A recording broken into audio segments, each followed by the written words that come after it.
Take a seat. Pожалуйста, займите свои места. We're starting shortly in 10 seconds.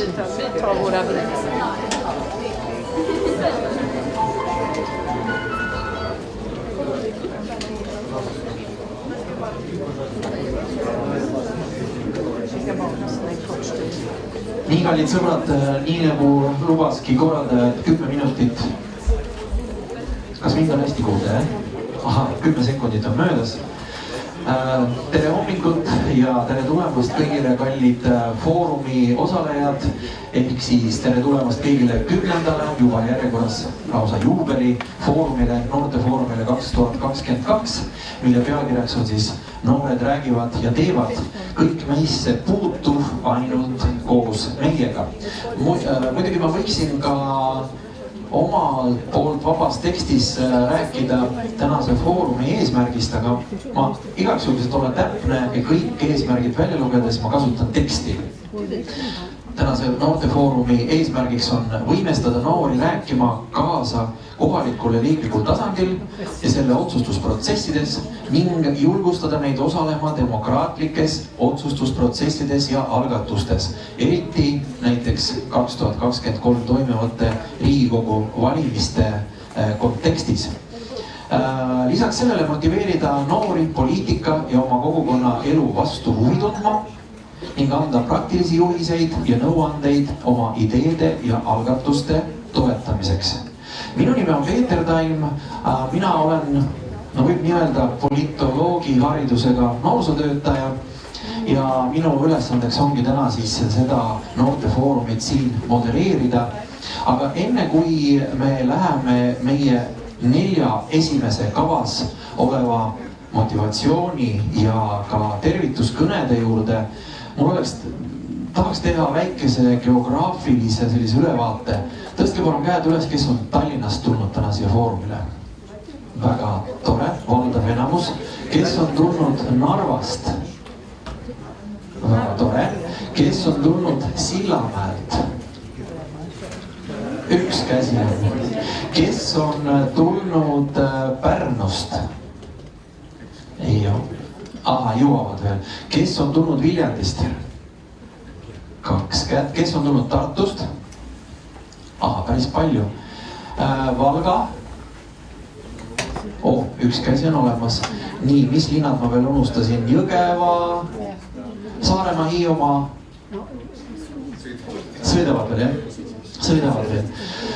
Kuna oli üks käsi ka Sillamäelt, siis ma unustasin mainida seda, et täna see foorum ja kõikide nende eelnevate 9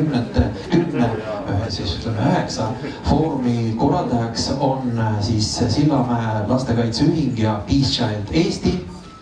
Ja selleks, et mitte aega raisata meie lugupeetud külaliste aega mitte veeta ja neid kaua mitte kinni hoida, asume siis meie tänase foorumi siis sissejuhatavateks tervituskõnedeks ja motivatsioonikõnedeks. Ja teemal tänapäeva noored sidusa ja jätkusuutliku kodanikuühiskonna loojatena ma tahaks kutsuda siia teie ette Eesti Vabariigi kultuuriministri Piret Hartmani. Olge lahked!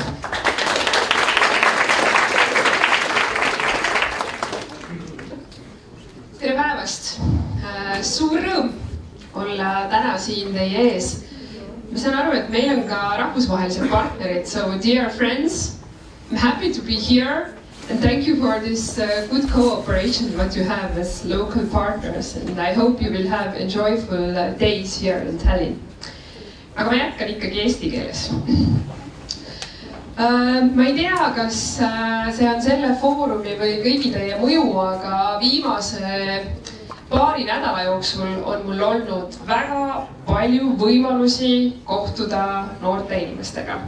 Kas siis klassi ees esinedes, erinevatel noorte konverentsidel käies, mõned päevad tagasi ka tunnustades rahvusvahelistel olümpiaadidel ja erinevatel konkurssitel osalenud edukaid noori.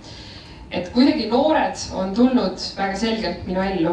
Kas ma pean rääkima mikrofoni? Aha. Selge.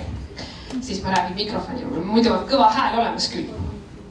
Ühesõnaga, noored on täna mõjutamas poliitikuid ja ministreid väga palju ja mul on hea meel, et me tõesti peame noortega suhtlema ja mina isiklikult väga tahan noortega suhelda.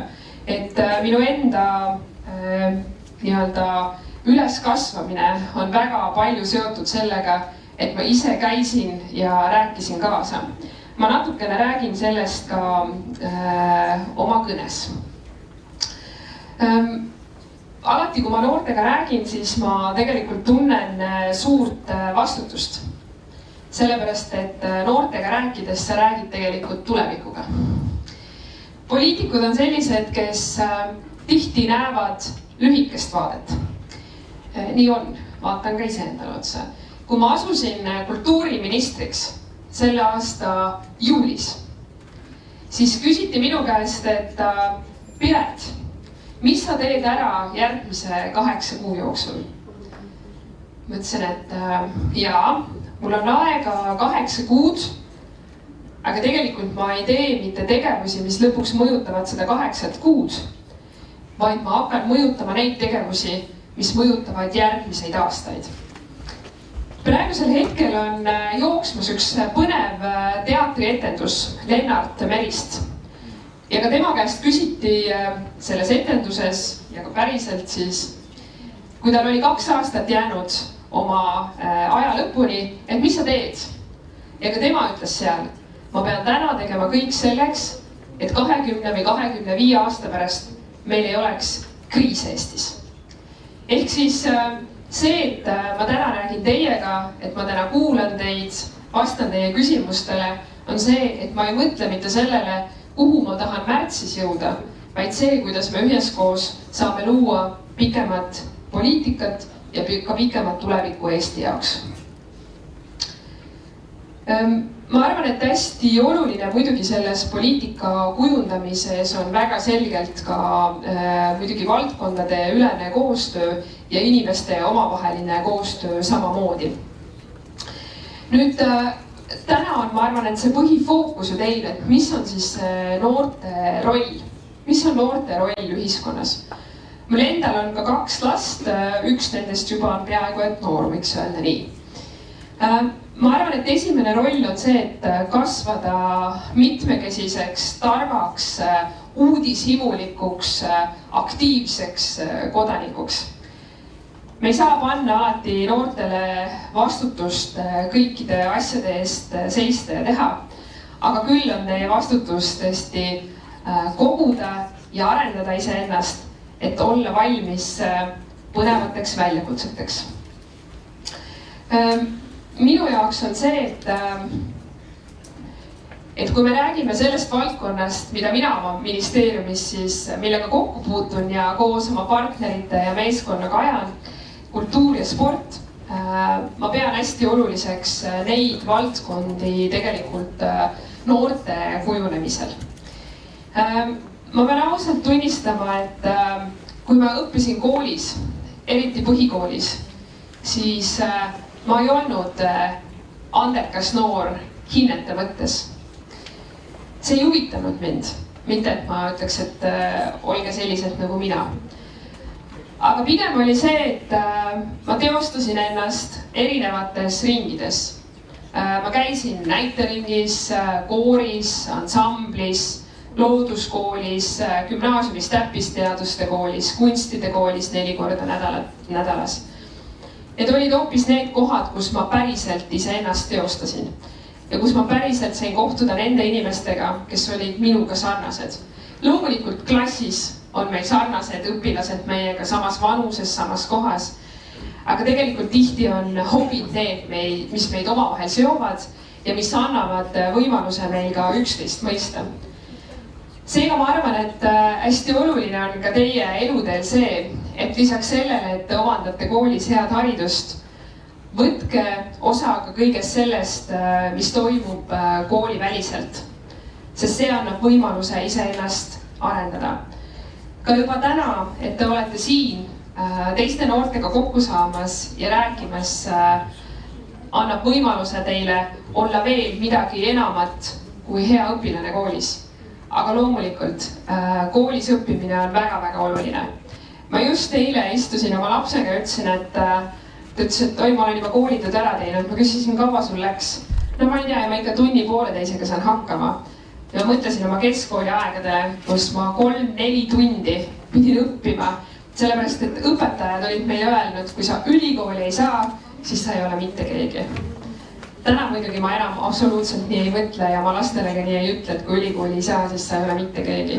Ma arvan, et neid võimalusi on ka teisi peale ülikooli, aga ka kindlasti ülikool on üks osa, mis annab väga palju häid võimalusi.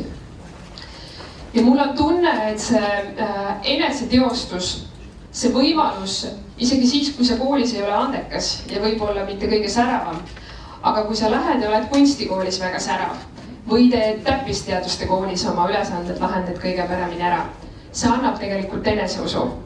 Täna vaadates oma 14-aastast tütart, küllalt on mure oma kaaluga, siis mõni sõbranna ei saa temaga läbi ja muud küsimused. Noorte inimestena ma arvan, et teil on väga palju küsimusi ja väga palju rahulolematust enda sees. Rääkides oma lapsega, ma tuletasin seda meelde. Aga iga kord, kui ma mõtlesin sellele, et ma läksin mõnda laagrisse või mõnda Ida-Virumaa noorte seminarile, siis ma sain aru, et see oli see koht, kus ma olin õnnelik. Kus ma olin omas kohas ja ma tundsin, et ma sain tagasi selle eneseusu, mille ma võib-olla ka noore inimesena olin kaotanud. Ja kui see eneseusk on olemas, siis see on alus sellest, kui me räägime tänapäeva noored sidusa jätkusuutliku kodanikuühiskonna loojana. Selleks, et avaldada mõju kas Riigikogu liikmele, ministeeriumi ametnikule, mõnele katusorganisatsiooni inimesele, peab sul olema see eneseusk ja enesekindlus. Me kipume ütlema ministeeriumis ka, et noored on hästi olulised, neid tuleb kaasata, võtame nad iga laua taha. Aga tegelikult küsimus on see, et kui sa sinna laua taha saad, siis sa pead ennast väga jõuliselt kehtestama. Mul oli võimalus, kui ma olin keskkoolis ja hiljem ülikoolis, olla üliõpilasesinduses ja hiljem üliõpilaskondade liidus. Võiks ju öelda, et mingi kolmanda sektori organisatsioon, mida nemad ka teavad. Üliõpilaskondade liidus töötas tollel ajal 17 inimest täiskohaga. Kõik nendest ei olnud üliõpilased, mõned olid täiskasvanud inimesed, kelle päris töökoht see oligi. Me panime tookord kokku õppetoetuste süsteemi, kirjutasime ise seaduse, rääkisime ise erinevate erakondadega läbi. Jõudsime nii kaugele, et ühe erakonna lauadega küsiti ka, et noh, mida me siis tegema peame, et te lõpuks vait jääksite. Ma ütlesin, et vastu võtma selle loomulikult. Ja see võeti vastu. Ka tänasel hetkel see toimib. Aga sul peab olema ise enesekindlust, sest ei ole ühtegi põhjust öelda täna noortele, et teie ei tea. Teie arvamus on kuidagi natukene vähem väärtuslik. Sellepärast, et noored teavad. Mul on tunne, et teie vaatate täna elu sellisena, nagu ta on. Meil täiskasvanutel tekib tihti see, et erinevad kihistumised tekivad ka tunne, et niikuinii see ei ole võimalik. Ma olen tihti olnud kollektiivides kõige noorem, täna enam mitte, ammugi enam mitte. Aga siis, kui ma olin, siis ma kuulsin kogu aeg, ei ole võimalik. Me oleme seda siin 20 aastat teinud, ei ole võimalik. Mina ei uskunud seda, sest ma olin saanud sellest ajast, nagu teie olete täna siin kaasa selle tunde, ma olen võimeline tegema konverentsi, nagu teie täna siin. Mina olen võimeline täna õpilasi esindama, tookord olid meil maakonnad. Ma olen võimeline tegema ja te ütlete, et ei ole võimalik. Ma ei usu seda lihtsalt. Ma lähen läbi seinte ja tegelikult väga selgelt ka näitasin, et väga paljud asjad on võimalikud. Nii et ärge kaotage seda usku, seda eneseusku, looge ja ehitage seda. Ja kui te tunnete, et te puutute kokku organisatsioonide või inimesega, kes ei ole võimalik, siis tulge oma noorte puntide juurde, saage kokku, arutage läbi, tehke plaan ja minge edasi. Kindlasti minge läbi seinte, sest teie arvamus on oluline, kui ehitatakse seda tulevikku, sest see tulevik on teie päralt, mitte enam meie päralt. Ja ma ise proovin alati teha seda, et tõesti siis ka kuulata ja arutada. Ja nagu ma alustasin, siis viimased nädalad on näidanud, et noored on tunginud väga selgelt poliitikute maale, proovivad kaasa rääkida ja oma arvamuse välja tuua. Mis veel? ma arvan, et rääkides sellest, mida on võimalik teha, aga selleks, et noored saaksid kaasa rääkida, siis on oluline, et tekiksid sellised platvormid nagu täna siin. Kohad, kus on võimalik noortel kokku tulla ja rääkida. Meie võime omalt poolt öelda, mis on tähtis ja oluline ja kuidas neid asju tuleb teha. Aga tegelikult oluline on see, et teie hakkate omavahel rääkima ja ütlema, mida tuleks teha, kuidas tuleks Eestit edasi arendada. Et ma arvan, et meie ministeeriumite avaliku sektori ülesanne on see, et võimalikult palju luua selliseid koostööplatvorme. Ma olen hästi tänulik kõigile teile, et te osalete, sest ilma osalejateta ei ole võimalik selliseid asju teha. Aga ma olen ka tänulik kõigile korraldajatele ja Basiilile, kes lakkamatult kogu aeg surub ja survestab, nügib mind tulema ja rääkima ja ei anna kunagi alla ja teeb teie asjad ja teeb noorte asjad alati suureks, teeb nad rahvusvaheliseks. See on väga suur oskus, et ma loodan, et sellest päevast täna siin leiate nii üksteiselt palju inspiratsiooni, ka mõnelt esinejalt inspiratsiooni selleks, et ühe hetkel või ka juba praegu tulla ja esindada noorte arvamust, teie piirkonna arvamust, teie valdkonna, teie hobi arvamust, et see on väga oluline. Ühte asja ma muidugi tahan öelda ja seda lõpetuseks, sest minu aeg hakkab otsa saama. Kui mina olin noor, siis ma ei arvanud, et minust saab minister. Ma isegi ei unistanud ja ei tahtnud seda. Ma ei tahtnud seda ka pool aastat tagasi. Aga ma olen kõik oma elus teinud nii, et kui ma midagi teen, siis ma teen seda päriselt. Siis ma teen seda suure kirega, teisi austades, pannes alati punkti, mitte mõeldes, ma teen midagi hästi, aga ma teen väga hästi. Ja olen selle juures õnnelik. Mitte kogu aeg rahulolematu ja stressis ja närvis sellepärast, et kõik on tegemata, vaid tehes seda nagu päriselt õnnelikult. Ja õnnelikult sa saad seda teha siis, kui sa teed asju, mis sulle meeldivad. Nii et ükskõik, kuhu te lõpuks jõuate, kas ministriks, Riigikogu liikmeks, disaineriks või filmitegijaks või ajakirjanikuks või müüjaks, oma eludel proovige teha asju, mis teile päriselt meeldivad, teha inimestega, kellega koos on äge teha, austage neid inimesi ja andke ennast alati maksimum, siis te jõuate kas või siia. Suur aitäh teile!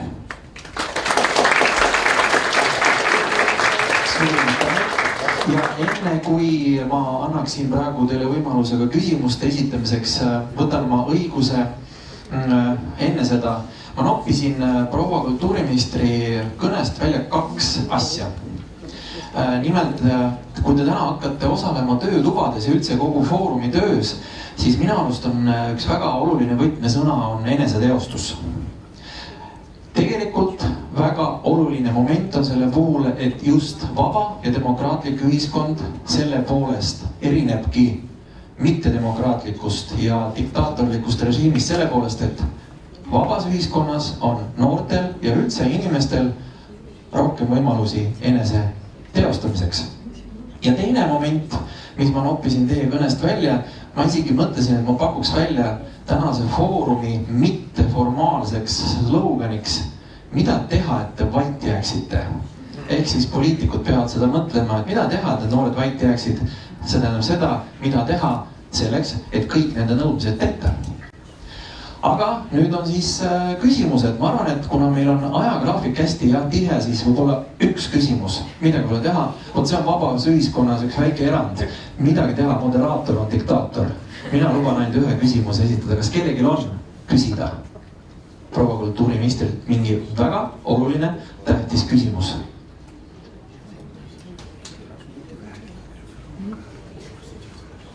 Küsige ära, lolle küsimusi ei ole. Nii, üks küsimus tuli. Mis teeb üldse kultuuriminister? What? Vot näed, rääkisin pika jutu ära ja ei öelnud üldse, mida ma teen. Kultuuriministeeriumis on 4 olulist valdkonda, mida me eest peame. On kultuur, ehk siis kunstid, muusika, disain, arhitektuur. Siis veame me eest kultuuriväärtusi, kus on siis muuseumid, raamatukogud, rahvakultuur, laulupeod. Siis on meil lõimumine ja kohanemine, ehk siis teisest rahvusest inimesed ja nendega seotud küsimused ja rõõmud. Ja lõpuks on meil spordivaldkond. ja mida kultuuriminister teeb, on see, et ta proovib neid valdkondi eest vedada, olla nende valdkondade visionäär, teha koostööd siis oma kultuuriministeeriumiga ja partneritega. Teisest küljest on minister valitsuse liige. Ta peab esindama oma valdkonda seal, aga ta peab nägema ka seda tervikpilti, millised teemad ja mured on Eesti ühiskonnas ja proovime siis neid lahendada. Ta on ühest küljest ka meeskonna liige oma teistele ministritele Sotsiaaldemokraatlikus erakonnas, näiteks nagu mina.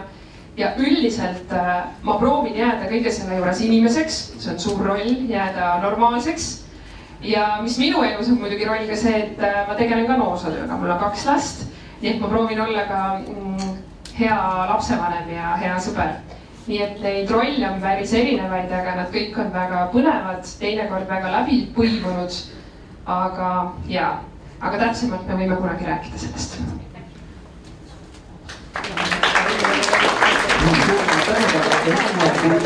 Kui lubame teil lahkuda siit, on meil Malgi ka väike tänu üle anda, nii et Vassili. Lugupeetud Piret Hartman, minister, kultuuriminister ja sina on lastekaitseühing ja meie kõik partnerid ja toetajad tänab teid märkimisväärse panuse eest ühiskonda, edendades laste heaolu, kodanikuaktiivsust ja vabatahtliku töö eest Eesti kogukonnas. Tunnustame teid, et te olete laste ja noorte arengu toetaja 2022. Aplaus!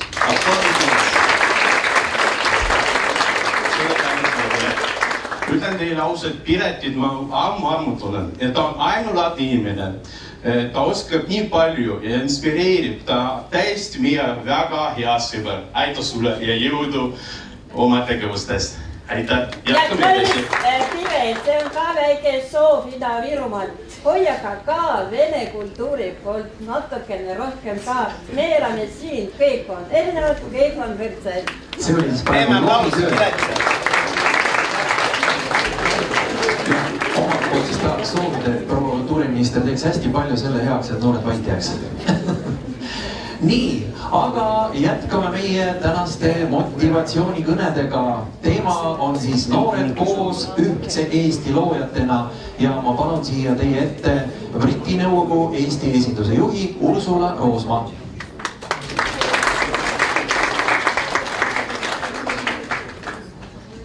Tere hommikust, good morning.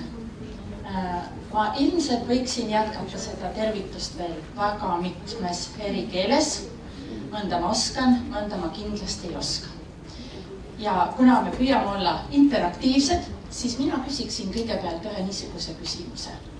Kui paljude siin saalis olejate esimene emakeel ei ole eesti keel?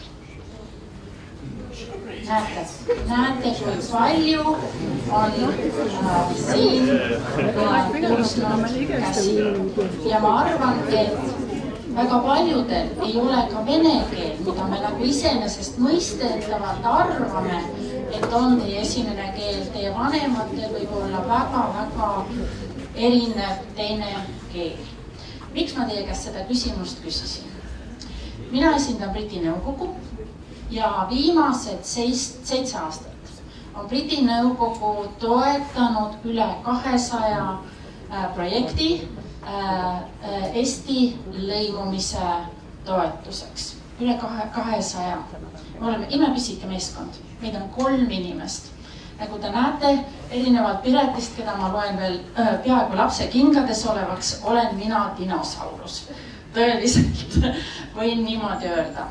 Aga kuna väga paljud meie projektid on seotud noorte võimestamisega, olen ma teie hingeelu päris hästi tundma õppinud läbi nende väga erinevate projektide, sest nagu Piretki, ma panen kogu oma südame nendesse asjadesse, mida ma teen. Ja ma pean tunnistama, et see on hoidnud mind elus värskena ja ka mu vaimu kogu aeg aktiivse ja värskena. Minu lapsed on tegelikult juba teist vanemad. Aga ma tean väga hästi neid probleeme, mis on teie ees ja mina erinevalt Piretist, mul on nii hea meel, et Piret rääkis selle niisuguse üldise kontseptsiooni. Miks me tahame noori kaasa tuua? Miks te olete meie tulevik? Siis mina püüan rääkida hästi praktilistest projektidest, et te saaksite inspiratsiooni, sest me tegelikult otsime just noorte algatusi. Teie noorteprojektide puhul on häda selles, ma hakkan kohe väikestest probleemidest rääkima, et meil on väga head, tublid tegijad, aga ma näen kõikide projektipartnerite puhul seda jätkusuutlikkuse probleemi, et ei ole seda spiraali, et me kohe alguses hakkame, projektide juhid hakkavad just teie vanuses tootma seda uut järgmist generatsiooni, et te koolitate välja need järgmised tegijad, et ei tekiks neid auke. Meie paari projekti puhul on imelised projektid nagu Future Heroes ja Changemakers Academy. Mõned E4 projektid on lihtsalt ära kukkunud sellepärast, et ei ole suudetud või ei ole mõeldud sellele, et me anname edasi selle, mis me oleme teinud ja me saame sealt edasi minna kogu aeg paremaks. Me alustasime mõne projektiga, äkki me loksime seal natukene. Me alustasime mõne projektiga tegelikult lihtsalt ühest ideest. Lõunalaua taga nagu Changemakers Academy ja Future Heroes. Need olid meie niisugused suurepärased projektid, mida on üle võtnud rahvusvaheliselt nüüd päris paljud riigid. Iga projekti puhul algideest meil on päris pikk protsess, kus me jõuame niisuguse hea korraliku projekti, seal on väga palju läbirääkimisi. Ja igal aastal, kui me oleme järgmisel aastal seda projekti uuesti teinud, me oleme kõik targemaks saanud nii meie projektipartner kui ka meie toetajatena. Nii et ma ütleks, et need projektid on niisugused, mille pärast mu süda valutab, sest me ei ole nüüd 2 aastat suutnud neid mõlemad teha. Üks on tüdrukute võimestamise projekt ja kaasamise projekt ja teine on noorte sotsiaalse ettevõtluse projekt. Nii et kui te siit tagasi lähete bussides või järgmisel nädalal koolis kokku saate, siis äkki tekib meil niisugune grupp, kes võtaks üle mõned nendest nagu meie nägemuses väga olulistest projektidest. Me püüame anda noortele oskusi, mitte ainult niisuguseid praktilise projekti elluviimise oskusi, aga väga olulised, mis on üks meie eesmärkidest ka, on, et väga erineva taustaga, väga erinevast rahvusest, erinevate tõekspidamistega noored tõepoolest teeksid omavahel koostööd. Ja see eesmärk on meil sellest ideest peale, et te looksite koos, mõtestaksite need projektid, hakkaksite projekti eelarvest, selle koostamisest, selle mõtestamisest, koos töötamisest, elluviimiseni ja ka raporteerimiseni. Et te korra oma elus teete läbi juba täis sellise tsükli, mis annab teile edaspidiseks eluks väga palju. Teine, mis on meie projektide puhul hästi-hästi oluline, miks ma küsisin selle rahvuse ja keele kohta. Kõik meie projektid peavad kokku tooma erineva taustaga noori. Et see on üks nendest tingimustest. Ja me oleme kultuuriliselt erinevad, me näeme seda kogu aeg, meie arusaamised koostöötamisest on erinevad. Aga just läbi nende projektide elluviimise me tegelikult näeme, kuidas kõike on võimalik ja mul on tunne, et me oleme jõudnud Eesti ühiskonnas ikkagi juba sellesse faasi, kus noored suurepäraselt suudavad omavahel koos luua, koos teha, koos rõõmu tunda, et selles mõttes ma näen, et me oleme astunud ikkagi väga suure sammu juba Eesti ühiskonnas edasi. Nii, ma näitan veel mõnedest projektidest, mida me oleme teinud. Siin on see meie kiitus. Meil on üle 60, ma arvan, et meil on kusagil tegelikult juba 80 partnerit, üle 100 kooli. Me oleme tegelikult töötanud üle 400 haridusasutusega, aga ma ei puuduta seda, ütleme, koolide, lasteaedade, ülikoolide valdkonda, vaid ma püüan keskenduda ikkagi ja oma slaidid ma tegin ka just nendest noorte projektidest. me töötame väga palju ka riiklike asutustega, Kultuuri- ja Haridusministeerium ennekõike, üle 50 kohaliku omavalitsuse allasutuse. Me oleme imepisike meeskond, meid on 3 inimest. Teha aastas ja administreerida 50 projekti me ei suudaks. Ja me põhimõtteliselt töötame läbi oma partnerite. Need võivad olla ülikoolid, koolid, no kõige rohkem noorteühendusi, mittetulundusühinguid, läbi kelle me oma projekte ellu viime.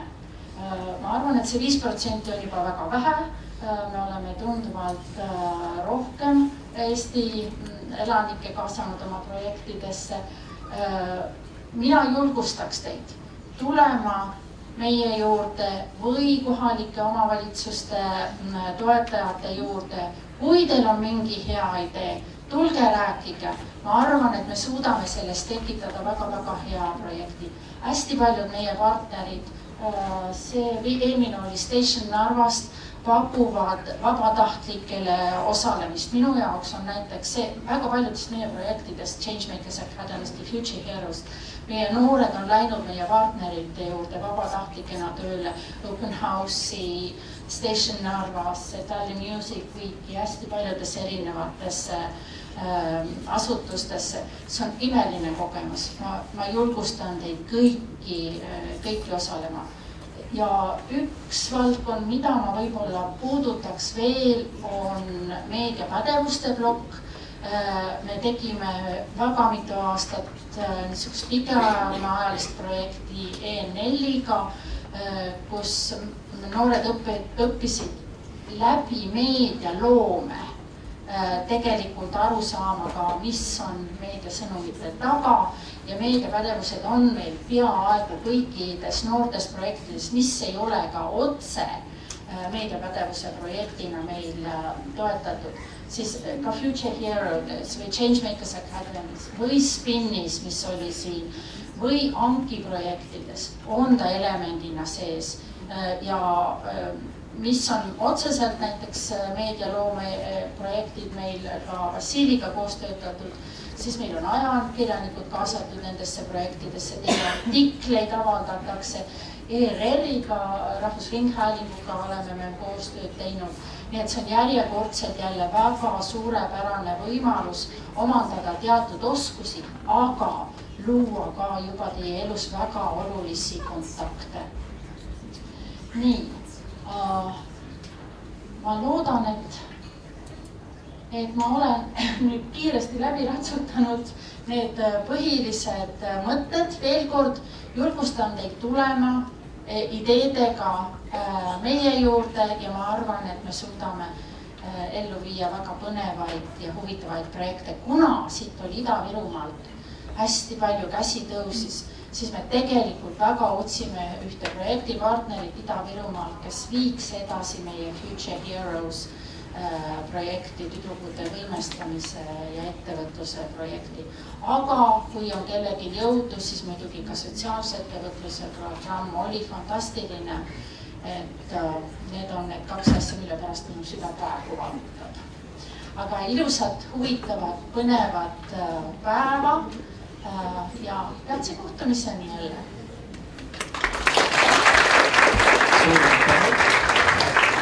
Ma loodan, et ei pahanda, proua Ursula, teie kõnest ma ka võtsin ühe sõna, märksõna välja, see on raport. Ja selle puhul ma tahan lihtsalt kõigile teile siin saalis viibijatele omalt poolt anda nõu, et kui te kirjutate projekte, algatate mingeid suuri asju ja taotlete raha selle jaoks, minu isiklik soovitus, alati lugege kõigepealt läbi aruande vorm. Siis te saate kõige paremini teada, mida teilt tahetakse, et te vait jääksite. On ju? Nii, aga nüüd jällegi ma natukese dictatorshipi näitan üles, üks küsimus ainult. Kas on proua Ursula veel küsimus kellelgi? Ma tegelikult ei öelnud, millega Briti nagu tegeleb, peredele esitab. No see on jah loogika. et Briti Nõukogu on Suurbritannia haridus- ja kultuurisuhteid edendav organisatsioon ja juhatuseks sisse Kristeli järgmisele ettekandele. Briti Nõukogu loodi 1934. aastal, esimesed kontorid 1938. aastal.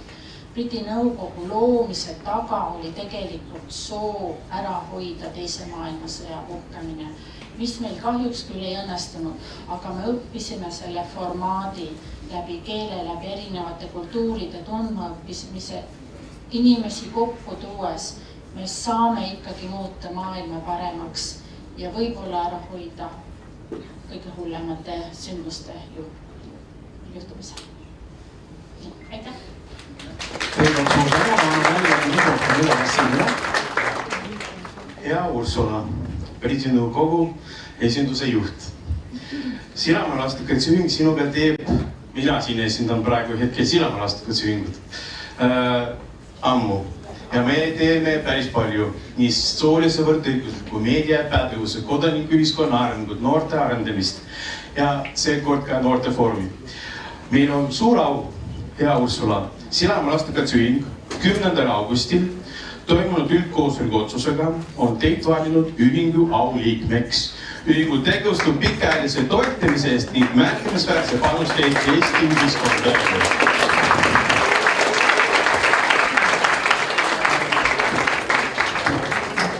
Ning selle jaoks mul on sulle ka väike meene.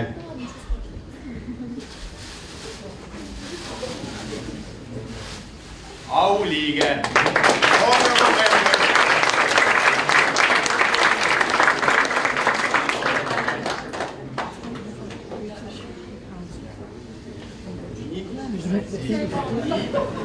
Jõulud ikka varsti. Just. Üritusi on palju, tegumist on palju. Suure tänu Ursule. Teeme suur aplaus.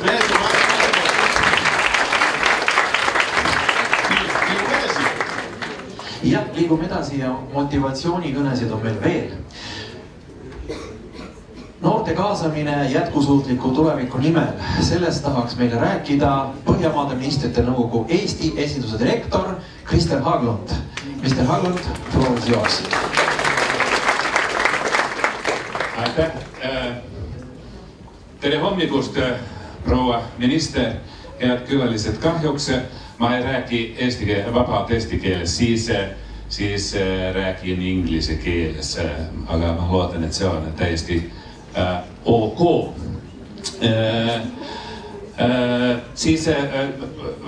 When I'm representing the Nordic Council of Ministers, and since it is of course quite appropriate to tell a little bit about the organization, and the Nordic Council of Ministers, it sounds quite boring, I think, but actually it's very fun. And it's overall, it's very unique because the Nordic Council of Ministers is a cooperation between the 5 Nordic countries. So we are actually representing the Nordic governments here in Estonia. And we are doing a lot of projects also together with Ursula and many other organizations. We are working on different sectors, green transition, sustainability, media. We opened up in 2015 office in Narva, so we have worked a lot in Narva. We are supporting ETV Plus and many things, and also of course with young people.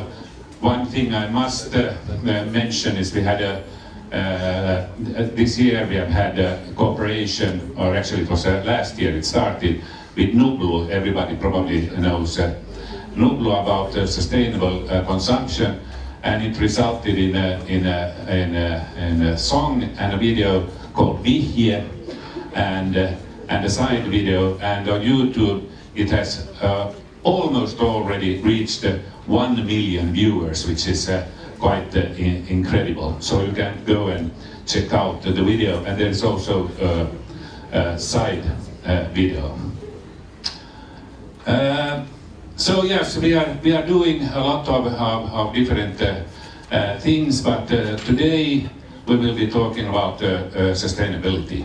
And you can of course think about sustainability in many different ways. And I am a person that like when people are very straightforward and clear. So I'm also going to be straightforward and clear. Usually diplomats and officials, they are not that clear and straightforward. That's the case, and usually that's quite boring. But since this is a really important thing, then about when we talk about sustainable future, then we need to start from democracy, because it is all about democracy. Democracy is the foundation for inclusion and equality, and that is vital when we talk about a sustainable future. Without that, we won't have a sustainable future. And during the past years, actually, much have been said and written about the possible failing of our democracies.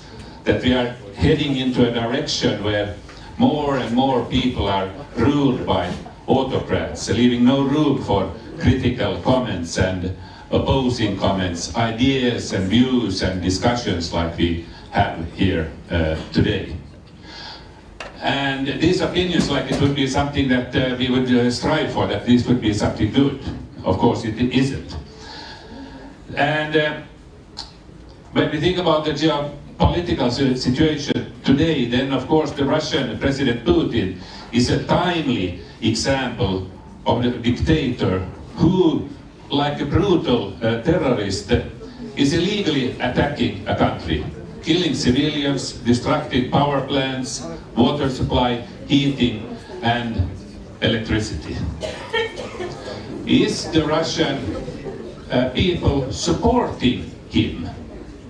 Well, according to opinion polls, yes. But since we know that no opposition parties or politicians are allowed, neither opposition media that could report on what really is happening in Russia and in Ukraine, we do not really know what Russians think about the atrocities conducted by Putin and his boys. If the Russian people in Russia would have a possibility to get access to information in order to form an opinion about these actions, some of the Russians would perhaps have opposing views. But we don't know. And we have to keep in mind that the Russians have been living under different kind of dictatorships already for the past 1,000 years. Except for a small democracy tryout in the 90s. So there is no tradition of democracy. But fortunately, so far, Putin has failed in his intentions regarding Ukraine. So far, he's a big-time loser. But since there is no opposition, he continues to send young men to die in Ukraine. But sisters, brothers, girlfriends, wives, and mothers to these boys destined to come back in coffins might not necessarily agree with Putin and of the brilliance in his decisions and actions. And since no one dare to say the true truth to a dictator, Putin actually believed that he had a supreme army and that the Ukrainians would welcome the occupation forces with open arms and flowers, because so he was told. And according to Putin, the West is weak, always debating and talking and not capable of any actions and cooperation other than perhaps LGBT parades or something like that. The Russian leader has believed for years that the West is in decline, dysfunctional, and self-obsessed with domestic political fights and quarrels among allies.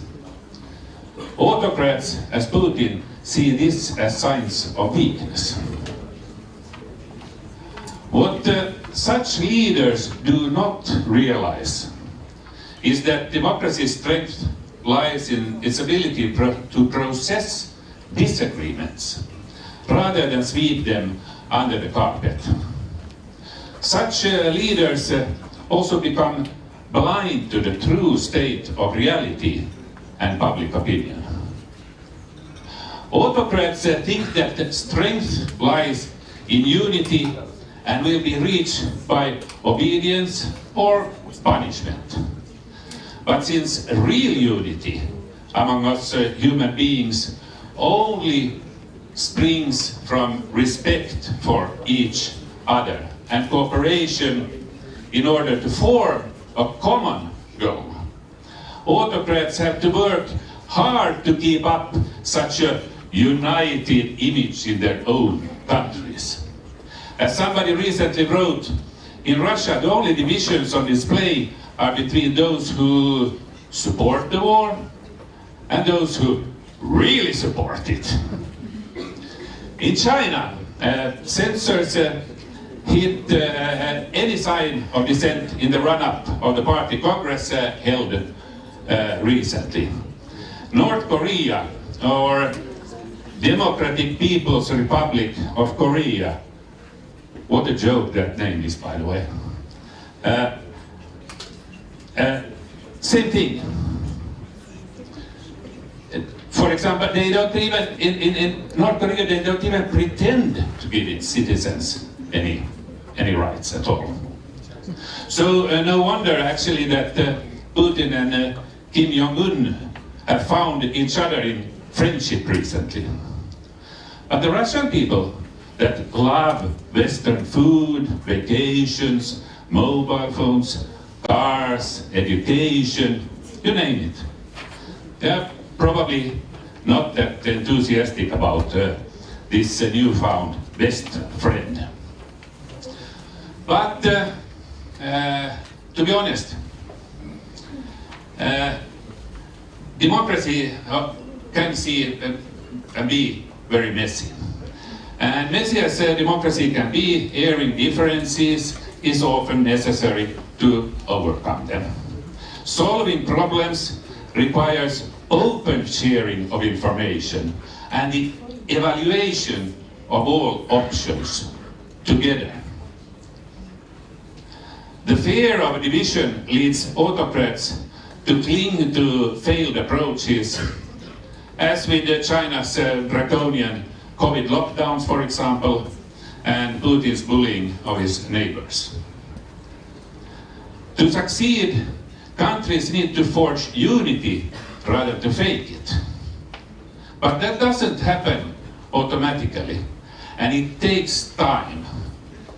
If the characteristic weakness of dictatorships is the tendency of leaders to lose touch with reality, the corresponding problem with democracies is that they take too long time to rise.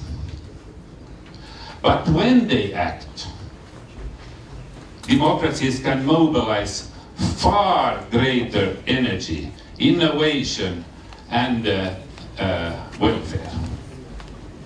And it is all built on a sustainable platform.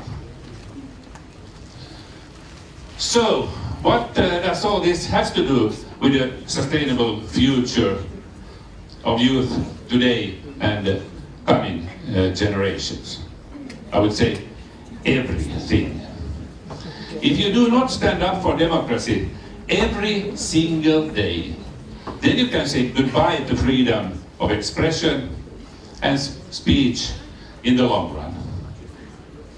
In Putin's dream world, we could not sit here today and I could not speak out these words. Well, I could of course, but then I would end up in jail for the next 20 years or fly out from a window somewhere. And as we know, the democracy can be quite quickly challenged. Look at Hungary or USA. Fortunately, democracy won big time at the recent midterm election in USA. I think that was a very, very good signal.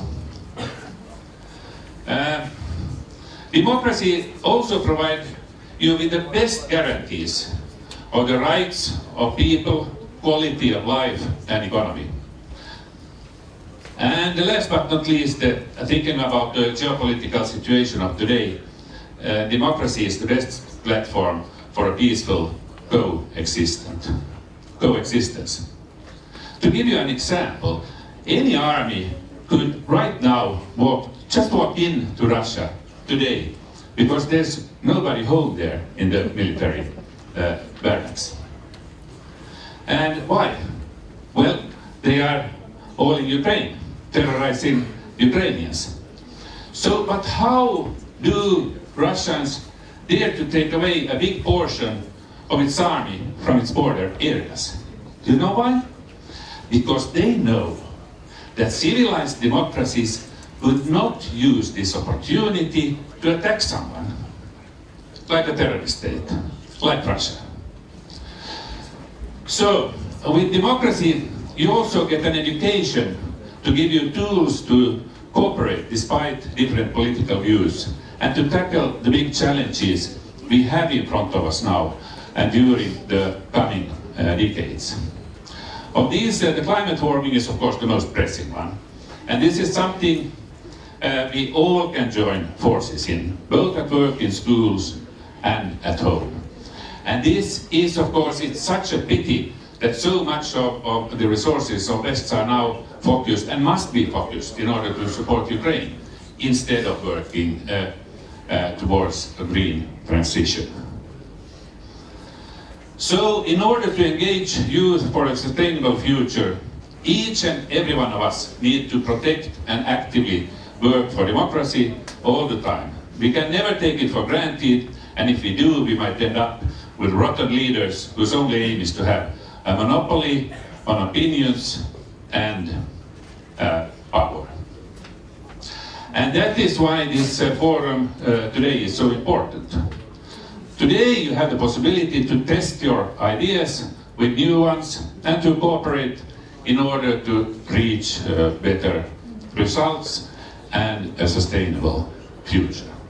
So big thank you, Basil, and all your friends and colleagues for arranging this forum. Thank you.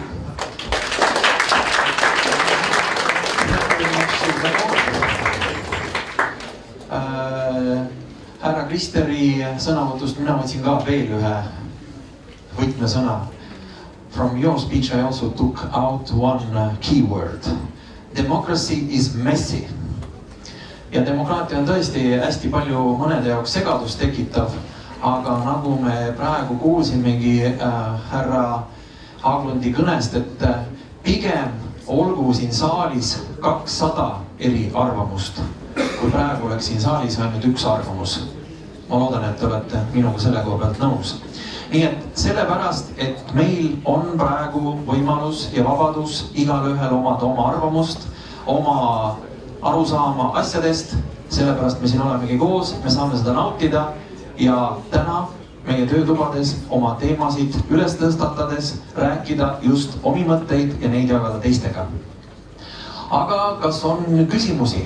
Ja palun. Yeah, one quick remark, even though I think already everybody understands it. The decisions of the Russian elite or of its government are obviously not of the Russian people in general. Some of them follow those ideas, some of them obviously do not. Just wanted to point it out really quickly, but nonetheless, I would like to ask from you, what is the Nordic Council of Ministers are doing, for example, right now in Estonia, to prevent that the youth here follow the ideas that are, well, not ideal, let's say. First of all, thank you for a very good comments, and that is precisely how it is. I mean, and that is the difference of a democracy and the dictatorship. Is that in the dictatorship it's the ideas of those ruling the country. In democracy, then all the ideas are discussed. The best one is filtered up. But what we are doing, we are arranging a lot of discussions of this kind. We, for example, always participate in Arvamus Festival, arranging discussions on different kind of topics. And as I told you, we have also an office opened in 2015 in Narva, where we also arrange a lot of discussion and cultural events and so forth. And I have to say that I'm myself so glad to see how much things have changed in Narva since 2015. It's remarkable. Very seldom you see such quick changes in such a short time. I mean, people are much more active. There's a lot of activities and things seems to be going in the right direction. And people take part in these discussions. They dare to put forward their opinions. They dare to ask the politicians about things. So I think it's really, really great. Veel kord suur tänu ja annan jälle mikrofoni üle Vassilile. Dear friends, I would like to say big thank you, and thank you, make applause for a very great speech. It's our honor, once again. We've been working for many years. We've been working again with different topics. And here is basically, you could raise your hands from Nordic countries, Sweden, Finland, Norway, Denmark. People are also here. So, dear Christer, it's our pleasure to honor you as your honorary membership of Silmas Society for Child Welfare. Has been chosen as an honorary member of the SCCV for your extensive efforts in building bridges of cooperation in Nordic-Baltic regional dialogue and successful cooperation with our organization. Thank you very much, Christer.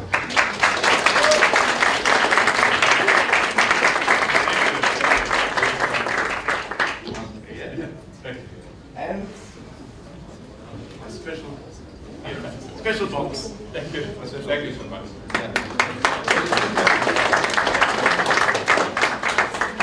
Meiega läheme oma programmiga, foorumprogrammiga edasi ja järgmine motivatsioonikõne.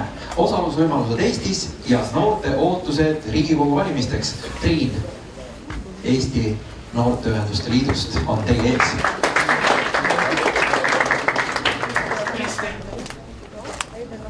Kus on kutsu Kristerit siia? Tere! Me oleme natukene küll ajast maas, ma üritan nii kiiresti teha, ootame ka ära, millal saab slaidid, aga ma vaikselt ilma slaidideta alustan. Olen Eesti Noorteühenduste Liidust. Nagu nimi ütleb, siis me liidame neid noorteühendusi kokku, pakume neile erinevaid koolitusi, võimalikku sellist võrgustiku loomise võimalust ja huvikaitset, aga lisaks sellele oleme siin viimased üle 10 aasta arendanud ka noorte osalust kohalikul tasandil ja võtnud nii-öelda fookusesse ka selle, et luua neid võimalusi, kuidas noored saavad üha enam rääkida kaasa ka riigi tasandil.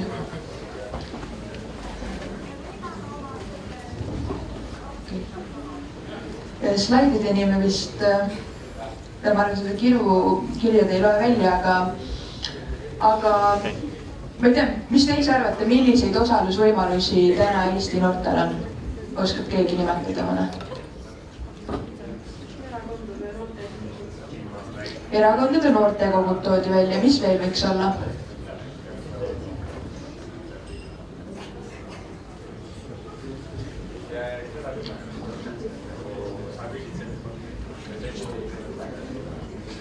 no kui üldiselt võib-olla tulla sellise noorteosaluse juurde, siis noorteosalus ei ole ainult see, et sa pead olema nii-öelda poliitilise noorteühenduse liige, et kaasa rääkida, vaid kaasa saab rääkida ka poliitiliselt.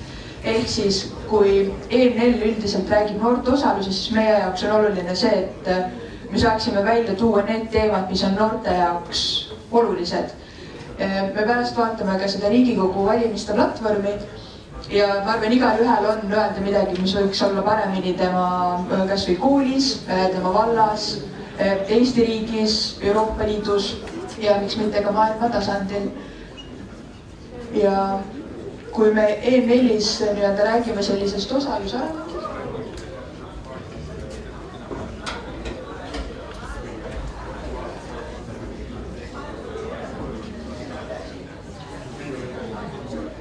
okei, meil on nende slaididega natuke probleemid, aga kui me räägime siis üldiselt, mis osalusvõimalusi on, siis kas te olete kuulnud, et teie kodukohas on selline asi nagu noortevolikogu või aktiivrühm? Kes on kuulnud sellest midagi? 1, 2, 3. Nii. Väga vähesed. Aga jaa, tegelikult Eestis on kokku 79 nii-öelda omavalitsust ja nendes lausa 75 on täiesti noortevolikogu olemas ja noortevolikogu ongi siis selline noorte aktiivgrupp, kes räägibki kaasa selle eest, mis võiks olla teie linnas või vallas paremini. Nii et kindlasti tasub teil otsida, kas ja suure tõenäosusega teie vallas see on täiesti olemas. Siis üks selline uus suund, mida me oleme hakanud ka arendama, on see, et kuna seadusandlus väga palju tuleb ministeeriumitest, siis oleme me alustanud ka selliste noorte nõukogude loomisega ministeeriumi tasandile. Just selleks, et noored saaksid ka ministeeriumiga nii-öelda sellises kahekõnes olla.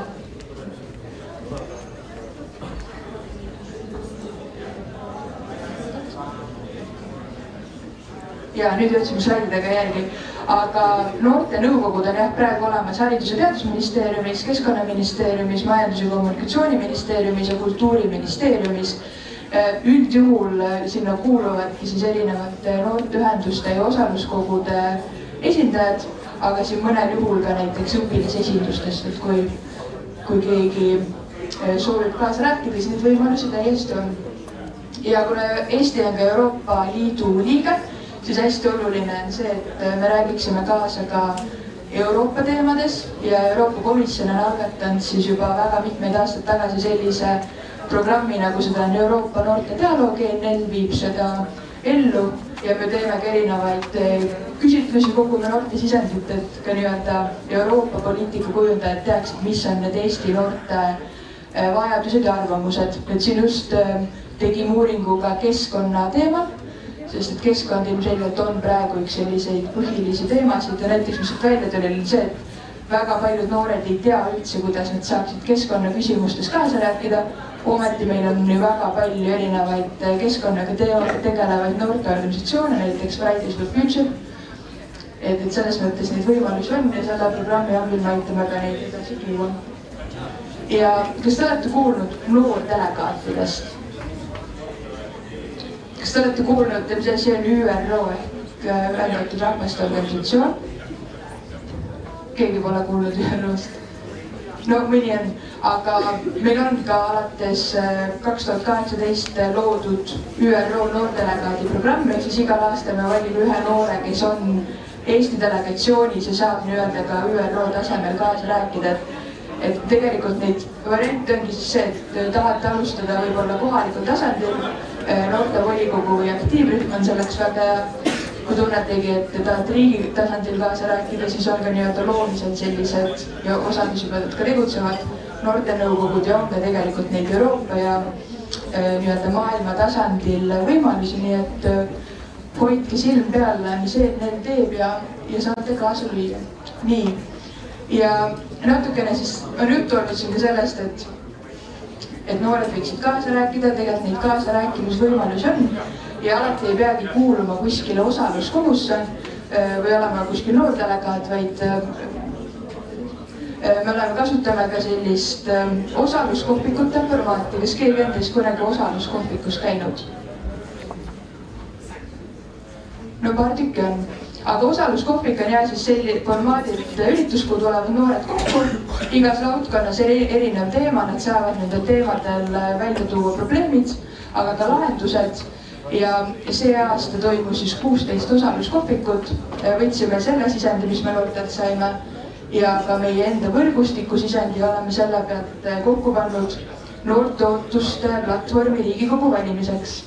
Nüüd teil on, kes tahab vaadata, saab selle QR-koodi sisse skanneerida ja selles mõttes seal on tegelikult näha, et meil ei ole selliseid asju, mis on ainult noorte teemad.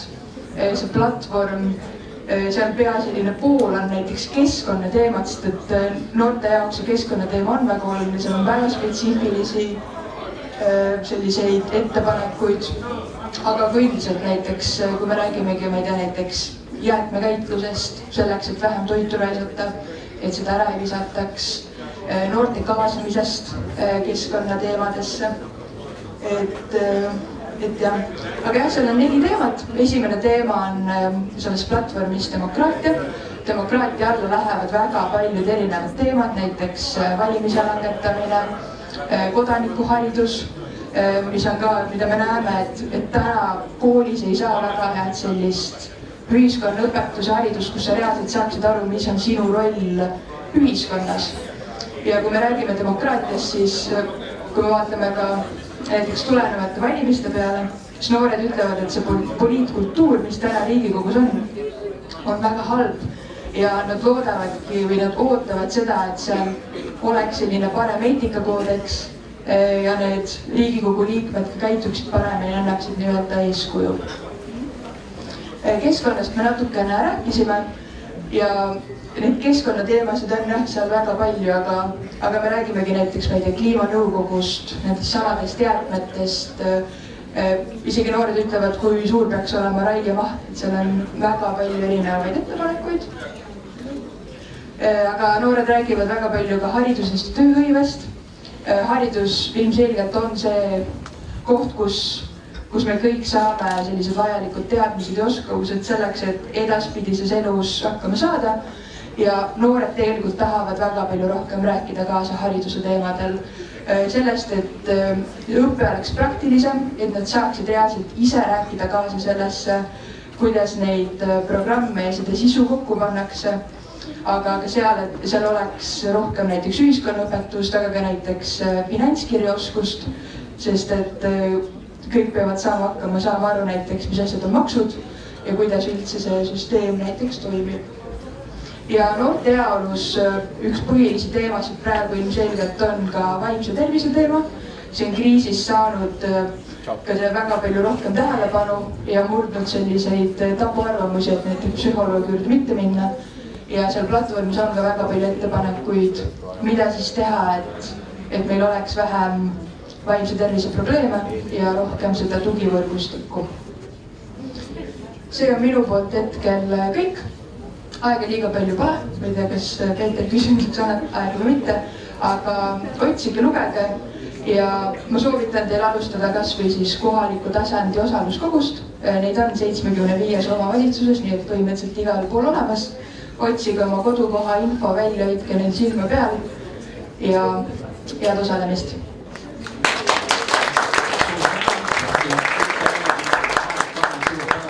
Üks küsimus, ainult üks küsimus, palun. Kui sa tahad suurelt tööle, on väga palju tööpäevast, aga seal peab olema töökogemus. Kust ma saan seda töökogemust?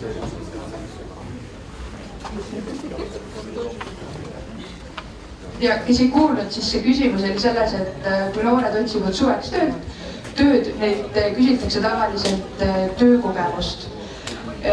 No, minu soovitus on selleks see, et kui te oletegi noored, teil ongi väga raske sellist palgatööd saada, aga kui te löötegi kaasa näiteks, ma ei tea, õpilasesinduses kuskil kohalikus osaluskogus, mõnes noorteühenduses, te tegelikult saate sealt ka väga palju kogemusi, mida pärast tööandjale näidata, kas või see, et kui te näiteks korraldate oma kohalikul tasandil mõnda sündmust, selle sündmuse korraldamisega te olete õppinud ära näiteks, kuidas eelarvet teha, kuidas projekti kirjutada, kuidas meeskonda juhtida, et kasutage neid väikseid asju ära, mis te olete teinud. Et nii-öelda, jah, et kogu see vabatahtlikuks olemine annab kindlasti kogemusi ja seda tuleb ära kasutada, et saada tööle. Sest et ka mina, kui ma sain oma esimese töökoha, ma olingi just läinud ülikooli. Ma õppisin suhtekorraldust, ma olin seal pool aastat käinud ja ma sain töökoha tänu sellele, et ma olin olnud väga palju erinevates noorteühingutes, ehk siis mu tööandja nägigi, et okei, sul ei ole veel võib-olla kõiki neid teadmisi, aga kui sa oled suutnud seda tööd teha vabaühenduses ja suutnud neid juhtida, siis järelikult sa saad ka selle tööga hakkama. Nii et mul endal on neid väga hästi, ma loodan, et teil läheb ka. Nii, suur tänu, ma loodan, et sa said vastuse. Et peab olema aktiivne ja siis on ka tööandjad natukese positiivsemad sinu suhtes. Ja jälle annan mikrofoni üle Vassilile. Aitäh! Hea Triin, me tunneme teist juba ammu öeldes ja Triin Roos on Silamäe sünd tänab sind ja sind Eesti Noorteühenduste Liidu näos märkimisväärse panuse eest ühiskonda, edendades laste heaolu, kodanike kasvatust, vabatahtliku töö eest Eesti kogukonnas. Teeme suur aplaus Triinile.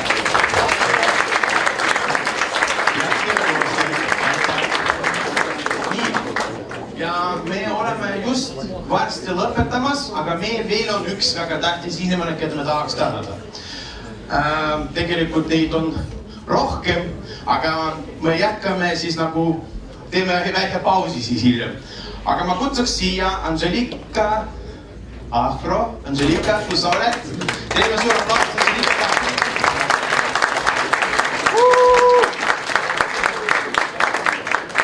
Nii. Hea Angelika, ehte gümnaasiumi õppeala juhataja, kellega me oleme teinud koostööd vähemalt 10, isegi tunne, et 10 aastat kindlasti. Silamäe lastekaitseühing 10. augustil toimunud üldkoosoleku otsusega on teinud valitud sind auliikmeühingu tegevuse pikaajalise toetamise eest ja märkimisväärse panustega hariduse ühiskonna elus. Suur aplaus!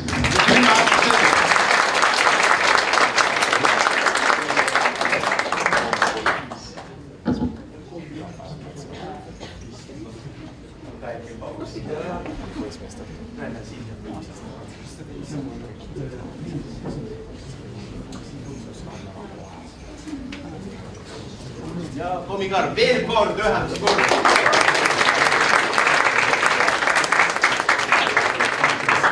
Äkki sa paar sõna tahad öelda oma noortele ja kõikidele teised noortele?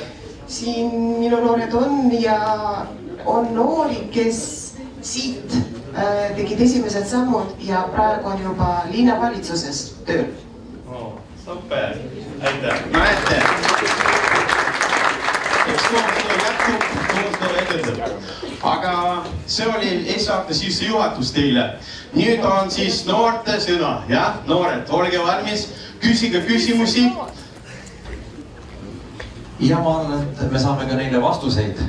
Ehk siis meil pidi tegelikult see osa algama kell 12 ja tund 15 minutit oli selleks aega. Nüüd on muidugi kõvasti vähem. Aga nüüd on meil siis ma arvan, et tänase päeva kõige põnevam osa. Meie ees on erinevate Eesti erakondade noored esindajad. Ja mul on hea meel siia paneeldiskussioonile, toolid on juba valmis pandud, kutsuda Reformierakonnast Sander Andla. Keskerakonnast Ismail Mirsojev. Sotsiaaldemokraatlikust erakonnast Linda-Triinu Altnurme. EKRE-st Eino Randanen. Erakonnast Isamaa Karl-Sander Kase. Erakonnast Eesti 200 Aleksei Jašin. Erakonnast Rohelised Tõnn Martin Tirgo.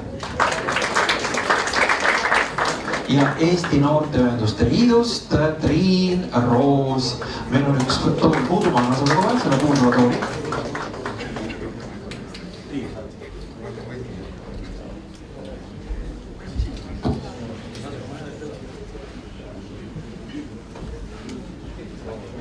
ja lugupeetud erakondade esindajad, kuna tänaseks foorumiks oleme me teema üles andnud, ehk siis noorte roll poliitilises elus, kuidas neid kaasata, kuidas neid jõustada rohkem osalema poliitikas, aktiivsem olema valimistel ja üldse kaasa rääkima rohkem meie ühiskonna tegemistes.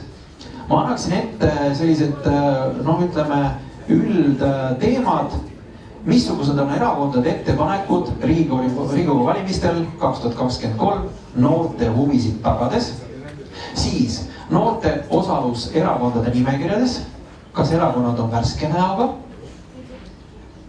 noorte visioon riikliku elu kujundamisel, erakondade noortekogude poliitiliste platvormide tutvustus. Kuna meil on aega tõsiselt vähe, siis ma paluksin iga erakonna esindajal nendele küsimustele vastata võimalikult lühidalt, konkreetselt ja hästi kokkuvõtlikult. Alustame siis siit kohe otsast. Ja tere, mina olen siis Sander Reforminoortest ja Reformierakonnast ka. Esiteks hea mees olla.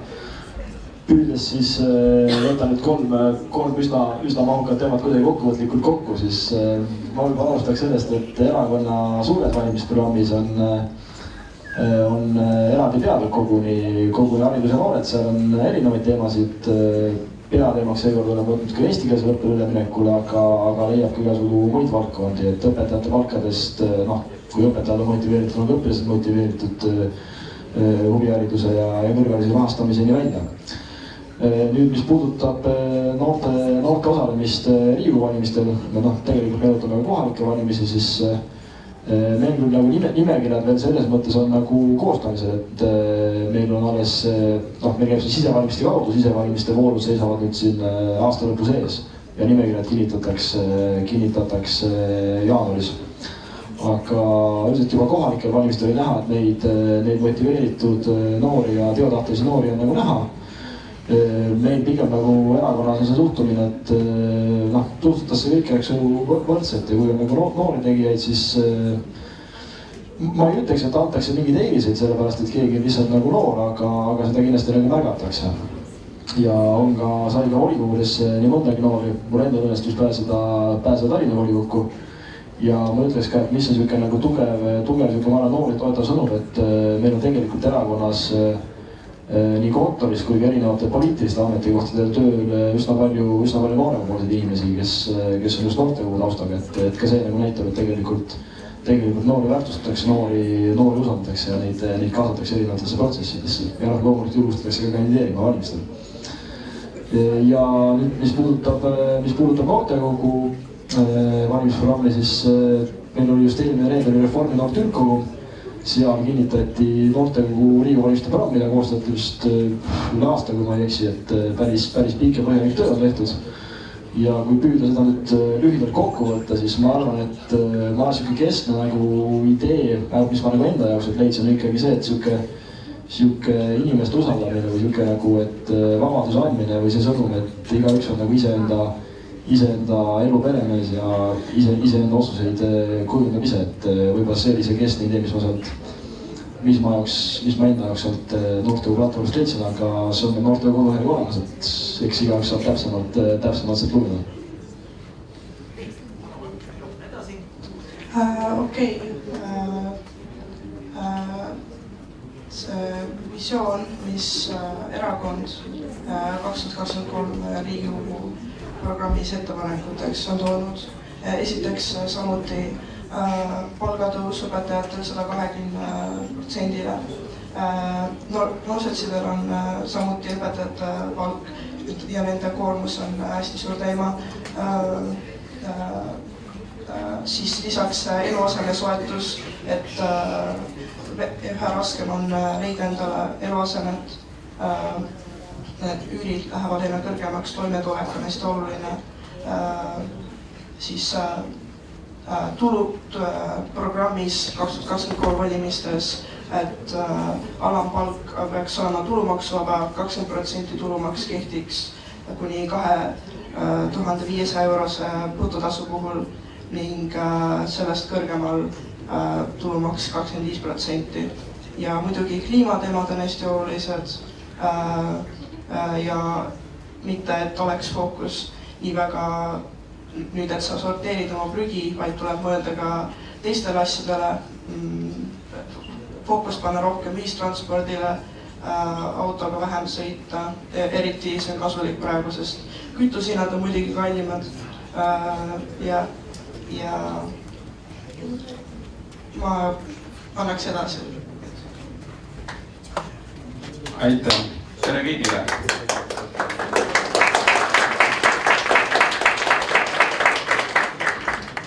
Ma eeldan, see on mulle, aga mina olen Karl-Sander Kase Isamaa noorteühendusest ja valimisreklaamid saate järgmised 4 kuud, ma luban teile telekast, internetist, igalt poolt. Et räägiks hoopis põnevamalt, et Triin enne siin mainis, et vabatahtlik töö ja praktika on väga olulised. Et kampaania annab kõigile teile võimaluse, et erakonnad otsivad abikäsi, et Isamaa erakond ootab kõiki vabatahtlikke ja inimesi, kes soovivad kogeda, kuidas poliitikat tehakse. Tulge otsige meid üles ja andke teada ja igaüks saab, ütleme nii, kogeb sellist möllu elu, mida varem pole näinud. Kui mina erakonnaga liitusin, siis ütleme nii, et issanda loomad on kirju, inimesi on seinast seina ja kõiki neid Eesti põnevaid inimesi ja vestlusi saate pidada ainult poliitikas. Et see on siis sissejuhatav kõne. Aga sisu poole pealt Isamaa erakond on olnud ainuke erakond, kes on tegelenud alati kutsehariduse ja kutseõppega. Meie nägemus on väga selge, et mitte ainult teoreetilised teadmised, vaid ka praktilised teadmised peavad olemas olema, neid tuleb omandada ja see tähendab ka, et kutsehariduse rahastust tuleb suurendada. Oleme olnud ka ainuke erakond, kes on kõrghariduses päriselt midagi ära teinud. Tulime seekord valitsusse, kõrghariduse rahastusse tõuseb see aasta 40 miljoni euro võrra ja järgmise 3 aasta jooksul 200 miljoni euro võrra. Et teeme kõva tööd ja paneme samamoodi edasi. Üldjoontes noorteprogramm eraldi.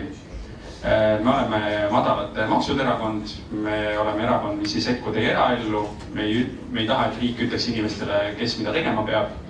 Ja selleks, et soodustada siis noorte tööleidmisvõimalusi, oleme noortega arutanud näiteks võimalust, et kui sa oled kuni 26 aastane, siis sinu näiteks tulumaksumäär oleks madalam. Sellepärast, et kui me vaatame uuringu statistikaid, siis noortel on raske tööturul sisse pääseda, seetõttu, et neil lihtsalt puudub varasem praktiline kogemus, mida saate nüüd valimiskampaania käigus omandada. Ja selleks, et see tõkke nii-öelda ületada, kui langetada näiteks tulumaksumäär noortele 10% peale, siis oleks tööandja motiveeritud ka noori inimesi rohkem palkama. Aitäh!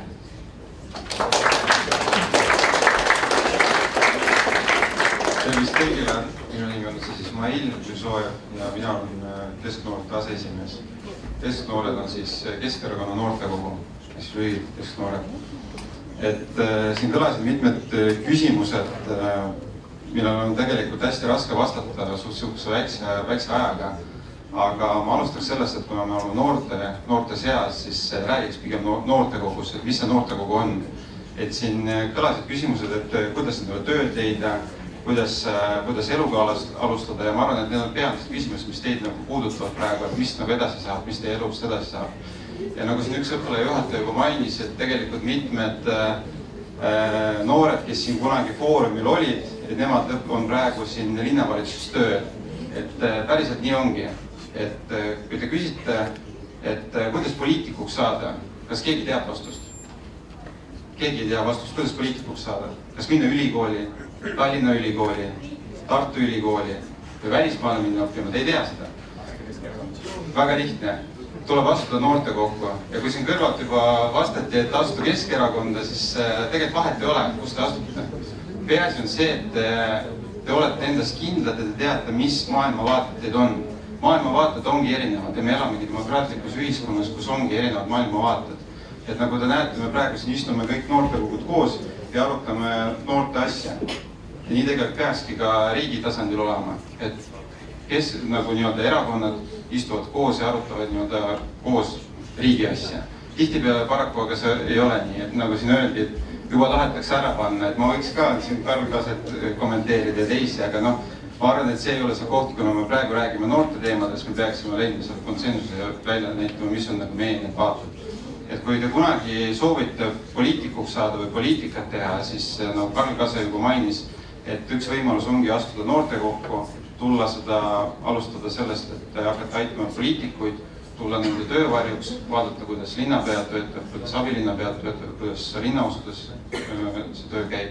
Ja tegelikult see on hästi põnev, et kui ma olen ise lõpetanud nii kutsekooli, ülikooli kui ka praegu omandan magistrit Tartu Ülikoolis, siis ma ütleks nii, et kõige kiirem õppimine on toimunud erakonnas. Ja just valimiste ajal, sest valimiste ajal sa pead hästi kiiresti kohanema erinevate olukordadega, erinevate küsimustega. Ja ega siingi istudes siin teie ees, ma ei tea, mis need küsimused teie poolt tulevad. Ma pean valmis olema kõigeks, mis iganes küsimused tulevad. Ja ka valmis selleks, et need oponendid, kes siin kõrval mul istuvad, et nemad võivad ka väga ebameeldivad küsimusi küsida, millele ma peaks oskama vastata.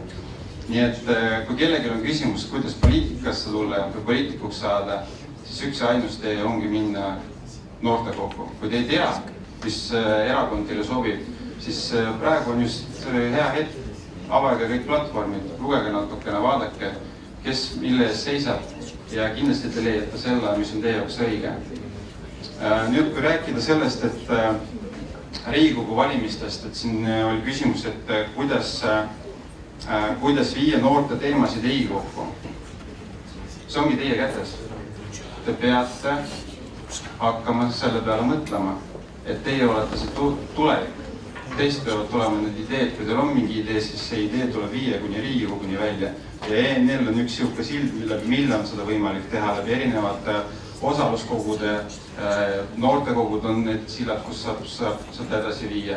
Et võimalusi on hästi palju ja kui ma vaatasin nüüd eelmise kohalikud valimised, mis nüüd olid, et palju see osalus oli ja kes kõige vähem hääletamas käisid, siis tegelikult kõige vähem hääletamas käisid 18–24 aastased protsentuaalselt. Ja isegi 16–18 olid kõrgemal. Nii et need, kes on 16–18 aastat vanad, olete päris tublid, et ikkagi võtate osa ja valite ja toetate oma kandidaatne. Kuidas noori rohkem Riigikokku saada, on vist see, et noored peaksid toetama rohkem noori, sest noored tegelikult kandideerivad. Et kui ma vaatan nüüd nimekirju, siis igas erakonna nimekirjas on noori, igas ringkonnas on noori. Et vaadake neid noori, toetage noori ja siis noorte arvamus jõuabki Riigikokku. Aitäh!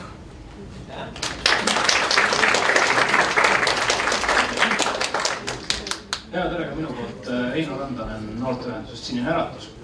Et tänase siis selle foorumi läbi küsimus on see, et ahetatakse selle üle, et noored osalevad vähe või nende hääl ei ole kuulda või need käivad vähe valimas, et kuidas me saaksime seda tõsta, kuidas me saaksime valimisaktiivsust tõsta. Ja minu hinnang on see, et see võib-olla tundub natuke küüniline, aga et selline kunstlik tõstmine ei tundu mulle kuidagi sobib lahendus sellele, et ta mõnes mõttes isegi kahandab selle väärtust. Ja nii nagu minu lemmikautor Ernst Jünger on öelnud, et liikumise väärtust ei määra see, et palju ta liikmeid on, vaid see, mida ta suudab saavutada. Ja seetõttu me Sinises Äratuses ei ole ka alati kunagi seadnud rõhku selle, et me peame nüüd võimalikult palju liikmeid saama, eks ole. Ja tähtis on see, et mida see olemusele liikmeskond teeb, mida nad suudavad saavutada. Ja kui nüüd võtta selline praktiline mõõdik, siis kohalike valimistel oli meil üle riigi umbes paarkümmend kandidaati, nendest osutus valituks veerand. Päris hea tulemus. Nüüd see eesseisvatel Riigikogu valimistel on meil nimekirjades päris kõrgetel kohtadel, kus juures 3 noort kandidaati. Seega kõige tähtsam minu jaoks on ikkagi see nende osalevate noorte kvaliteet ja see vaim ja see tõesti soov midagi ära teha. Ma võin enda kogemusest ka öelda, et selleks, et saada tähtsale kohale, otsustavale kohale, selleks, et inimesed võtaksid kuulda, sa pead tööd rügama nagu looma, sellest ei pääse. Aga ma arvan, et nagu ladina selline fraas on, et per aspera ad astra ehk siis läbi kannatuste tähtede poole. Et see, ma arvan, et need tõkked, mis noore teel on, mis nende ületamine juba eos loovad nii-öelda parema ühiskondliku aktivisti. See on minu hinnang, et need osalusvõimalused, neid on, noh, nagu me oleme siin täna kuulnud, neid on arvukalt, olid need siis konkreetsed poliitilised ühendused või siis mittepoliitilised, neid on väga palju. Ja need inimesed, ma arvan, kes tahavad aktiivselt osaleda, need juba on seal ja neid ma igatahes kiidan, kuna ma mõtlen nende vaadetest, mis võib olla minuga vastand. Aga et tegelikult minu arvates on olukord ikkagi võrdlemisi hea. Et alati võiks paremaks minna selles mõttes. Ma arvan, et iga erakonna esindaja siin nõustub sellega, et tihtipeale nähakse noori vähem väärtuslikuna. Aga nüüd, kui mina olen oma erakonna sees initsiatiivi võtnud ja ma märkan, et mind hakatakse üha enam tõsisemalt võtma ja mind hakatakse kuulma. Seega, et see nõuab tööd, aga töö teebki teid tugevaks osavaks. Aitäh!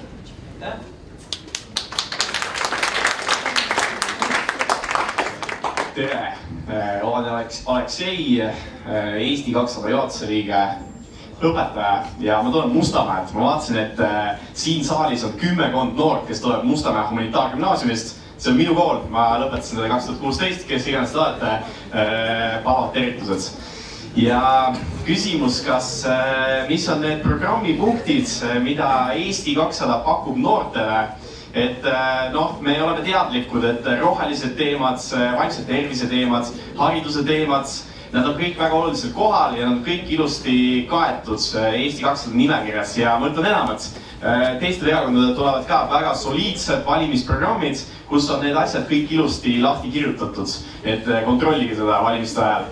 Ja minu sõnum on see, et Eesti 200 on ainus uus erakond, mis tuleb Riigikokku tõenäoliselt ja kui te tahate muutust ja kui te usute muutusesse, siis see on see partei, mida tuleks toetada. Kuna need 5 erakonda, mis praegu seal sees on, nad on 10-20 aastat, võib-olla isegi rohkem, oma asja seal ajanud ja nad on lahendanud võib-olla jooksuvaid probleeme, võib-olla hästi, võib-olla mitte nii hästi, aga kui te tahate uusi nägusid, eksperte, noori ja nii edasi Riigikogus näha, siis see on see võimalus kindlasti. Ja kui me räägime sellest, et kui noor on Eesti 200, siis registri järgi me oleme protsentuaalselt kõige noorema liikmeskonnaga erakond, valimistel meil on kõige noorem kandidaatide vanus keskmiselt võrreldes teistega ja minusugune inimene, ma olen 25 ja ma kandideerin kõrgel kohal Riigikogu valimistel ja ma olen juhatuse liige, et come on, et mis on veel üks noor erakond Eestis. Ja veel lisaks ütleks seda, et ma olen väga nõus, et tuleb olla aktiivne kodanik, astuda noorte kokku, tegeleda poliitikaga, käima valimas ja nii edasi. Kõige tähtsam on see, et teie sees oleks mingi põhjus ja mingi eesmärk, mida te tahate Eestis muuta. Olgu selleks haridus, olgu selleks kliimaprobleemid, olgu selleks mis iganes LGBT ja teiste vähemuste kiusamine, tahate selle vastu seista. Ma arvan, et tegelege eesmärgiga, saage vastav ja tugev haridus, tehke väga tugeva karjääri ja samal ajal olge aktiivne kodanik. Rääkige meedias, kirjutage artikleid, käige valimas, motiveerige teisi valimas käima ja siis võib-olla lõpuks teete ka koostööd mis iganes erakonnaga, mis teile kõige südamelähedasem on. Ja minu poolt kõik, aitäh!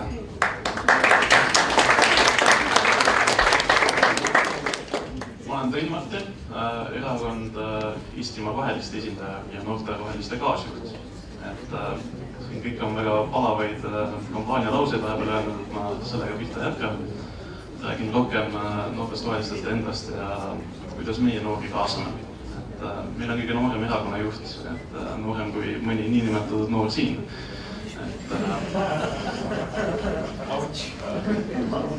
Ma ei nõustu Alekseiga, kes ütleb, et Eesti 200 on ainuke noorte erakond.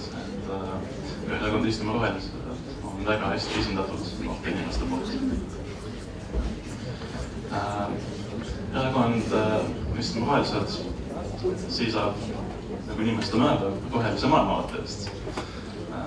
Mis läheb ka väga südamesse, ma tahaks loota noortele inimestele, et meie tuleviku, meie looduse ja meie maailma hoidmine. Et on palju noori, kellega ma ise olen koostööd, kes seisavadki sihukese asja eest ja tulevad tänavale ja näitavad oma arvamust. Ja peaküsimus on see, kuidas noored ennast kuuldavaks teha.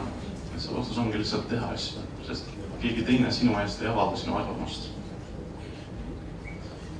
Minu poolt kõik.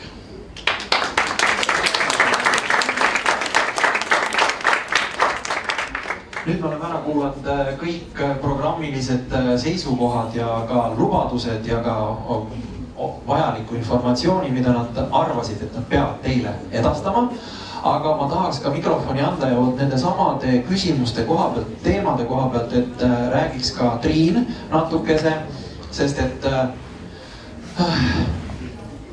mul oli natukese kahju sellest, kui Triin teie ees esines ja küsis teie käest küsimusi ja te mitte midagi ei teadnud. Nii работочка, öeldakse selle kohta. Ma tean, et ENL on viimase 5-6 aasta jooksul kõvasti vaeva näinud selle nimel, et jõuda ka vene keelt kõnelevate noorteni, aga tundub, et me peame veel vaeva nägema, on ju, üheskoos. Et see kõik informatsioon, mida teeb Eesti noorte organisatsioone ühendav katus selleks, et noored oleks aktiivsed ja osaleksid, ütleme siis niimoodi, et ENL ei ühenda ainult noorte organisatsioone, erinevaid väikseid nagu skaudid, gaidid, vaid ka neid samu erakondi.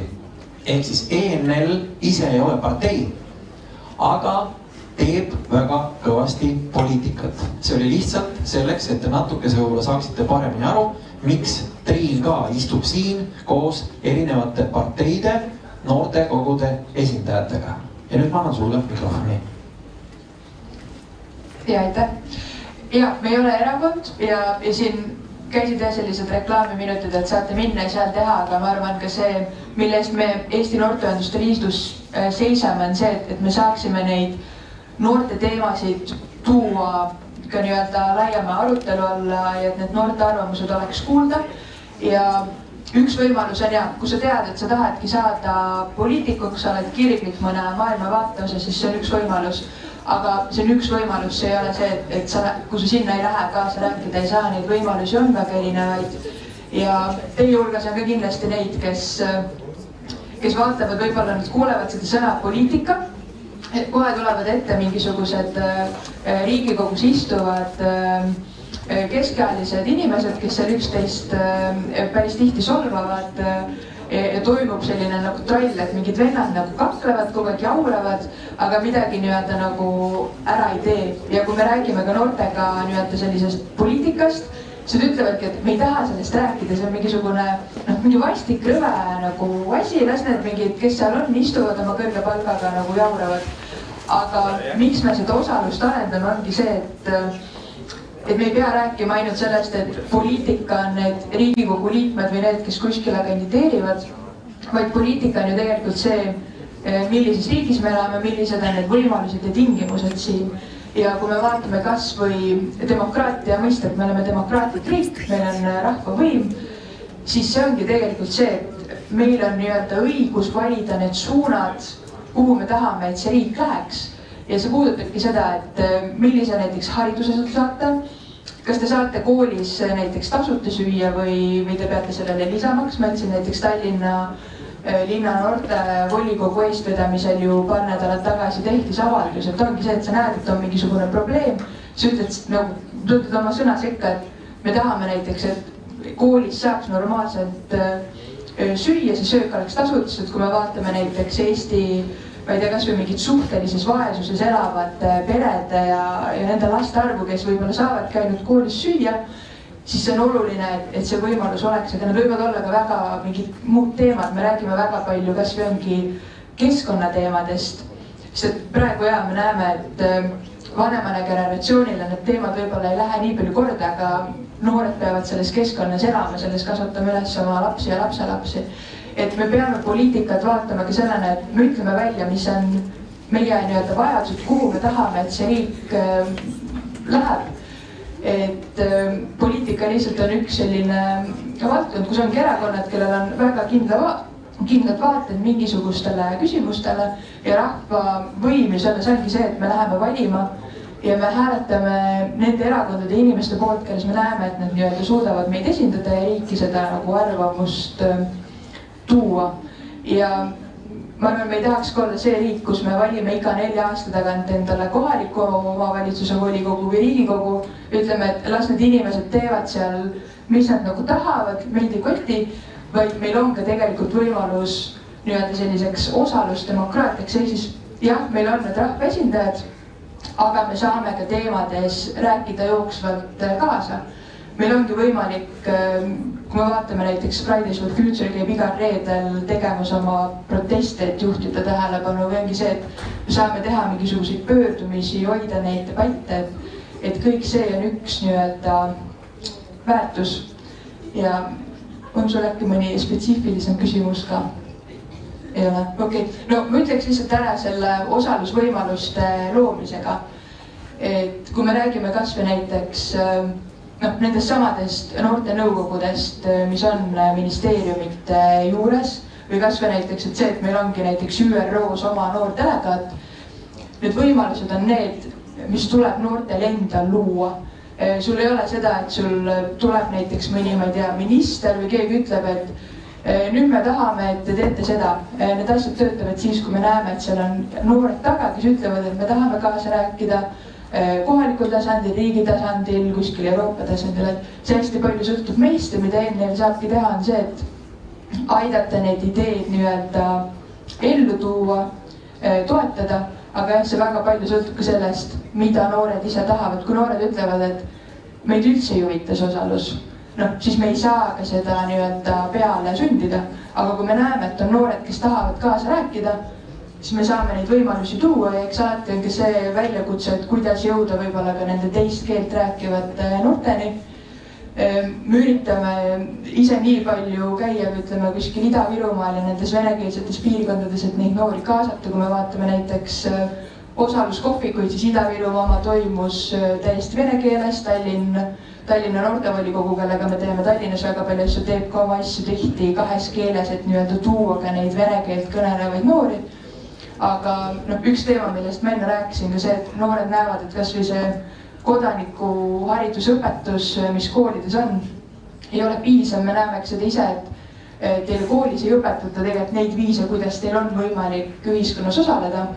Ja me näeme, et see on probleem, sest et kui sa ei õpi ära juba sellist koolikeskkonnas, et sa kandideerid näiteks õpilasesindusse, sa käid valimas, sa räägidki kaasa kuskil, ma ei tea, osaluskohvikutes, oled kohalikus noortevolikogus, siis on väga palju raskem tuua teid ka hiljem sellesse protsessi, et te tahate ühiskonnaelus kaasa rääkida.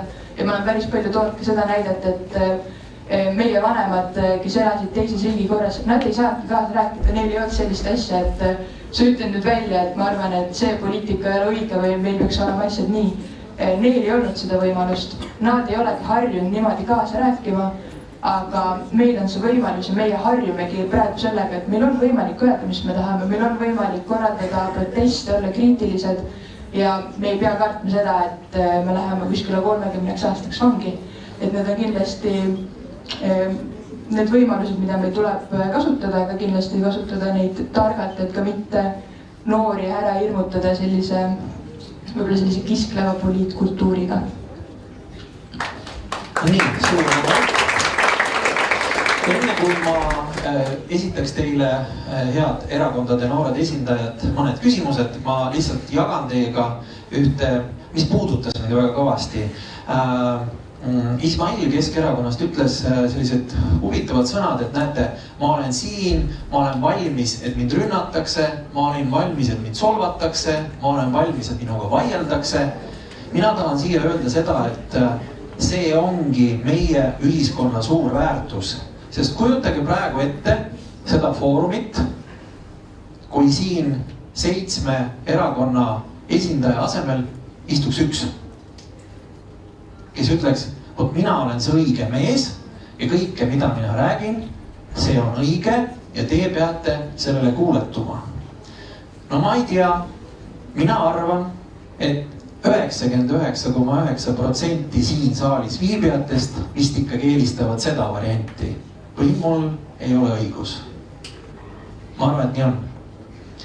Igal juhul pluralism, see, et meil on palju erakondi, palju eri arvamusi, palju erinevaid suundi ja julgetakse vaielda ja ka ära panna, ka nalja teha teineteise üle, see on palju parem variant, kui on see, kui oleks ainult üks partei, kes ütleb, mida tegema peab.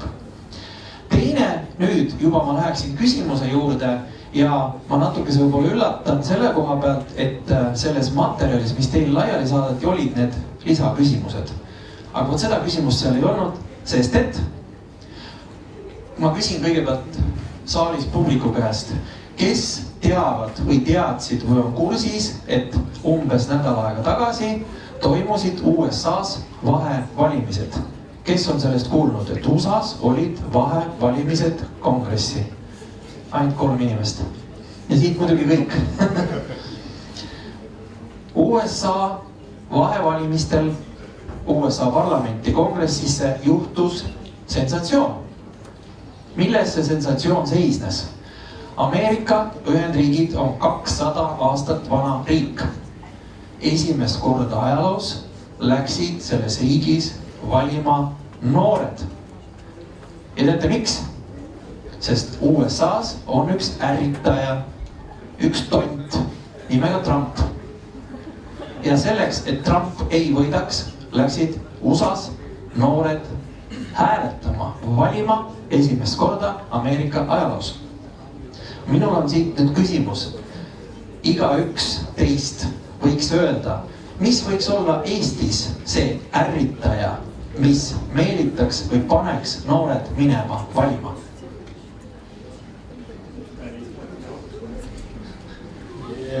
Jaa, aitäh. Ma kõigepealt ütlen, et ma olen ka selle eelnõu nõus, et siin pigem on hea, kui meil on mitu erakonda, kui see, et on üks.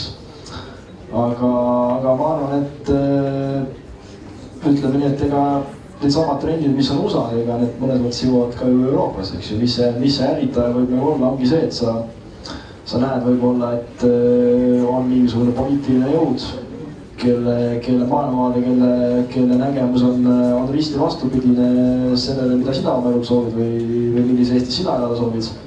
Ja selleks, et see selline jõud saaks võimule, siis see kindlasti on see miski, mis mobiliseerib minema valima. Ja ma loodan, võib-olla mis on nagu kulunud plaat, aga mida tuleb siiski meelde tuletada, et seesama Brexiti näide, eks ju, kus noored toetasid küll suuresti Euroopa Liitu jäämist, aga valima ei läinud ja siis juhtus nii, et Suurbritannia lahkus vanemate hääletajate, no napilt siiski, aga siiski, eks ju.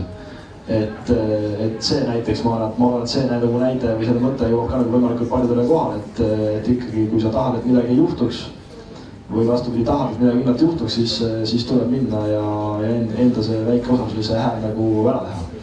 Aga ma arvan jah, kokkuvõtlikult kindlasti see miski, et kui sa kardad, et tuleb võimule jõud, kes on risti vastupidised nendel hoiakutel, mida sina oluliseks pead, siis selleks, et seda ära hoida, see kindlasti, ma arvan, võiks olla miski, mis toob valima, sest et USA-s, nagu me nägime, mindi.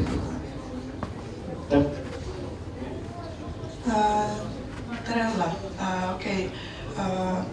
Praegu me näeme, et tegelikult noored ilmselt hakkavad tulevikus juba teevad seda rohkem olema huvitatud poliitikast ja see on just sellepärast, sest meil on praegu, millega me silmitsi seisame, on toodud kriisid, näiteks inflatsioon, energiakriis, kliimakriis, vaatad Aktuaalset Kaamerat, hull draama käib, et sellised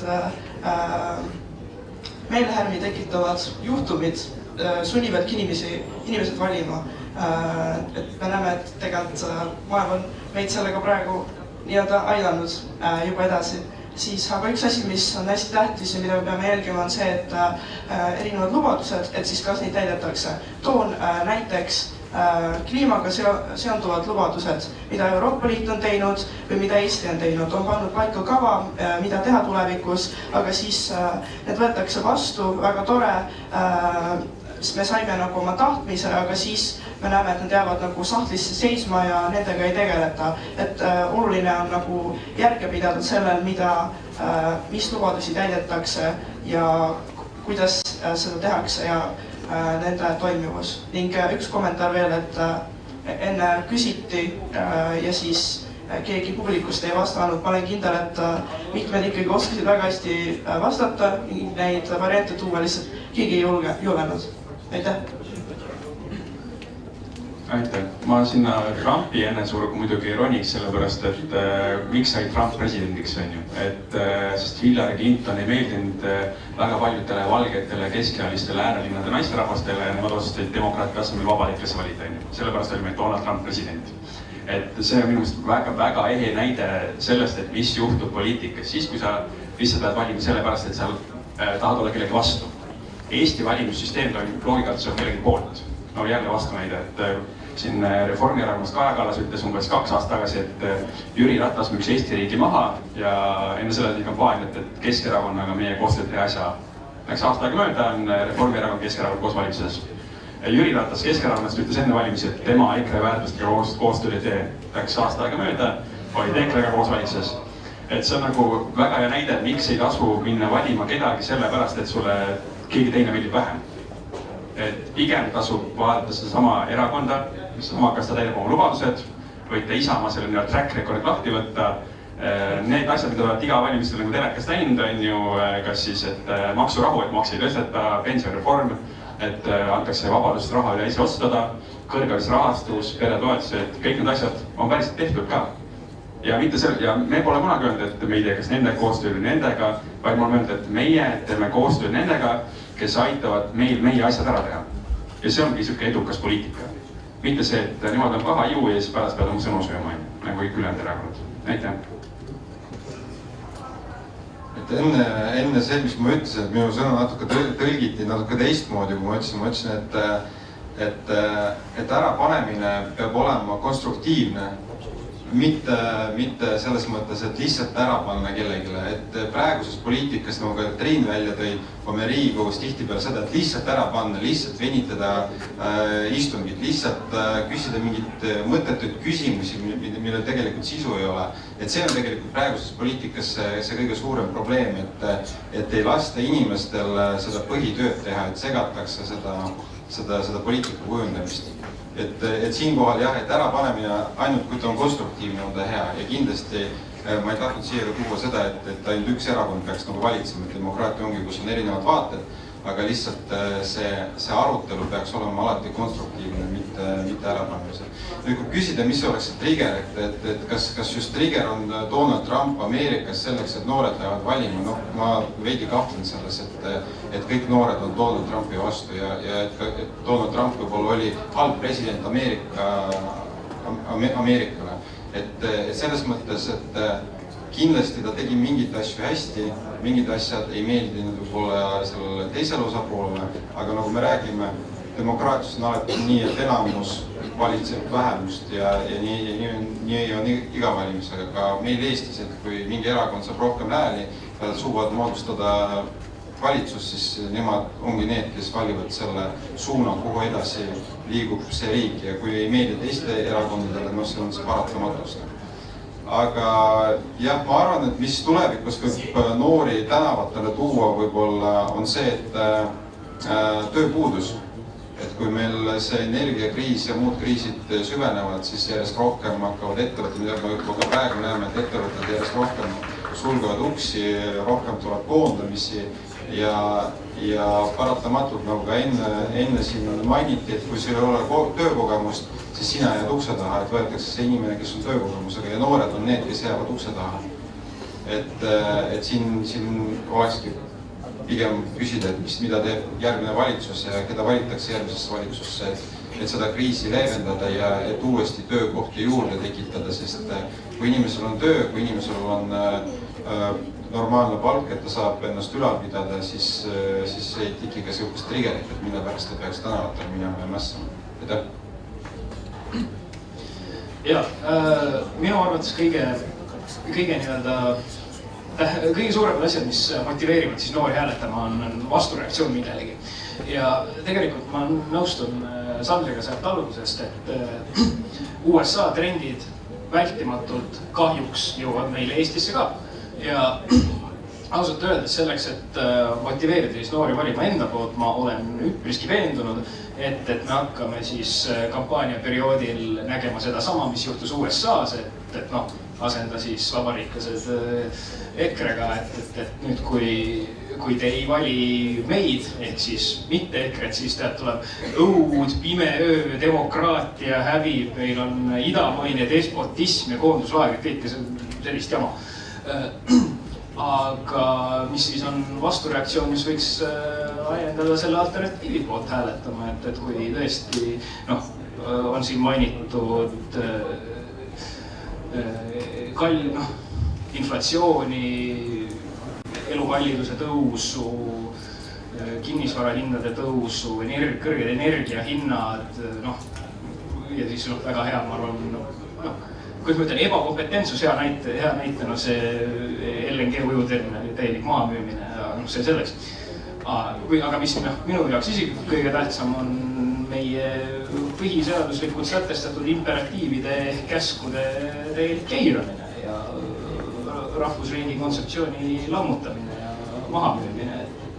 See paljud inimesed hääletavad ka vastureaktsioonina sellele. Ja kindlasti leidub ka noorte seast inimesi, kes niimoodi arvavad. Mina arvan, et on olemas kahte sorti valijaid. Esimesed umbes 50% on siis need, kes on aktiivsed kodanikud, kes on kasvanud ja arenenud nii, et nad teavad, et ma pean valimas käima, see on minu kodaniku kohustus ja nad teevad seda sügavalt oma väärtuste ja mingisuguste pragmaatiliste järelduste põhjal, et loevad valimisprogramme, aha, väga hea plaan, tundub usutav, see sobib mu maailmavaatega, ma lähen valima. Ja siis on see teine pool minu meelest ei ole kujunenud niivõrd tugevaks aktiivseks kodanikuks ja selleks, et neid mobiliseerida, on vaja mingisugust väga tugevat emotsionaalset põhjust, et nad läheks ja vajutaks selle ID-kaardi lugejasse või libistaks selle sedeli urni sisse ja siis kõik need vastandumise jutud, mis siin läbi käisid, ongi tavaliselt kaasaja maailmas olnud need triggerid või Donald Trump või mis iganes Brexiti vastandumise kampaaniad ja ka meil siin Eestis. Ja me teame ka seda, et mitte osalejate või ilma eelistuseta valijate osakaal kasvab. Et praegu see on 40%, valimistel ma arvan tuleb natuke rohkem see osalus, aga probleem on selles, et need 40% ja seal hulgas on väga palju noori, kes on nii nagu Triina õigesti tõi E4 selles esitluses, et siis demokraatia, poliitkultuur ja nad on sellest pettunud. Nad on pettunud, nad on väsinud sellest kraaklemisest, teineteise peksmisest, vastandumisest ja ma arvan, et tullakse Eestis valima siis mitte ainult noored, aga mitte hääletavad inimesed. Kui üks või teine poliitjõud suudab veenda, et meie nüüd teeme teistmoodi. Meie nüüd ei peksa mitte kedagi, meie oleme nii-öelda viisekad, viime Eesti poliitikat uuele tasemele ja kes iganes nendest erakondadest, kes siin on, ei lange sinna vastandumisse, et saada sealt mõni protsent juurde selle oponendi peksmisega, vaid just veenab rohkemaid, et usk, meil midagi muutub, meil tulevad muutused ja meil on võimalik lõpetada see kraaklemine probleemi ja nii edasi. Ja that's it, see on minu seisukoht. Mis ärritab noori minema valima? Ma arvan, et noori ärritab kõige rohkem poliitikud ja erakonnad, kes mõtlevad minevikule, mitte tulevikule. Kes näevad Eesti loodust kui rahaprintimismasina, kes näevad meie tulevikku kui midagi, mis ei ole nende mure. Kui kliimamuutust kui midagi, mis tegelikult ei juhtu, mis on mõne erakonna seisukoht siin. Ma arvan, et see on kõige ärritavam, kui see suhtumine on see, et sinu tulevik on vähem tähtis kui minu tulevik. Ja ma arvan, et see on see, mis ärritab inimesi ja noori valima minema. Nii, suur tänu. Kuna meil on jäänud ainult 10 minutit selle sessiooni lõpuni, siis ma küsiksin ainult ühe lisaküsimuse, kusjuures valikuline, te ei pea kõik vastama sellele, kui kellelgi on öelda midagi sel teemal, siis saate öelda. Aga see otseselt puudutab praktiliselt jällegi 100% siin viibijatest saalis. Ursula ennem küsis teie käest, teeme veel kord, kelle emakeel ei ole eesti keel? No näete, publik on soojakene teie jaoks olemas. Mida kallid erakonnad on teinud selle jaoks, et kommunikeerida ja suhelda eesti keelt mitte kõneleva noore inimesega, kes tahaks midagi öelda selle koha pealt?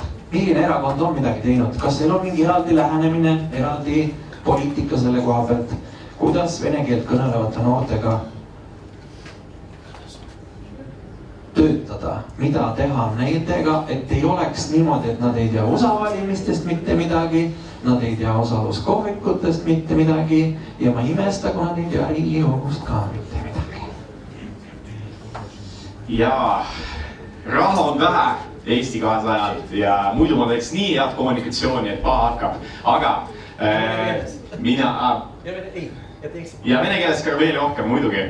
Ja mina isiklikult, kui ma püstitan mingid teemad, olgu selleks Postimees, Delfi, sotsiaalmeedia, kus iganes, ma panen selle jutu ka vene keeles kirja. Või palun, et toimetaja telgiks selle asja ära ja ma üritan, et see sõnum oleks võimalikult samasugune nii eesti kui ka vene keeles, et oleks sellist asja, et vene publikule mõtlen, et Ukrainat ma ei toeta, aga eesti keeles hakkad vabandama, et tegelikult ikka toetad, et see on mingi jama.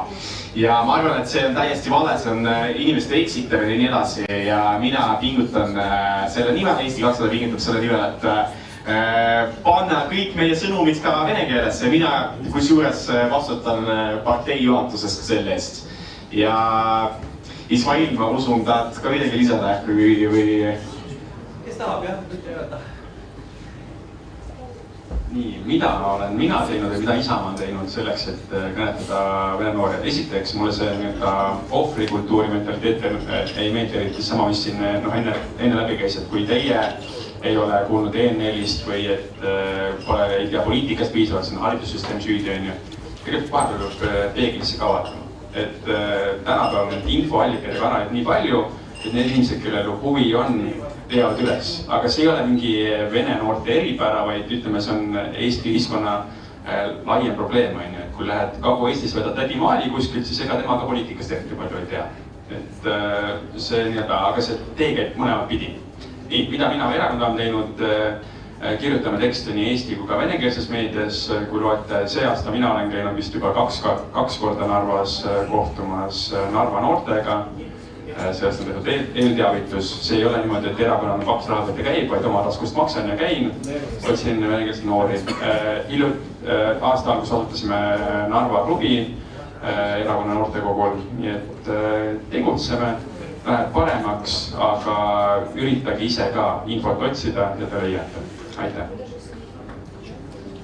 On hea alati öelda, et otsige ise ja meie ei ole milleski süüdi, et ise olete kõiges süüdi. Aga selles küsimuses, miks ma esimesena ei hakanud vastama, siis tihtipeale nagu meid just süüdistatakse, et me rohkem tegeleme venekeelsete noortega kui eestikeelsete noortega, kui tegelikult me tegeleme nende mõlemaga, me suhtleme nende mõlematega ja enamustel meie noortekogu liikmetel on pädevus suhelda mõlemas keeles vabalt. Mis need täpsemad asjad on see, et tuleb noortega suhelda võib-olla nendes meediumites, kus noored kõige rohkem on. Olgu selleks TikTok, olgu selleks Instagram, Facebook, et igal pool samamoodi suhtleme nii vene keeles kui eesti keeles ja oleme valmis võtma kõiki vastu, vaatamata nende emakeelest või suhtluskeeles, et meil on erinevad, kes inglise keeles ainult suhtlevad, kes vene keeles ja isegi meie kongress on alati kakskeelne, et kõik noored, kes ei saa piisavalt hästi eesti keelest aru, saaksid aru, mis toimub ja mis otsuseid vastu võetakse ja keda valitakse. Ja samamoodi, kui te reklaame olete näinud, siis need on kakskeelselt olnud, kuigi mõned meie oponendid, näiteks siin paremal pool, ma on suhteliselt vastu sellele, et Eestis peaks ikkagi ainult eesti keeles suhtlema, aga ma arvan, et keel on tööriist, mida me kasutame, et üksteisest paremini aru saada. Ja kui inimene, minu vastas, saab paremini aru vene keeles ja mina saan ka väga hästi vene keeles aru, siis ma saan temaga väga hästi suhelda vene keeles ja selles ei ole mitte mingit probleemi. Aitäh! Reform. Esindamisel on aega väga vähe.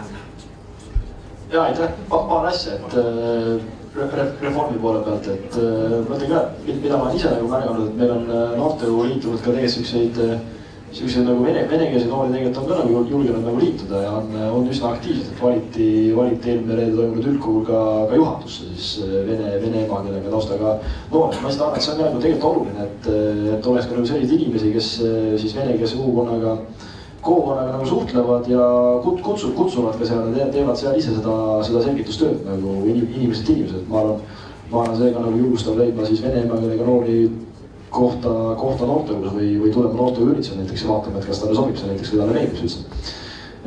Kampaanias loomulikult, ega oma kampaania sõnumeid levitame ka venekeelselt, nii trükiseid ajalehte oleme tõrkinud vene keelde kirjutanud lugusid ka siis ütleme portaalide, Postimehe, Delfi, ERR-i venekeelsetes portaalides samamoodi, eks ju, et see suhtlus ju käib, eks ju, et kontoris meil eraldi inimene on, kes vastutab ka venekeelse kommunikatsiooni eest, et kindlasti suhtleme ka nagu selle auditooriumiga ja ma lisaks siia ka selle, et üks olulisem teema, millega me oleme ju aastast 2017 tegelenud nii kohalikul tasandil kui riigi tasandil, seesama eestikeelsele õppele üleminek, et millega nüüd riigis on ka pihta hakatud siin uues valitsuses. Et miks me seda tegelikult ju teeme, ega see eesmärk ei ole seda, et sundida kedagi tunnustama oma kodust emakeelt ja kultuuri, vaid tegelikult selle mõte on just ka see, et kõik, see tähendab ka vene emakeelega noored saaksid siin Eestis head võimalused oma elukalt hakkama saama, mille eelduseks paraku on hea riigikeele oskus, et tegelikult kui ma ütleks, et meie üks põhikampaania sõnumeid on ju suunatud ka sellele, et siin elavad muu emakeelega noored saaksid paremad võimalused tulevikuks. Nii, suurimad tänud, ma veel kord vabandan juhul, kui keegi tahtis midagi öelda, aga ei saanud, sest et kellaaeg surub meil tagant ja saalis olijad seda ei näinud, teie, lugupeetud erakondade esijad, nägid. See ei olnud Vassili poolt mingi destruktiivne tegevus, et ta vedas inimesi saalist välja, lihtsalt ta üritab organiseerida korralikku toitlustamist. Ehk siis esimene laine lõunale minejaid juba läks lõunale, aga enne kui me laseme teise laine ka praegu lõunale, ma tahaksin, et te kõik suure aplausiga tänaksite meie külalisi ja diskuteerida. Ja ma arvan, et te ühinete minuga, kui me soovime kõigile teile edu märtsis toimuvatel Riigikogu valimistel. Nii, aga nüüd võime siis teid ka lasta saali ja lubada saali ja siis ka lõunale. Aga nüüd kiire informatsioon, ehk siis lõuna, oodake natukese. Oodake kõik, palun. Kiire informatsioon. Lõuna toimub meil siis Tempo nimelises restoranis, see on all esimesel korrusel. Kui te lähete niimoodi maja otsa, seal saate süüa.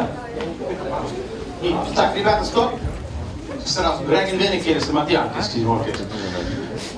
Ootame natukene siis palun 15 minutit veel, on ju, natukene. Meil on lõuna kuni 2:15. Ребята, обед до 2:15, успеете все.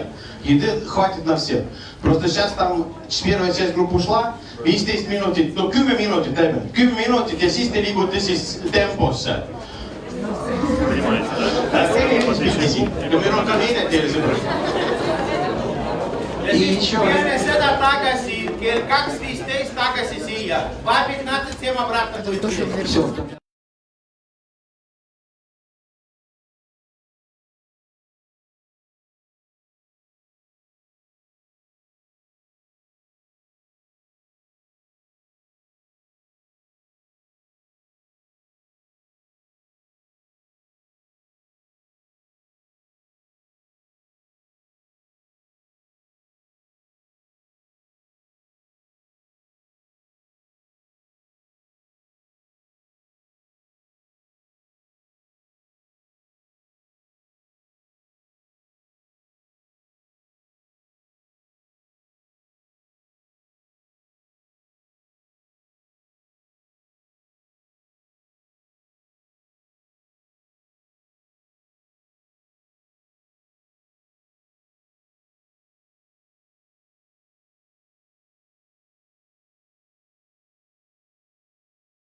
Nüüd hakkab siis tõsine töö. Сейчас начнется серьезная работа. Я так понял, наверное, могут в группах и на русском общаться. Ага, на любом. Esimene grupp noorte osalus ja kodanikuühiskond. See on siis 5. korrusel Fidel nimelises konverentsiruumis, vasak osa. То есть молодежное участие и гражданское общество. Это на 5. этаже помещение под названием Фидель и с левой стороны. Järgmine grupp on siis lõimumine ja mitmekesisus. See toimub siis romantikasaalis. Ehk siis see on siin samas, teisel korrusel, romantikasаал. То есть интеграция и многообразие. Это в зале под названием романтика. Ettevõtlikkus ja rohepööre grupp on ka 5. korrusel Fideli ruumis, aga paremal pool. То есть предпринимательство и зеленый разворот, или поворот, как лучше сказать, зеленый разворот, да? На 5. этаже помещение. Сходите, просто проходите, вот сейчас буду смотреть, вот там вот смотрите помещение. Eesti haridussüsteem on siis saalis nimega Victoria. Эстонская образовательная система. Эта группа будет работать в помещении под названием Victoria, тоже здесь на 2. этаже. Ja siis on praktiline töötuba, практически workshop. На английском языке это будет здесь же в помещении Galaxy. Nii et praktiline töötuba, mis toimub inglise keeles, on siin Galaxy saalis. Vassili ütles mulle, et te olete ise ennast jaotanud gruppidesse ära. Vassili сказал мне, что вы сами распределили друг друга, сами себя по группам. Я прав? Отлично, отлично. Так что мы можем сейчас разбредаться по помещениям. И мы увидимся с вами опять-таки в 16:00 здесь, в общем зале. Nii et näeme teiega siis kell 16:00. Selleks, et juba Если я не ошибаюсь. Но нужно...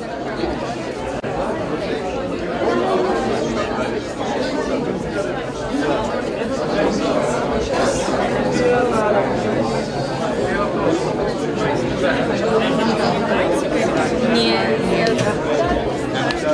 Гулять пойти. Давайте на этой выставке, может там что-то интересное. Блин, что это про что? Так, всем привет. Мясо. Все. Кто со мной, Виктория? Это я вам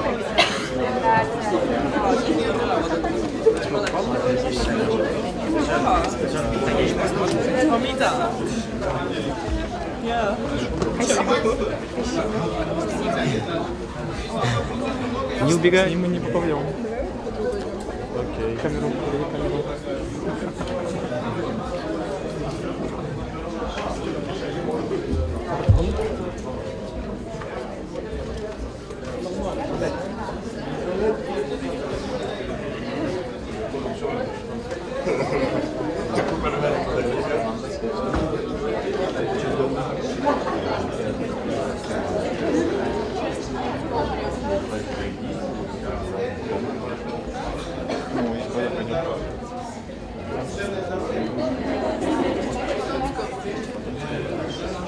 Просто погуляем. Пошлите.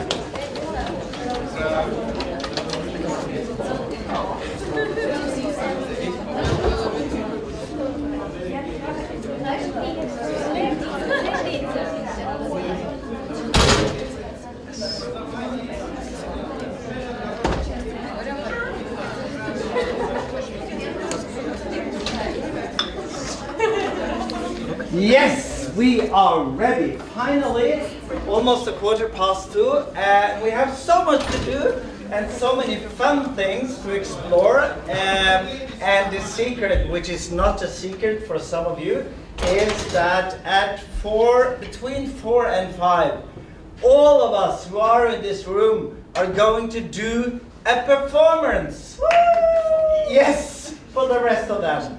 And it's not going to be something on stage. We are just going to do it quite so informal in the middle of the floor, and I don't quite know yet what it is.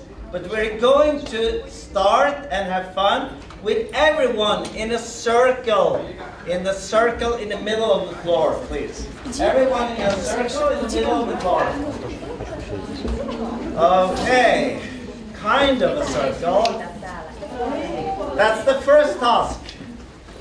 That's the first task, in a circle. Can we make it not too close, not too far away from each other, so we have to adjust so that we sort of a nice circle? Yes, a bit narrow there, so there's big space. So we need to cooperate and find out, okay, is it nice? There's still a lot of room there, so you have to go to that direction. There's a bit narrow there. We need to have some space there. Okay, okay, it's good. Wonderful. First, names. We're not going to remember a lot of them, but it's important that we know that we have said our name. So, my name is Morten, in Norwegian, Morten, and I'm from Norway. That's it. I'm Valeria. I'm from here. Valeria, from here. From Tallinn. From the hotel. The Tallinn. From Tallinn. Okay, Valeria. Varvara. Thank you. I'm Ella from Sweden. Ella. Emilia from Sweden. Emilia. Cassandra from Sweden. Cassandra.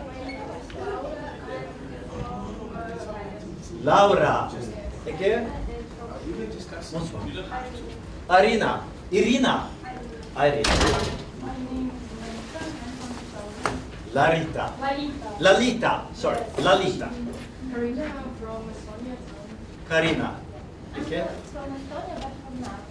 Okay. And your name? Anya. Anya. Thank you. Linda from Estonia, from Tallinn. Linda. Dasha from Tallinn. Dasha. Thank you. My name is Alessa. I'm from town. Alessa. Emily from Tallinn. Emilia. Emily. Emily. Yes. Thank you. Alexandra Alexandra. from town. Alexandra and Alexander. Okay, thank you. Margot from town. Margot. Thank you. From town. Masha. Anastasia also from town. Anastasia. Yes. Thank you. Kate from town. Kate. Kate. From town. Thank you. Oh, Julie had to check. Where am I from? Denmark.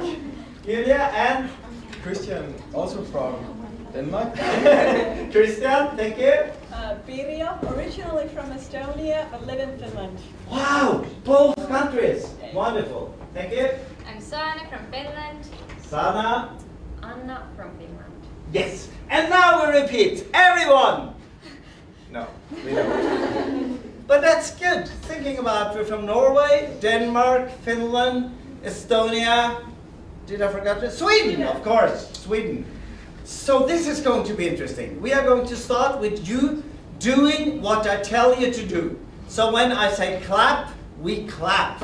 So it's clap, clap. Okay, yeah, and then the difficult thing is to just, not like this. So I say clap, clap, clap, clap.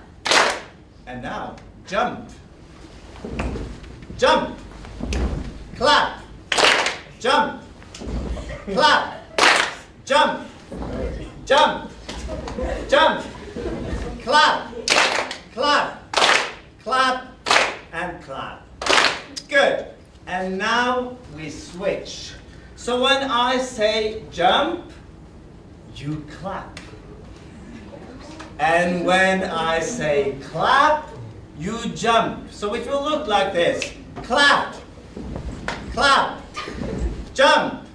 Okay, but I will not do it for you. So you just have to do it. Okay, are you ready? Concentrated. We are some sort of dividing our brain now and see if it functions. Okay, clap. So clap is jump. Okay, clap, jump, jump, Clap. Clap. It's getting better. Jump. Jump. Clap. Clap. Jump. Jump. Clap. Clap. Jump. Jump. It's not easy. Okay. Last time. Jump. Clap. Clap. Clap. Clap. Clap. Jump. Jump. Clap. Okay, good. So we're getting a bit more in weight. So this is a game, and it's called SIP. And what we do is that we have some sort of a thing here, and I send it to you, and by sending it to you, I say SIP. And you send it to the next person by looking at her and doing SIP. Okay, so it should look like this. SIP, SIP, SIP, SIP, SIP, something like that. Okay, let's try. 1, 2, 3, 4. SIP. Zip, zip, zip, Zip. zip, zip, zip, zip, zip, zip, zip, zip, zip. Oh, thank you. You have to wait till you get the SIP. So it's not I have to hurry. So wait until you hear the next person next to you say SIP, and then you pass it. Okay, once more. SIP. Zip, zip, zip, SIP. zip, zip, zip, zip, zip, SIP. zip,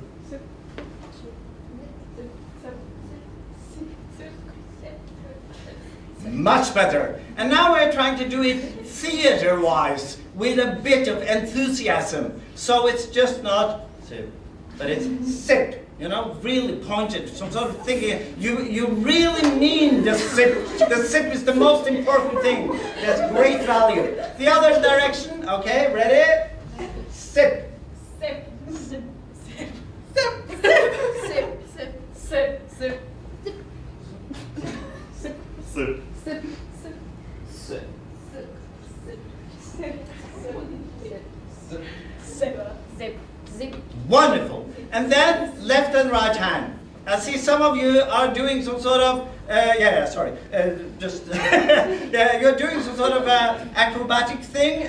The SIP comes this way and sort of SIP with the, but take the closest hand. So to the right, it's the right hand. To the left, it's the left hand, or the other way for you. So when we receive a SIP, we can decide to give it back. To give it back.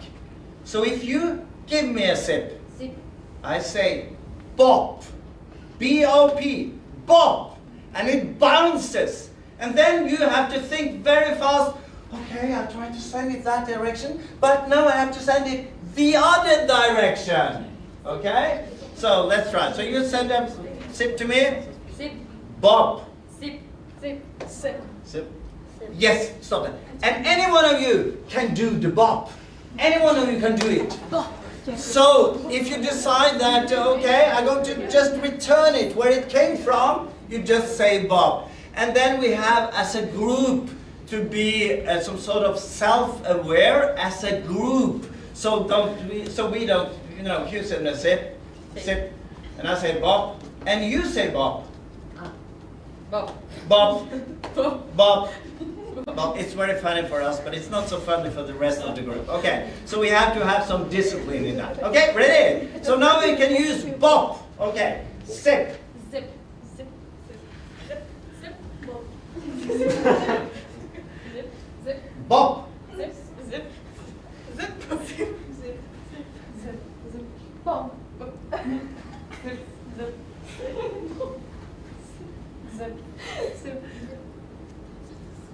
Yes, wonderful. You understand it. Okay, we're going to do. We have a little time for this. I'm just going to show you the last part, and that's it. That is that it's possible to send a SIP not only to the left and the right, but it's possible to send it to a completely different person in the circle. So if you give me a SIP, Zip. I can say SUP, and then it's yours, and then you have to decide to the left or the right. And you can even say bop. Okay. So let's try it really, really slow. So there are three things: sip or sip, bop or sup. And we have to look at that person. We have so many. We have to look very concentrated on that person. Sip when it's over to the other. Okay, so it's sip, bop, and sup. Sup is the one. Okay, sup is the one. Okay, we start slow. Sip, sip, sup. Sup. Sip. Sip. Sip. Sip. Sip. Sip. Sip. Sup. Sip. Sip.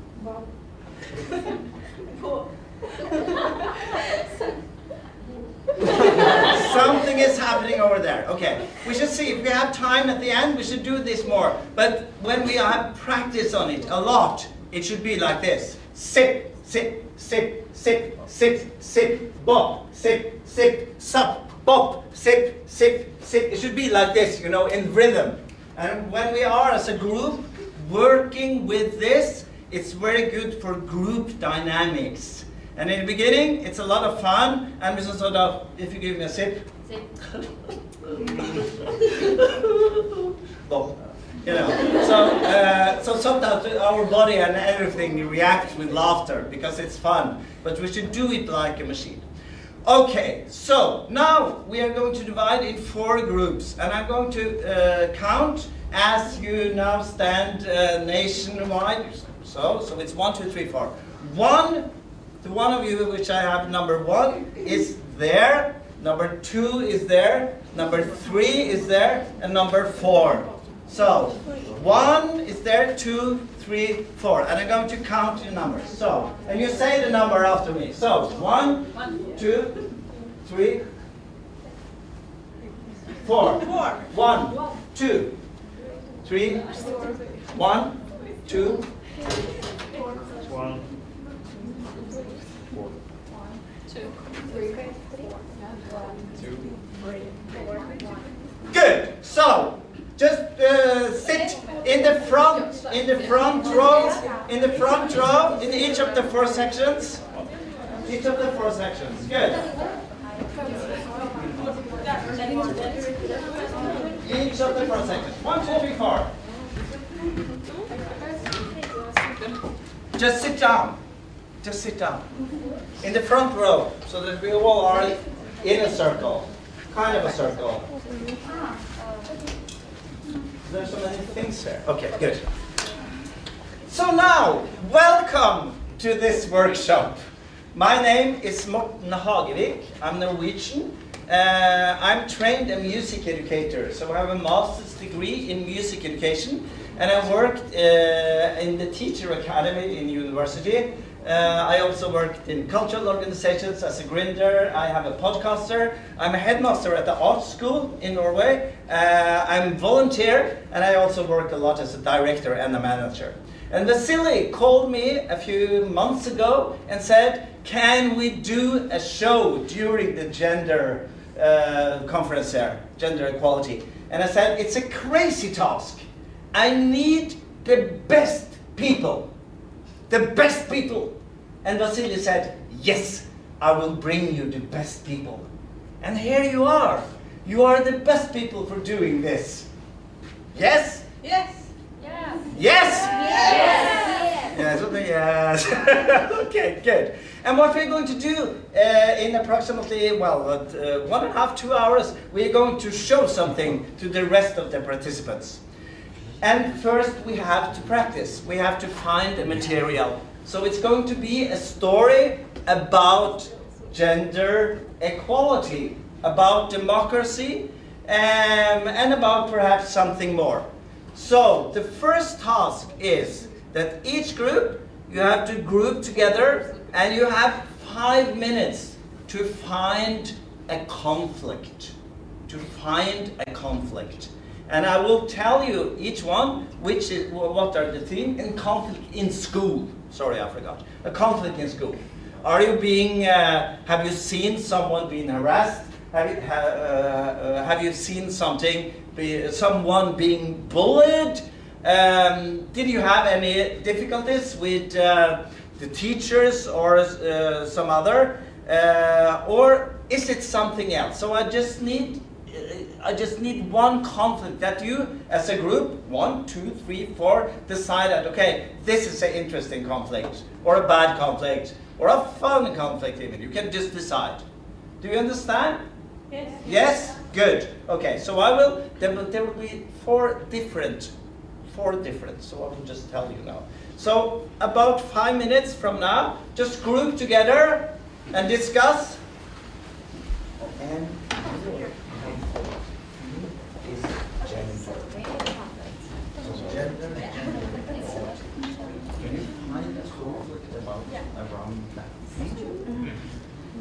just group together. Sit tight. Okay. So, your conflict is democracy, making your voice heard. Do you have any examples from school or from the life or whatever of a conflict which could have the title democracy? So democracy, it's that everyone should join and decide together.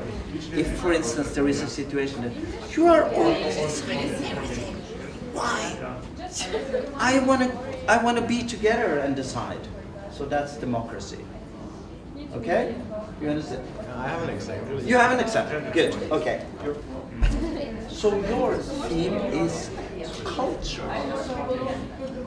And that's a lot. That's really a lot. But can you imagine some conflict, or if you have from your own life, about different culture, different parts where we are from, different countries, different socio-cultural, poor and rich, intelligent, I don't know, something about culture. A conflict. Thank you. And your conflict they made a vote with the teacher and made it so the boys should take a shower and it's suspended. Yeah. You know, how to take care of the world, how to take care of each other, how to take care of the climate, how to take care of pollution, how to take care of war and not war. So it's to make this planet be able to live 50 years ahead.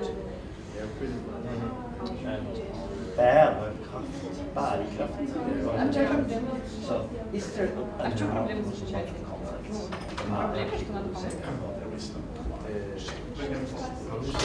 And there are politicians who say that.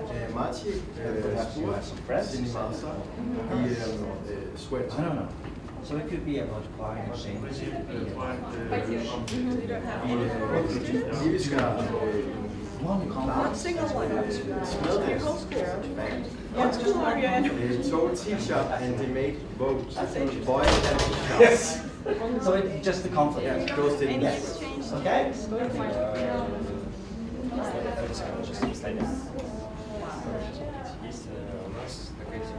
Oh no! If girls went to gym and sweat, they also have a shower. It's just they smell.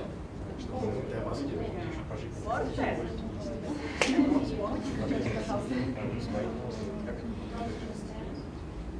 But that's just an example. We can make something up.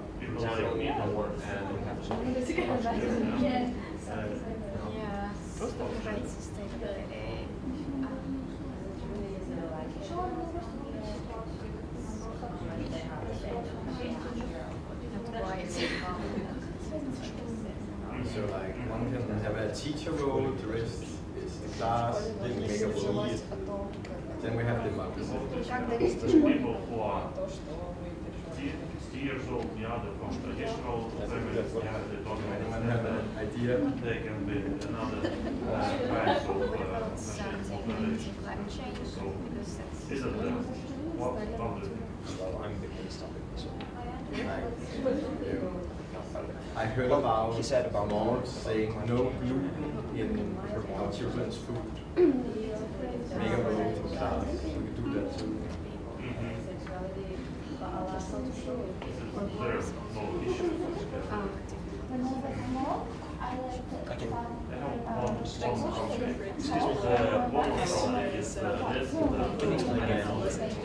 Yes, let's just take climate change. Is it? Is it? No. It's just nonsense. There are some researchers who say that. But you know, it's so hot. It's getting warmer and warmer. It has been warm before. 100-200 years ago. That's a conflict. So you can sort of think about why is that conflict? How is that conflict? Why are these people saying that the climate change it's just bullshit? Why do they say that? Are they afraid? Are they angry? Do they like knowledge or something? But what we have to So you have to, it could be climate change, which is a conflict, and then you have to discuss why is it like this? Why is it like this? Why doesn't everyone think the same? Did something happen if we do this? I hope we do. Yes. Thank you. I hope we do. So why is it like this? Why is it like this? Why is it a conflict? Yeah, did they change his side? That's just climate change that happens war and also. You have to decide one. So it could be war. So why are there war in the world? That's a big topic. Have they changed it at the school? Better with climate change. So why is it like this? Why is it a conflict? Why? Do you find it? Well, we'll find yes, yes, good. So you have to choose one conflict. If you want, because some. Did you find a conflict? Yes, we have some ideas. Yes, good. You have to choose one. It doesn't have to be the right one, but it's just this is the conflict. Why? One of them. Yes. Well, that's kind of hard. But it does make sense. You can make a scenario where people Yes. notice the problem Yes. with the bags. You have a conflict? Either the parents You have a conflict, yes. So, tell but for the teacher instance, and make a what rule is a conflict in culture? that it has to change. So One, there's I no can more tell you, help. one conflict is a war. I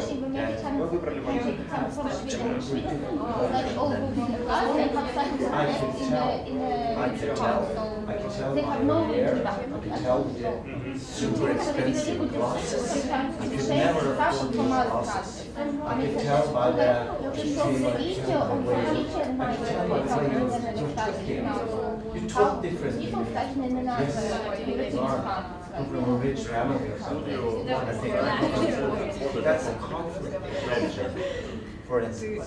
So that's going to be one other conflict in culture could be that democracy is I when come people from a different make a decision together, right? our family than So we have to make a play where people gather and say yes.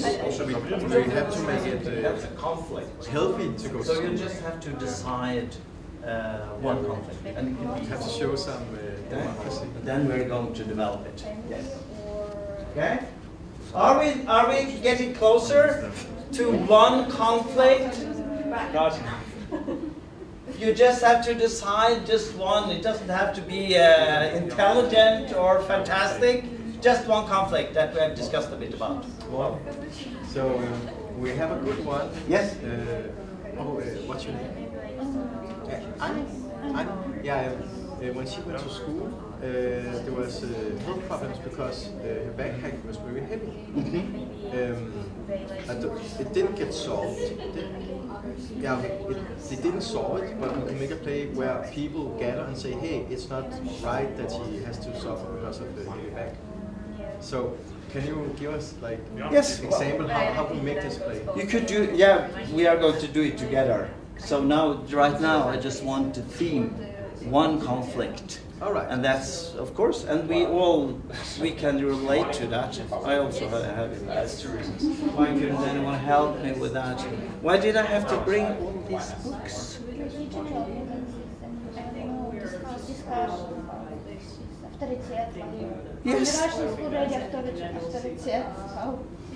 There were no discussion at all. No, you just have to read. Okay, that's good. It's easy. It's very easy to understand. You can relate it. Okay, so we have one conflict here. We have one here. We about one. And we have one here. Yes. Okay. Good. So now we have what we'll do now. Now we have 20 minutes. 20 minutes to show the rest of the participants this conflict. And we're going to do it with movements, talking, or music. And we will see. And I will show you something we're going to do. So the conflict first, just so that we know, it's perhaps some of them can be connected. So your conflict is about LGBT community. Okay. That people can't understand teenagers or young people. Yes. In their stories. Okay, so the conflict is for LGBTQI+, for the community, or for those of us who feel different. We shouldn't have to feel different, but for those of us, there is of course a conflict in the society with the older people who don't understand who you are and why are you like that? Can't you just behave? Be normal! That's the conflict. Okay. Conflict number 2. To have a book in the back. Yes. This is a very interesting thing because it's about when you are a young girl and your backpack is too heavy and your teacher and everyone around doesn't understand it. Why do I have to carry these heavy books? Why do I have to do it? So this is more, it's a big topic. This is very small, but very important for the one person who carries and her back gets sore and very bad. And it's we shall do something interesting about that. Okay, and here group number 3. So our conflict is like poor students from other part of Estonian country came to a rich school, and rich people don't like the poor ones. So it's young royals. Those who know that's serious. So poor people who come from a poor family come to other parts in the country to a school with a lot of rich children. Interesting. And the fourth and last is, the conflict is? About war, what happens? Oh, you took the war part. Okay, so what's the conflict there? What happens? Say something more about that. Well, a lot of people arguing with each other, what reasons why it happens, why war happens, and there are always two sides, and in one of them, on the other hand, I have people who have they have their own mind, thoughts. Yes. And there's always will be those other people who are disagree with them, and this our topic maybe about. Good. Okay. So now we have to decide. So can everyone put chairs in the circle again? So like we were standing, but with chairs, so we will sit in a circle. And it has to be a circle, some sort of a round. You have to see me here.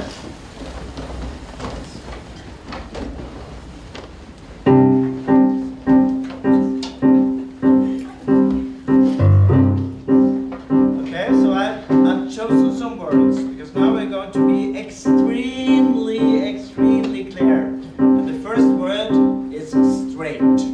So we will say straight. Oh, that's a blah like this. That's right. And just do it kind of scary. So it's not straight, but it's straight. Let me hear. 1, 2, 3, 4.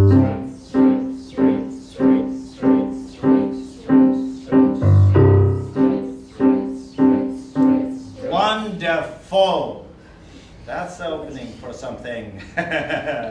Okay, the next word is war. And then we are going to have some other music for that. More conflict, because with music we can create colors. Oh, it should be like that. Okay, so say it with a really, really dark voice, and from the straight. That's the straight. You know, there was it.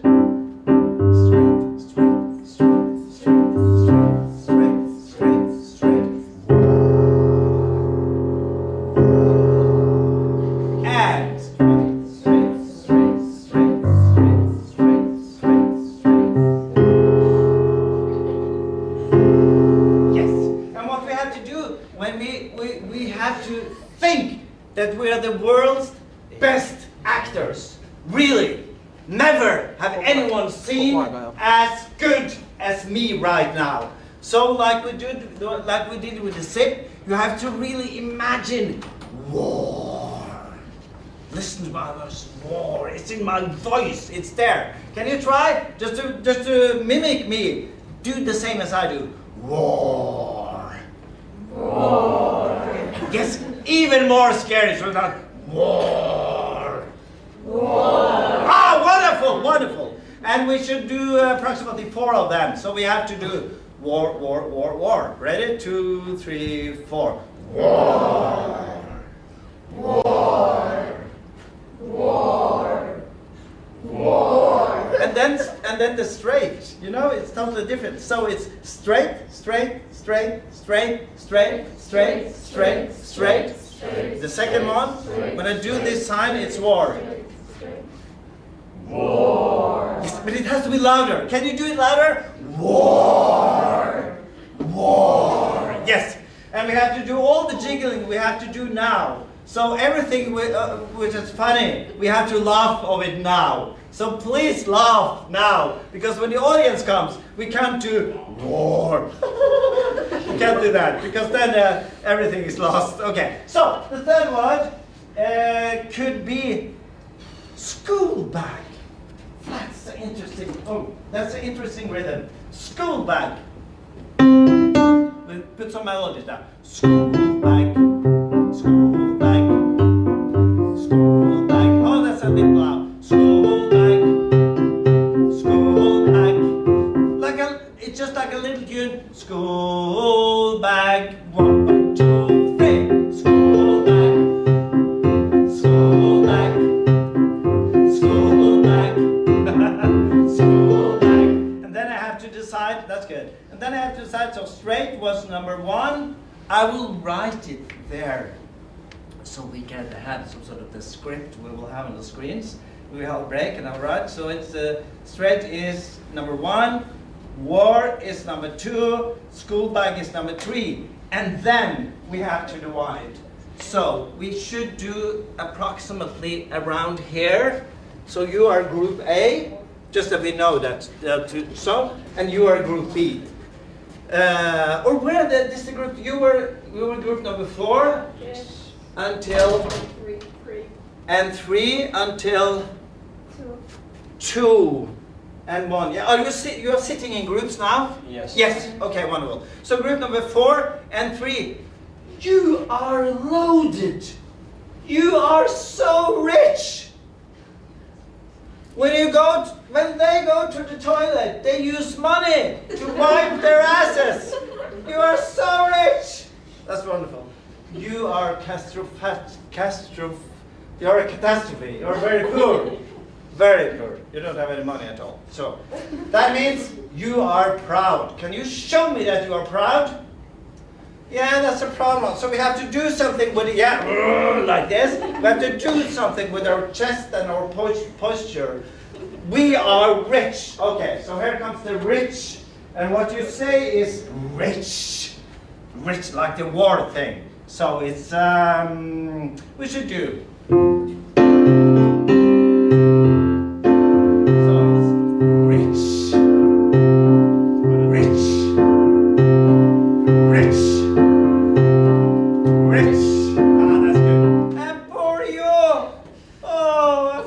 I don't feel sorry for you. It's probably your fault that you are poor. So it could be.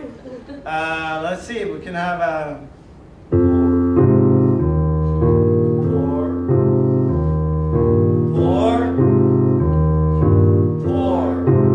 Yes, and we have the rich.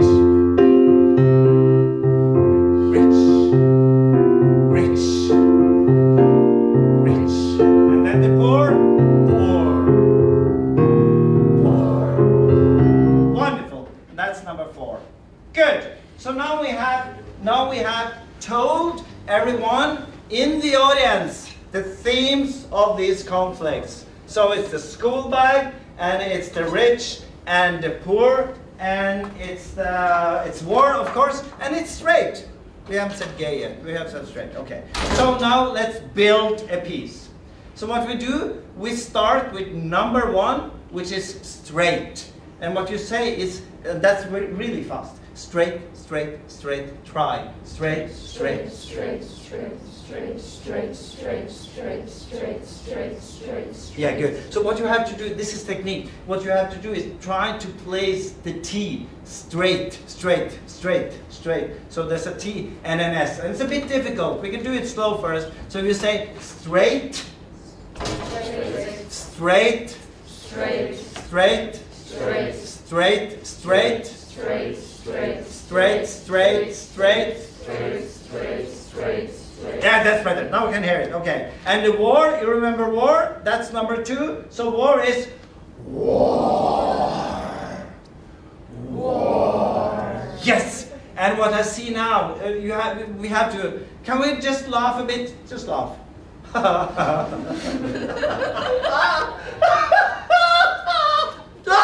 Laugh! Do it!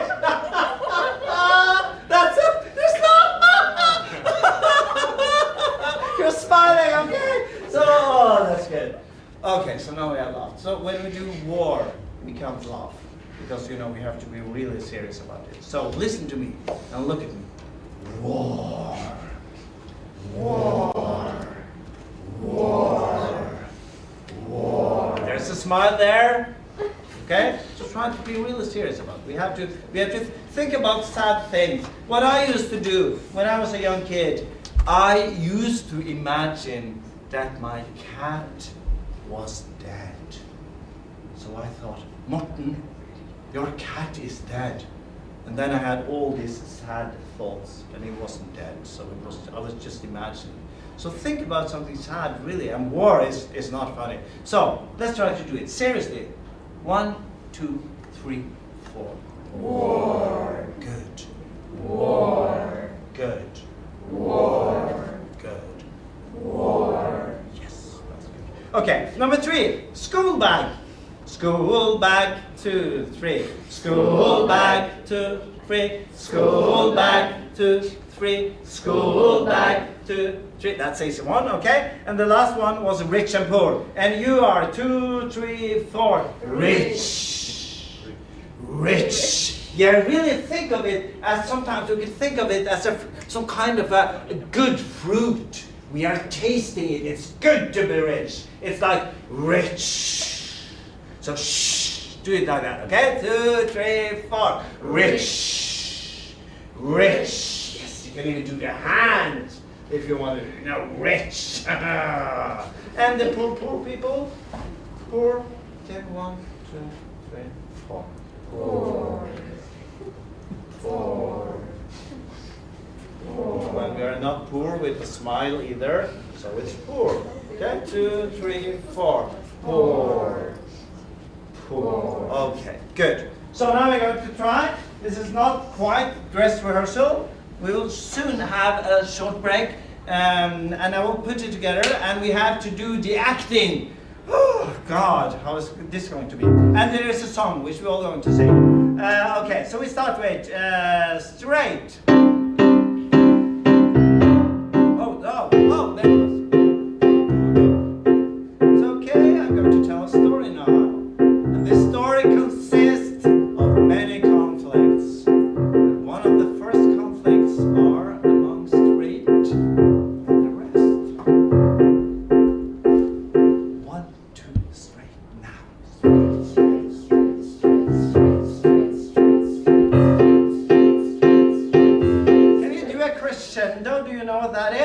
So we start louder and louder. Okay, let's see how much. Can we close the door? Some sort of, just to close the door. I don't feel better. Okay. So if we do like this.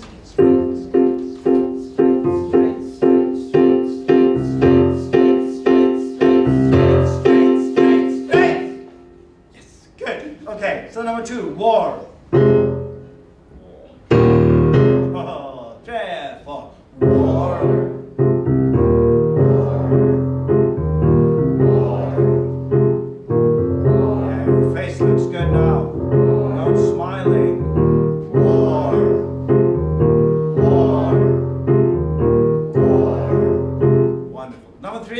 Bag. Oh, there's there.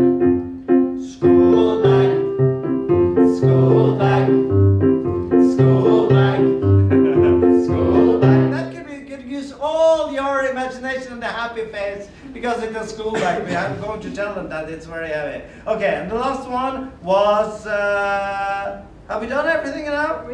Rich, poor, of course. Yeah, that was a bit more like this.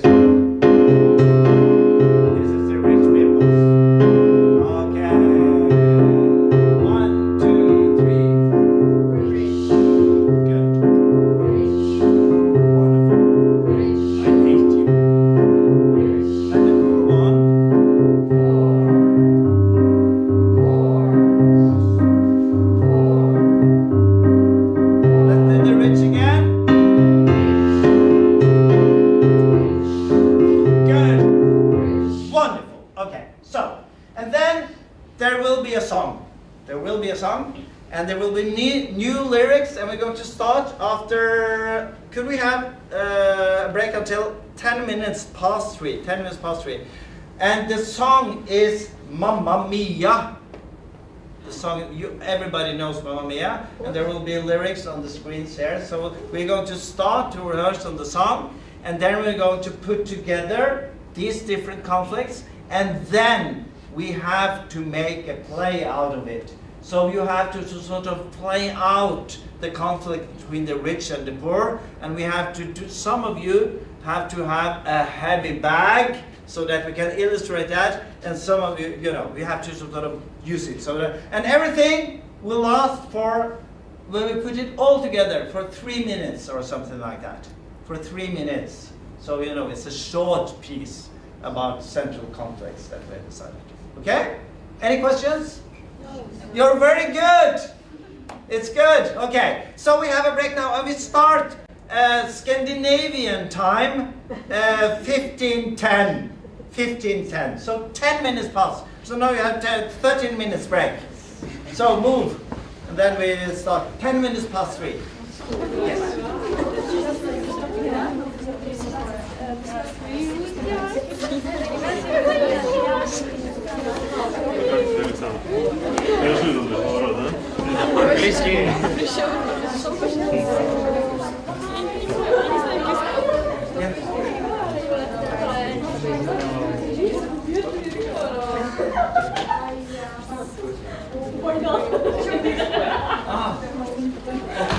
Я сейчас ржать буду, я сейчас пойду к Диме.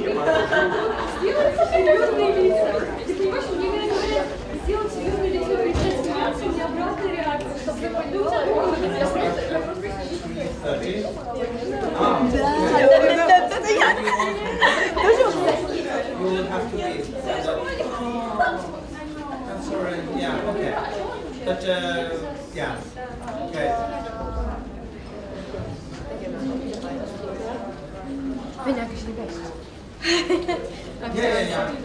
Yeah. Okay. Thank you very much. Okay. Yes, I will write it now, so we will have it all. Yes, what we're going to do is that now we will finish at 5. Yeah. So now we will work with this until 4 o'clock. And then everyone comes in. Кофе пауз. Кофе пауз. То там должно было быть позже, но он, видимо, устал. Yes, we will do our thing, and they who have discussed, they will just blah blah blah. So we are the yes.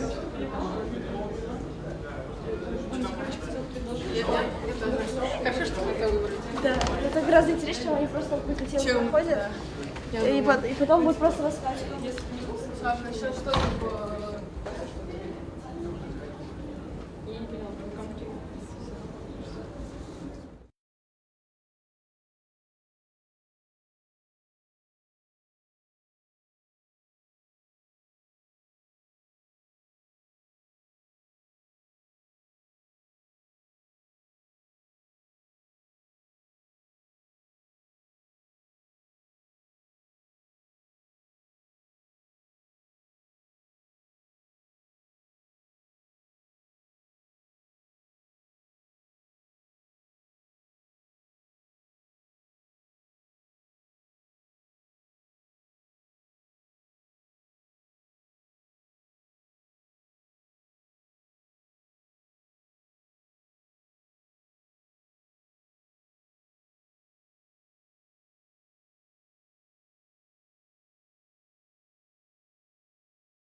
fast. Didn't we just meet? Sometimes I've been to productions and we have been working for 6, 8, 10, 12 weeks. And suddenly it's the day of the premiere and we are just like this and everyone look at each other and think, didn't we just meet? Is it the premiere today? So, what have I done? I have written, and is it possible to have the text there as well? Yeah. Yeah?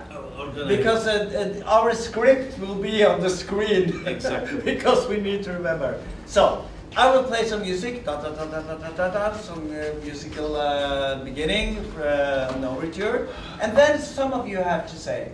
And I will show you this first, everything. Once upon a time, there was a girl named Joanna.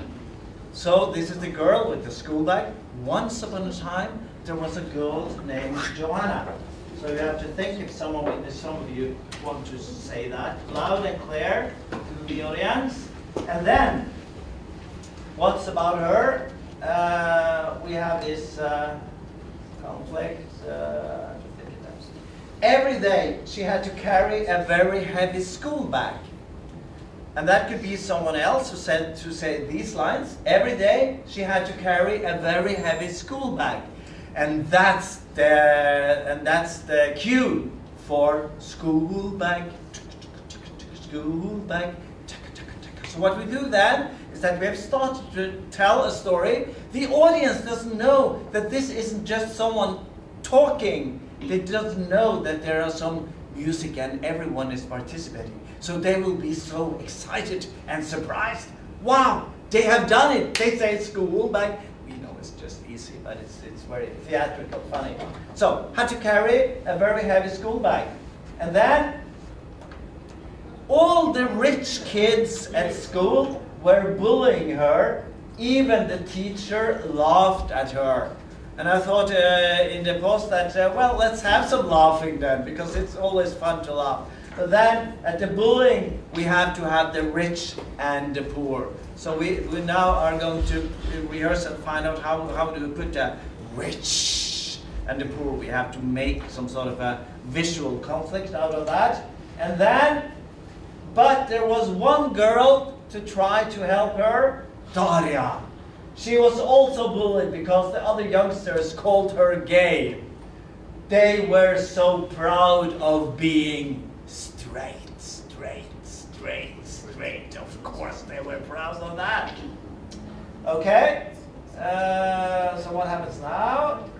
Now we are moving towards the end of the story. Some youngsters felt sorry for Joanna, and then war. Okay, so it's getting more and more dramatic. But what are the solution?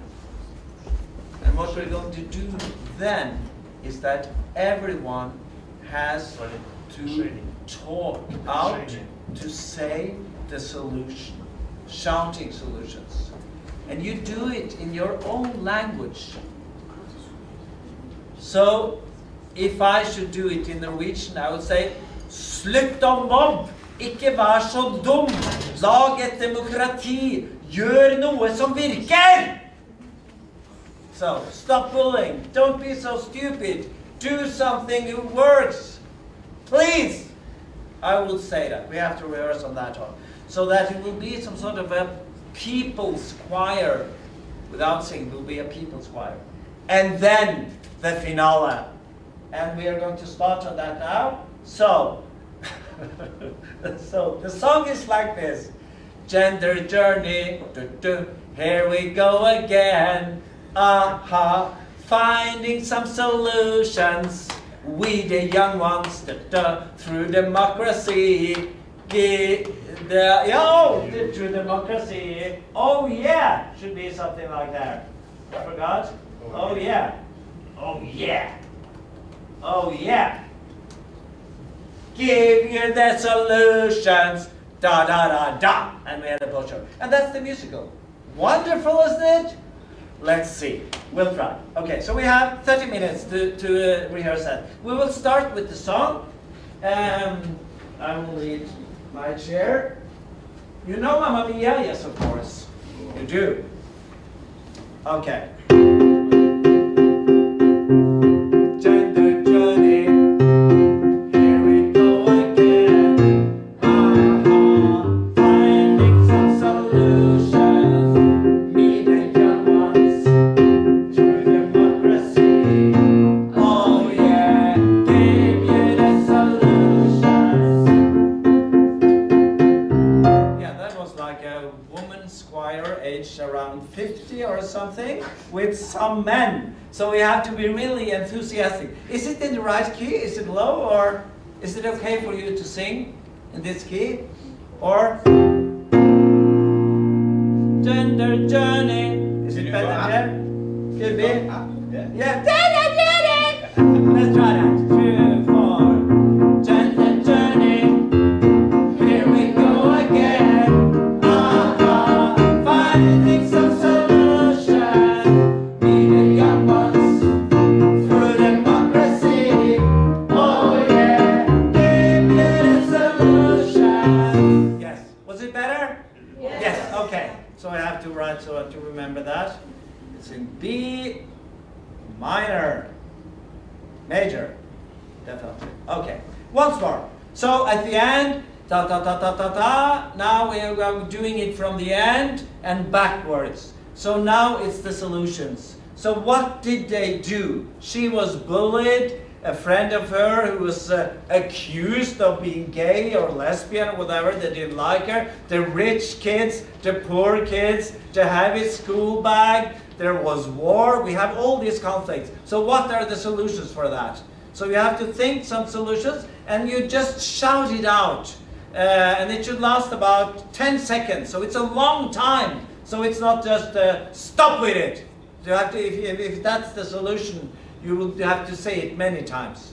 Can we try? So it's a talking choir. So I will say 1, 2, 3, and we just shout out the solutions. 1, 2, 3. Slutt med det! Dette er bare kjempedumt! Dere må gjøre noe med det! Hvorfor hører alle bare min stemme? What we should have done was to turn down the lights so that we don't see each other. Because now we are a bit nervous and perhaps we haven't been shouting like it. But just imagine you are very angry, you are shouting something. Who are the people you are angry with? Your parents or something? Stupid people! The parents. So we have to sort of imagine. So can we try? Now, I'm one person. And we can't make the audience hear my voice. They have to hear your voice. You're outgrowing me. You are so many more. So it should be really loud here, and I will not shout so loud. Okay, 1, 2, 3! I have to see the mouth of all of you moving. You have to say something. You have to bring a solution. What shall we do? Try to do it.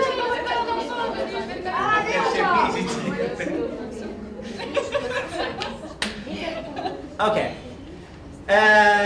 Yes, Christian. 10 sekunder ikke for lang tid. Yeah, now it was 20 or something.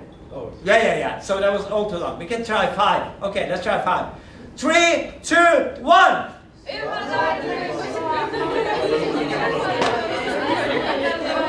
Okay, that's better. 5 seconds. Okay, last time. So, what are the solution? Oh yes, you should. Okay, you should start everyone at the same time. What is the solution?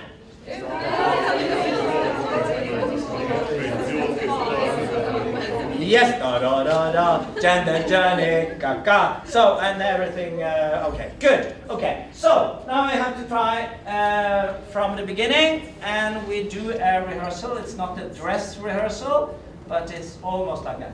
So who want to say this line? Who want to say this? Once upon a time, there was a girl named Joanna. I can. You can. Wonderful. Once upon a time, there was a girl named Joanna. Good. Can you do it slower? Once upon a time, there was a girl named Joanna. Wonderful. So you have to think about when we talk to audience, we can't talk too fast because They have to comprehend what we're saying. So, once upon a time, short break, there was a girl named Joanna. Once upon a time, there was a girl named Joanna. So this will be the opening. Once upon a time, there was a girl named Joanna. Okay. Once more, please. Yes. Once upon a time, there was a girl named Joanna.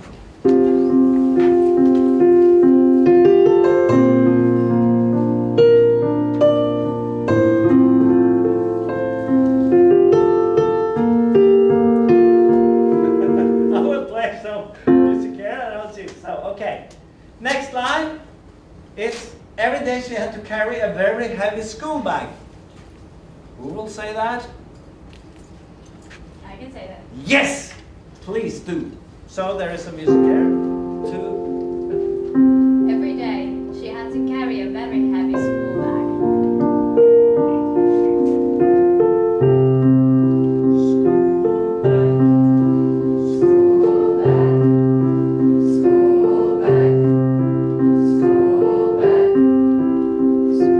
Wonderful. And there, all the rich kids at school were bullying her. Even the teacher laughed at her.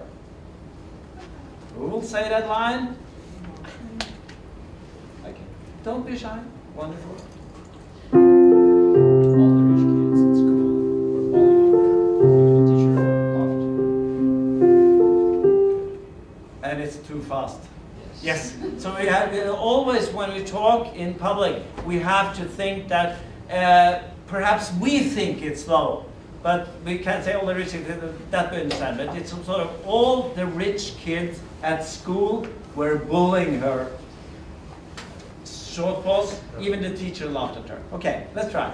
All the rich kids at school were bullying her. Even the teacher Laughed at her. Good. Wonderful. Let's try it from the beginning. Oh, you need the text because we don't have a script. Once upon a time, there was a girl named Joanna. Sorry.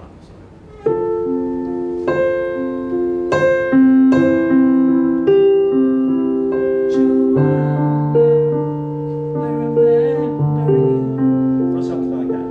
Okay? Every day, she had to carry a very heavy school bag. All the rich kids at school were bullying her.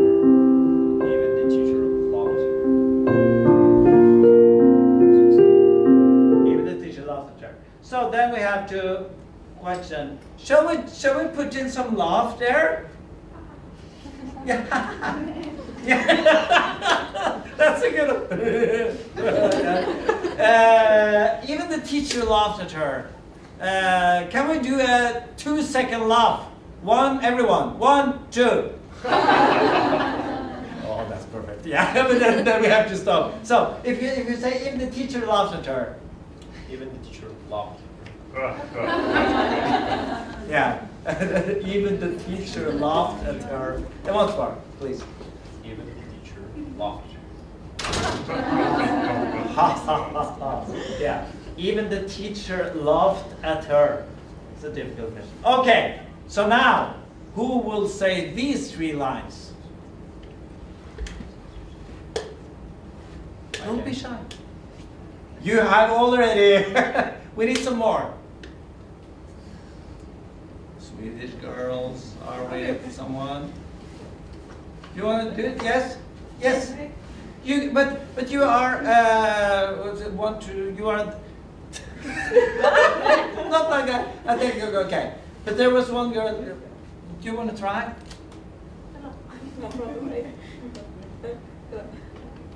Okay. Yeah, please. No. You don't have to, but, okay? You don't want to? No. Okay. Anyone else? We are delivering a story. So you just said, there, wonderful. Okay. But there was one girl, please. But there was one girl who tried to help her, Daria. She was also bullied because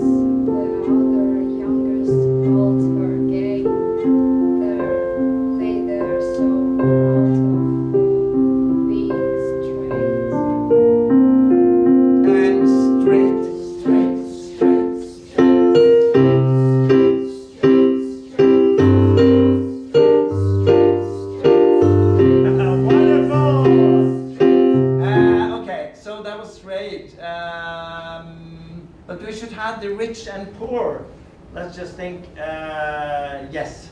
So we just, there was one, we had to do one girl try to help it. Daria. Daria was she rich or was she poor? She was poor, okay? She was rich. Yeah. She was, it's more interesting if she was rich, in fact. Yeah, she was rich. We just do it like that. She was also bullied because the other youngsters call her gay. We have to do, and Joanna was poor. Okay, now we have it. Okay, so let's try. Yes, please. But there was.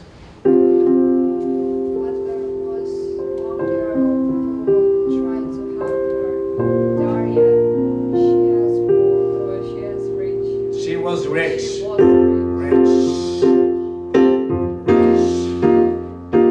Wonderful, rich. Rich.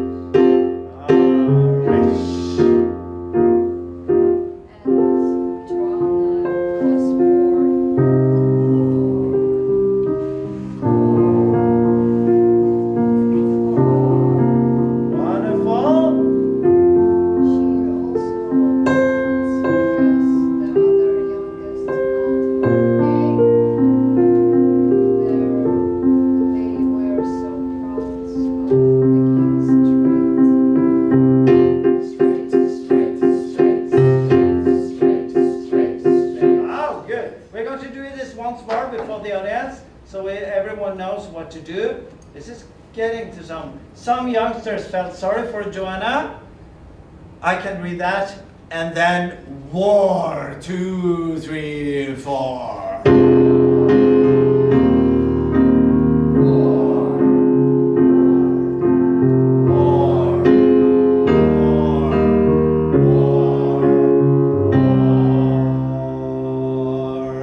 And I will shout, but what are the solution?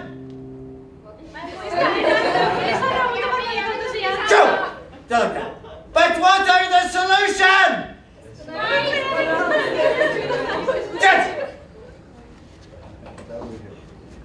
And then everyone had to sing 3, 4. No, sorry, don't let it go. Gender journey. Here we go again. Finding some solutions with the young ones through democracy. Oh yeah, give you the solutions. And then give you the solutions, as we have just 20 minutes left. So, can everyone rise? Because we have to do it. Some movements. I'm not sure. Yeah, that's the movement. Okay. So, can you do the right foot out, left foot in, left foot out? It's difficult. So you just do 1, 2, 3, 4. 1, 2, 3, 4. 1, 2, 3, 4. 1, 2, 3, 4. 1, 2, 3, 4. Gender Johnny, here we go again. Finding the solution with the young ones through democracy. Oh yeah, give you the solutions. Okay, so first verse we're going to do this, and the second verse we're going to do the same movements with the feet, but back and forth, or forth and back. So it will be, and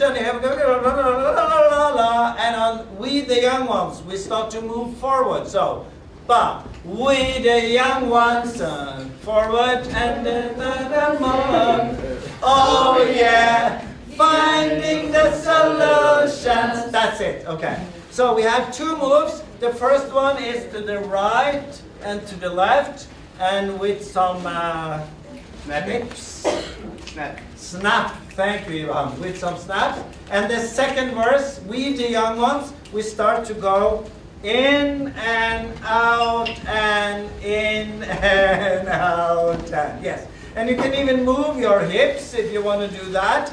So it's a sort of, gender journey, here we go again, aha, finding some solutions, we the young ones, so boom. Democracy, oh yeah, give you the Solutions, and I will do solutions, and I will do a closing in the piano, la la la la, and then we have to, and all the audience will go mad.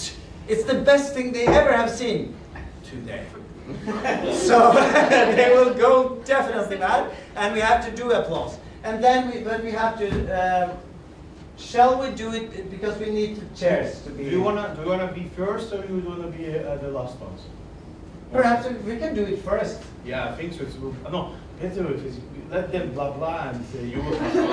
Yeah, let them blah blah. Okay, but we need to. There are so many that not enough chairs. Yeah, but we will squeeze everyone there, so you will have space here. Okay, we'll space. Okay, but then we have to sort of. You have to do it around me in a way. Can you just put all the chairs back? And we do 2 lines, I think we will do. We just have to rehearse how it looks. So there will be chairs, chairs, chairs, chairs. And if you all can stand in 2 groups here, just in a cluster in a way, that's good. And I need a small opening there. Just stand there in some sort of a cluster. Oh, it looks good. Wow.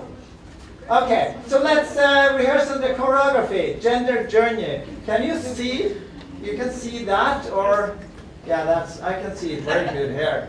Gender journey. So we start to go to the right. 2, 3, 4. Gender journey. Here we go again, finding some solutions. Forward. We the young ones. Through democracy, oh yeah, give you the solution. Yay! And they applaud you, and you applaud them, and then I will come forward there, and I will do like this. 1, 2, 3, and we all bow, and up again. So it's just in your hip. It's a sort of, you just do like, well, not with the hand, you just do like this, and you can choose if you want to see in the ground, like this, or if you want to see up, which sometimes is rather polite. You can see the audience the whole time. You decide yourself what you do. Okay, so applaud, applaud, applaud, applaud, applaud, applaud, applaud. 1, 2, 3! And there's even more applaud. Okay, good. So now it's the dress rehearsal. Now we're going to do it. Oh, God.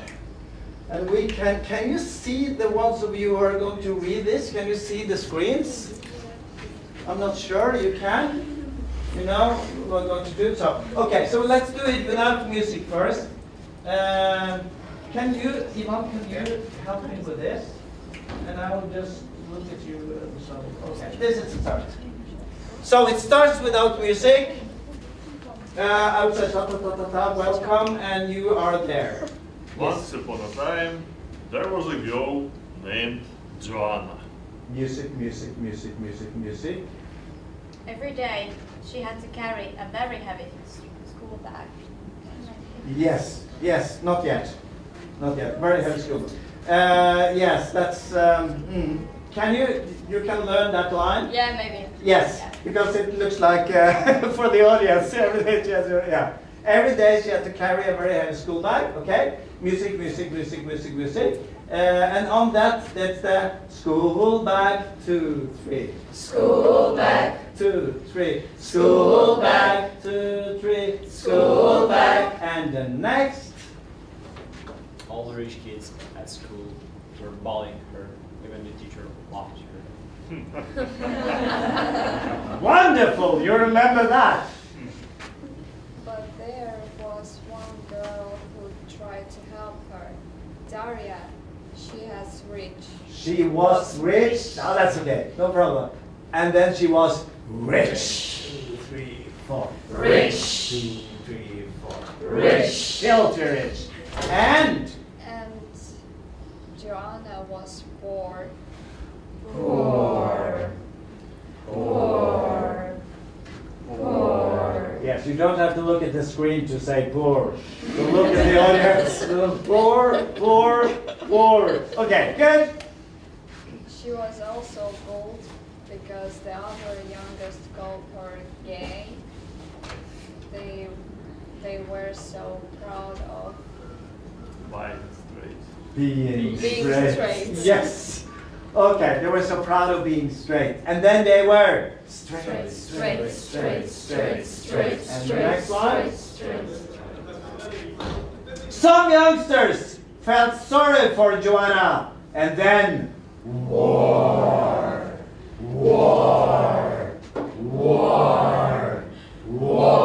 Just imagine that I'm the audience now. So don't look at the screen when you say war. You can remember that. So, some youngsters felt sorry for Joanna, and then war.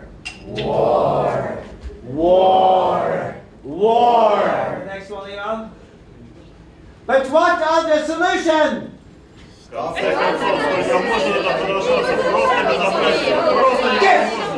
And now music. Oh yeah, I want to do that. Shouting Gender people. journey. Okay, 1, 2, 3, 4. Gender journey. Here we go again. Aha, finding some solution. Forward. We the young ones, through democracy. Oh yeah, give you the solutions. Blah blah blah blah blah blah blah blah blah. Applause! Applause! 1, 2, 3. Oh, wonderful. So now we must do it with music, and we need a microphone, I think. What's at the table?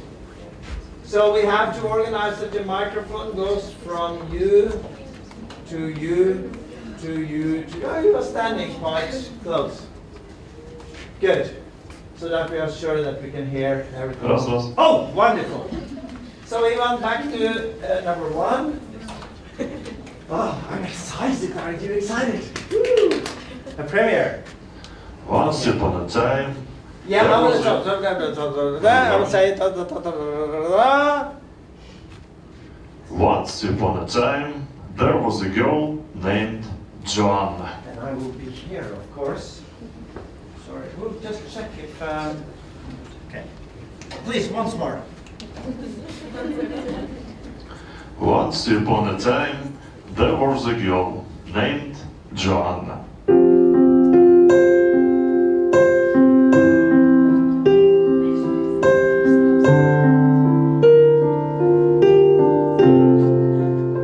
Every day, she had to carry a very heavy school bag. School bag, school bag. 4 times. School bag, school bag. All the rich kids at school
Okay.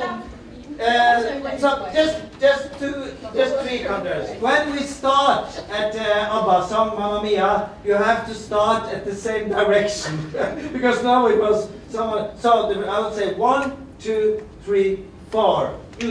Gender journey. Oh, wonderful. Okay. So blah blah blah blah blah blah blah. 1, 2, 3, 4.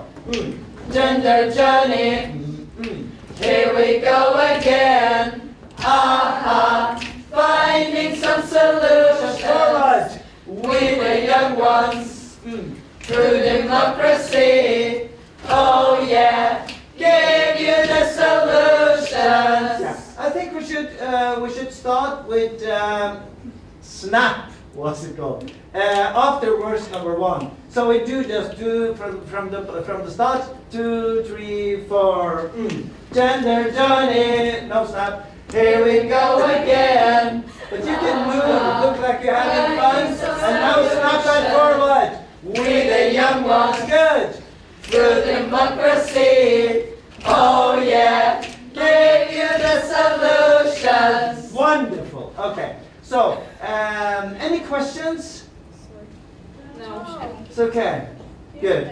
So now I will tell you something. What we have been doing now is working with art. So we had so little time doing this, and we just had a small group, small group discussion, find some conflicts, find an idea. This is in real life, of course, it takes days and weeks and months. And we had 5 or 10 minutes doing it. But you can do it when you come back to your school. If you want to develop something like this, you can first say that, okay, you and you and you and me and you and some others, let's get together and find a theme for a song, for a play, for a musical, for a theater play. But you have to discuss first what is this about and what are the conflicts and which are the main characters and so on. You have to create it together.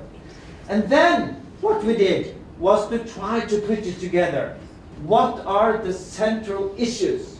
Well, it's rich and poor. It's the school bag. School bag. That was important because it was part of the story. The bullying, the part of being straight, and the part of being warm. And if this was a musical, every one of these words would have a song. So there will be a rich kids and poor kids, they will always be not able to play together. Rich kids and poor, it will be like that. And I'm so depressed when I think of war. I'm so depressed when I think. Every part will get a song. And then that takes a lot of time to make the songs and to make the music and to make it stick together. And then at the end is to make a whole for the audience and for everyone, to make it logic and to make it function. And we had a few minutes to do that, just 10 minutes while you had a break. I just go like this, and we made a story. And the story lasts for, I don't know, 3 minutes or something like that. 2.5 minutes. It's really a short story, but it's a story, and I think the audience will enjoy it, and I think they will enjoy that you have been working together with this. And then we have this song, which of course everyone will be singing the rest of this conference. Perhaps you will wake up tomorrow morning and hear, Johnny, there we go again, or something like that. So we will have a break now until around 4 o'clock. And then perhaps we will start. It was silly like us to start. We will start with this. And good luck. And thank you very much, all of you, especially you, and you, and you, and you, especially, for being such a good sport and playing together with me these, 1 hour and, 1.5 hour. Oh my God, we did this in 1.5 hour, including a break. Wonderful. Thank you very much. Thank you. And break the line. So now there's just a pause. until around 4 o'clock. Yes. Yes. Yes. Yeah. 这是民谣式，Yeah, sure. We will show in here, and then their other groups will talk about the and I will do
aga siis nendele, kes juba on siin, loodan, et teil läksid töötoad väga hästi. Надеюсь, у вас все эти рабочие группы прошли хорошо, вы довольны? Olete rahul? Väga hea. Ja ega siin ei ole pikalt venitada. Tahaks ära kuulata, mida tahab meile öelda grupp, kes tegeles noorte osaluse ja kodanikuühiskonnaga. Eestvedajad olid siis Lauri Luide ja Anna-Liisa Starkova. Kus on see grupp? Noorte, kuidas? Ei, aga teie grupp. Meie Lauri Luidet ausatades ei vajagi. Me vajame teid, et te kannaksite ette sellest, millest te rääkisite, mis tulemusteni te jõudsite. Ainult kahekesi või? Sellest grupist?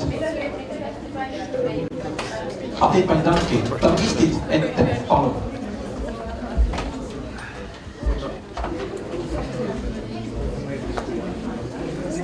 Siin on ruumi, palun. Kas juba esimene grupp? Kas võib? Jaa, võib. Okay. Meie rääkisime kodanikuühiskonnast. See on väga lihtne kontseptsioon, kuidas kõikidel inimestel peaks olema õigus ja soov suunata enda seda ühiskonnagruppi nagu paremuse poole. Kõik erinevad sektorid peaksid tegema koostööd ja arutasimegi sellel teemal.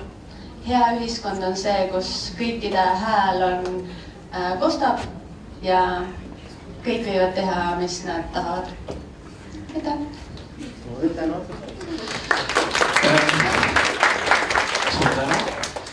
Ma ei tea, Vassili, äkki koos tuletame meelde, mitu korda ma olen seda foorumit modereerinud. 4-5 korda vist. 4-5 korda. Nii lühikest ettekannet ma pole kuulnud. Aga konkreetsuses peitub jõud. Tublit. Järgmine grupp on siis lõimumine ja mitmekesisus. Seda juhtisid olid eestvedajad Margarita Källo ja Vassili. Aga kus on grupp? Nii, kogu grupp, palun siia ette. Palun, grupi liikmed. Вся группа, пожалуйста. Выходите. Докладывайте, до чего там договорились. Rääkige välja, milleni te siis jõudsite selles grupis. Kes on spiiker? Spiiker jääb, meil tahab mu mikrofon. Kahekesi rääkida, jah? Anton ja sina.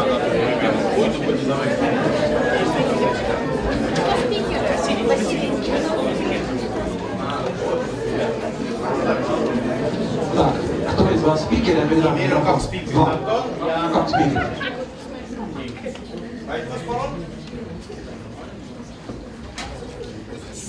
Nii, okei, me arutasime lõimumise ja üldise Eesti-venelase suhete konflikti Eestis ja millised probleemid seal on ja kuidas seda lahendada. Ausalt öeldes ma palju ei lahendanud. Aga siin toodud põhipunktid ja põhipunktides on keeleteadmisse, siis praktika puudumine. Ma pole ise lugenud seda teksti. Ma kohe ütlen ise. Siis eesti keele puudus välja arvatud kooli, et inimesed peavad rääkima eesti keeles mitte ainult koolis või siis lasteaias, vaid oma vabal ajal ka. Siis õpetajate puudus, eesti keele õpetajate puudus ja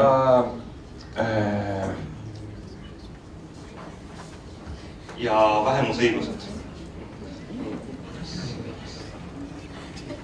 Ja siin toodud välja ja lahendusega pakutakse rohkem eesti keele kursuseid, rohkem eesti keele praktikat, meelitada inimesi hakkama saada eesti keele õpetajateks ja palgatõus. Näete, mitte ainult poliitikud tegelevad populismiga. Ja see on vist kõik, mis siis.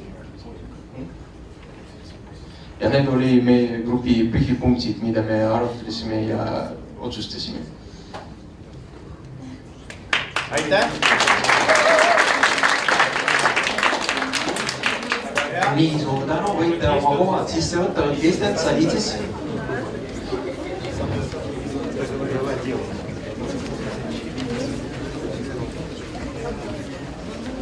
siin Tallinki hotellis mulle meeldib see Fideli parem osa kõige rohkem. Kõige mugavam töötuba ja selles toimetasid noored, kes rääkisid ettevõtlikkusest ja rohepöördest. Eestvedajateks olid Anneli Ohvril, Ivan Vassilevski. Nii et see rühm, kes rääkis ettevõtlikkusest ja rohepöördest, kus te olete? Aga tulge palun siia ette ja rääkige meile, mida te siis rääkisite. Расскажите всем нам, честному народу, до чего вы договорились.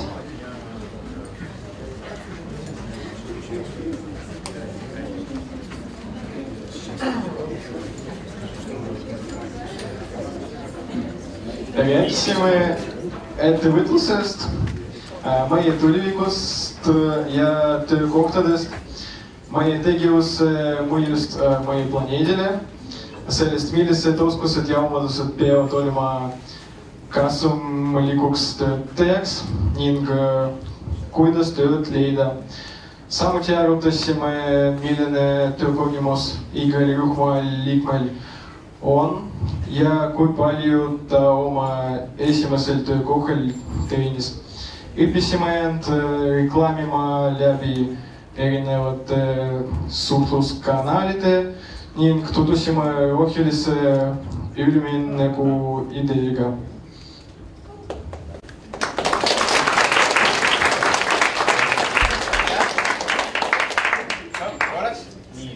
Nii, suurimad tänud, tõesti täna on väga lühikesed kokkuvõtted.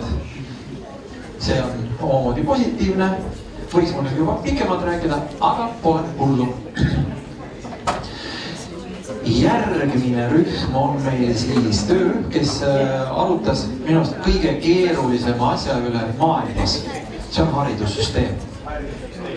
Ja Irina Kovikova koos Lauri Rajalaga juhtisid seda ja nüüd tahaks näha tulemust. Mida te välja mõtlesite? Missugused on teie kokkuvõte? Nii.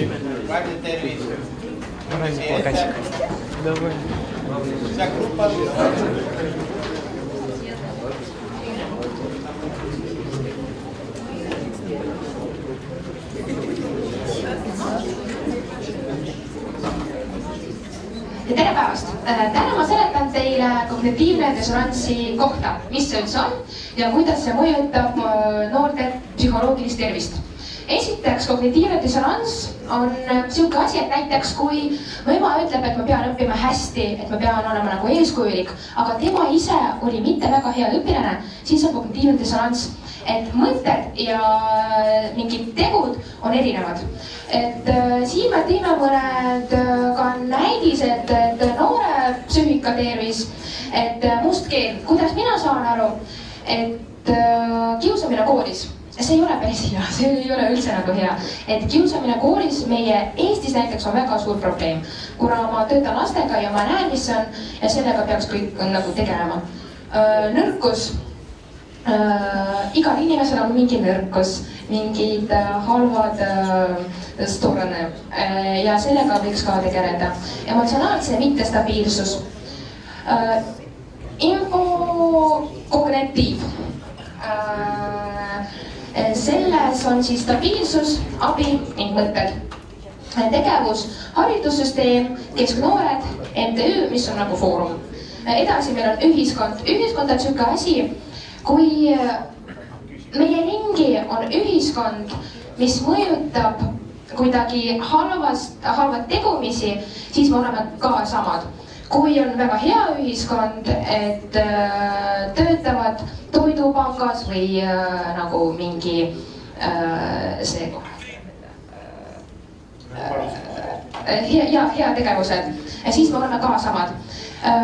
Koos olla hea, ole lahke kodanik ja mõtle teiste peale. Ja tuleb ka praegu vene keeles see kõik. Здравствуйте, дорогие друзья! Как вы поняли, мы говорили о когнитивном диссонансе. Я приведу другой пример, на примере курения. Допустим, вам человек утверждает то, что курить это вредно, курить это плохо. Но потом, через пару минут, вы видите, как человек выходит на улицу, берет сигарету и начинает сам курить. Это и есть когнитивный диссонанс, когда вы чувствуете некое такое противоречие внутри себя. Также мы выписали несколько пунктов, точнее информация, окружение общения, деятельность, язык вражды и главное правило психологического здоровья – это понять, принять и простить. Да, это сложно, особенно понять еще можно, принять сложнее, простить именно по-настоящему, именно прям полностью простить и отпустить еще сложнее. Хотелось бы отдельно прокомментировать еще язык вражды. Написано, что мы его не допустим, потому что, как мы все знаем, когда человек находится под каким-то негативным влиянием, он начинает себя некомфортно чувствовать, ему становится некомфортно, неприятно находиться в обществе. Он может стать из этого раком-отшельником, назовем его так, полюбит одиночество, но и также станет негативным человеком, потому что у него не будет положительных эмоций в жизни. И окружение общения. Это, наоборот, нам может понять, не понять, это может нам поднять настроение, это может нам помочь в плане психологического здоровья. Потому что когда у вас есть близкий человек, с которым вы можете поговорить, можете выговориться, вам становится легче на душе. То же самое, что и друзья, и школа. Школа — это вообще отдельная тема. Там и друзья, и учителя, я думаю, все прекрасно это понимают. Ну и на этом, пожалуй, у меня все.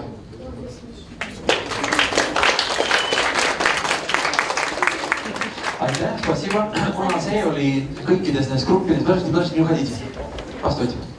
Вы жертвы. Te olete ohvrid. Kuna see grupp tegi ettekande väga põhjaliku ja pika, väga академилise, väga keerulise, поскольку эта группа сделала свою презентацию очень сложную, очень обширную, очень академическую и непонятную. Поэтому, может, у кого есть какие-то вопросы к группе? Äkki on kellelgi küsimused grupile olemas mingisugused? Nad tahaks midagi täpsustada. Kui ei ole, siis veel kord suur aplaus.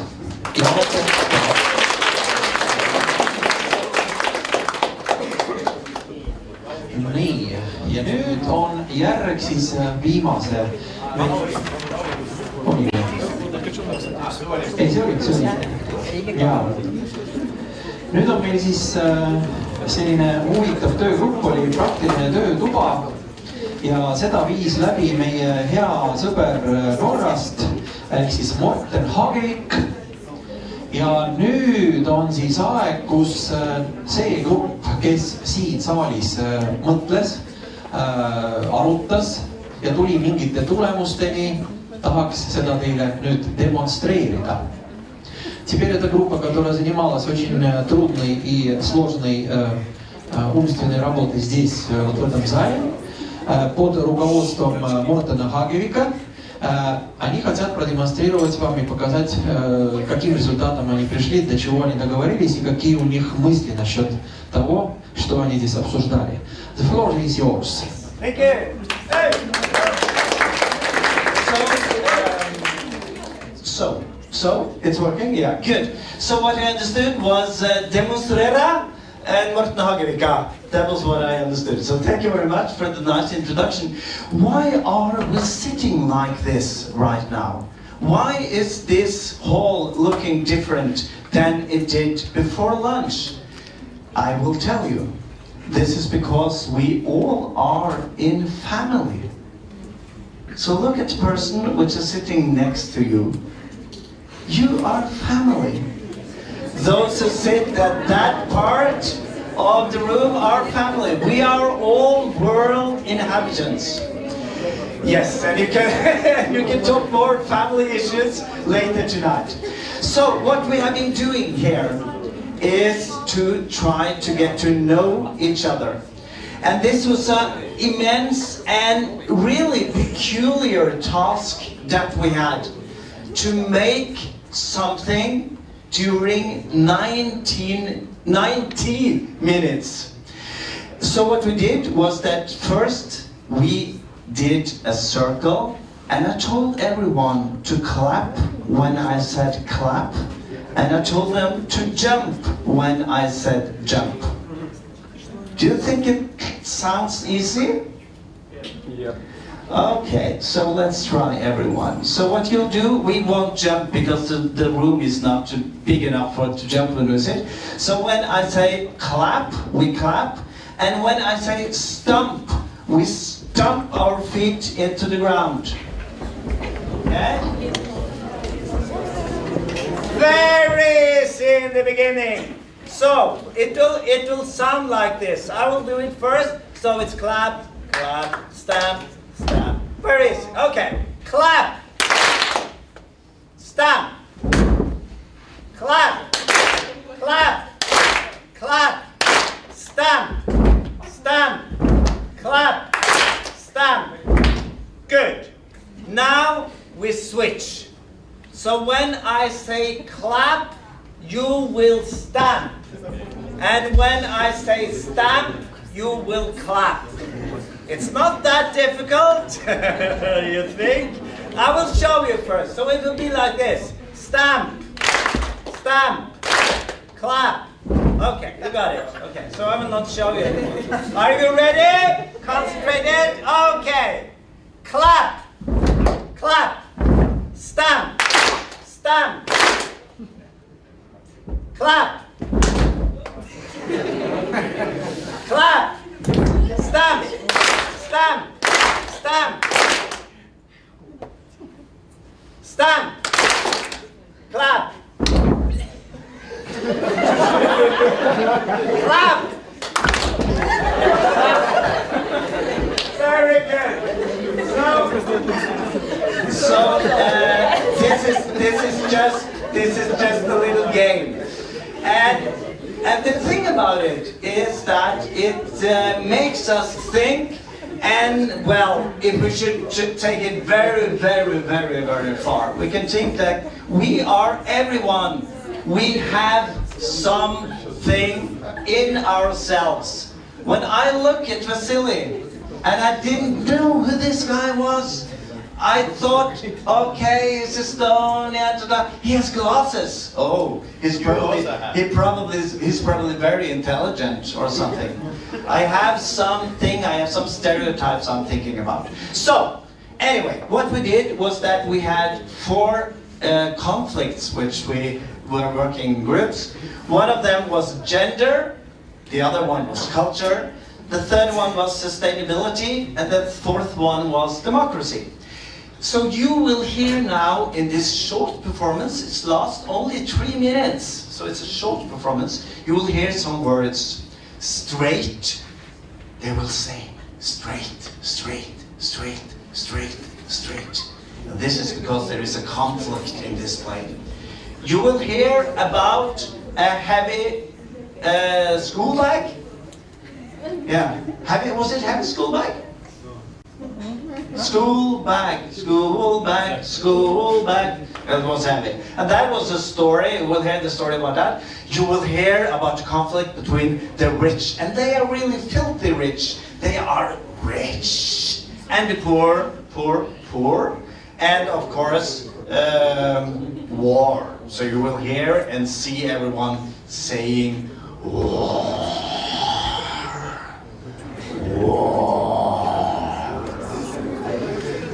And then we have a song at the end, a finale song. And this, dear friends, is the premiere. No one has ever seen this before. It has never been done before. It will never be done again. But we have a recording of it. So, dear friends, please come up and we will do the group.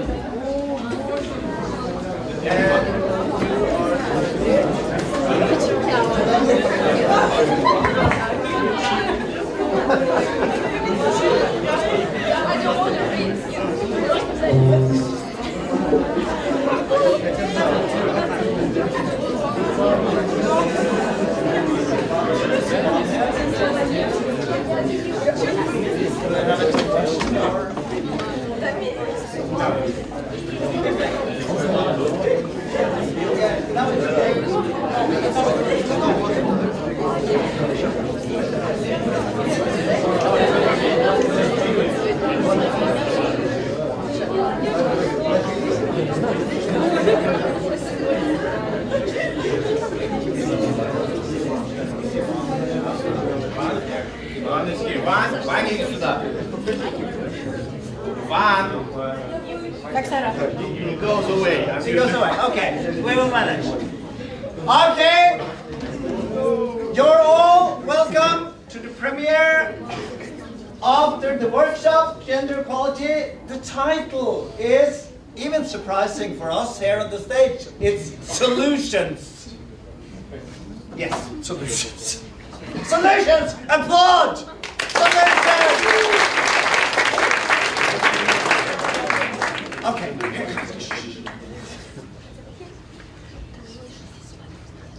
Once upon a time, there was a girl named Joanna.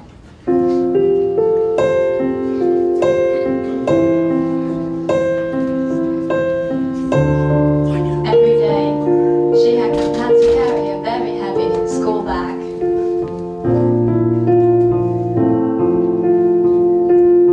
All the rich kids at school were following her. Even the teacher laughed at her.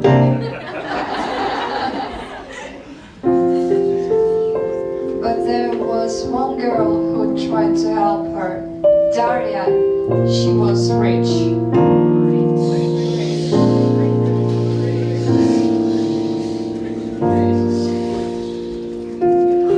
And Joanna was poor.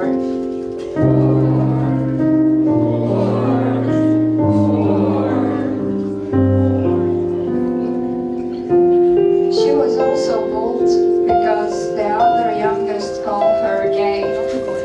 They were so proud of thinking straight. Straight, straight, straight, straight, straight, straight, straight. Some youngsters felt sorry for Joanna, and then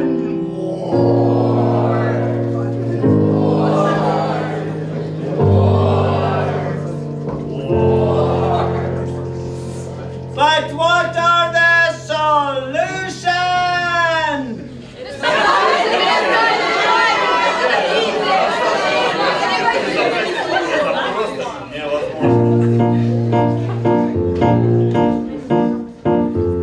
Tender Johnny, here we go again. Finding some solutions. We were young ones, through democracy.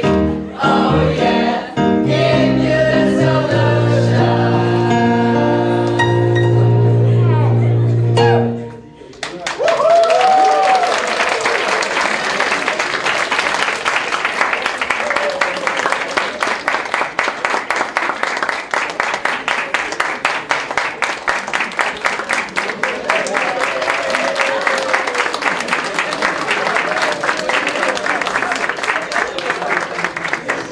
Thank you very much.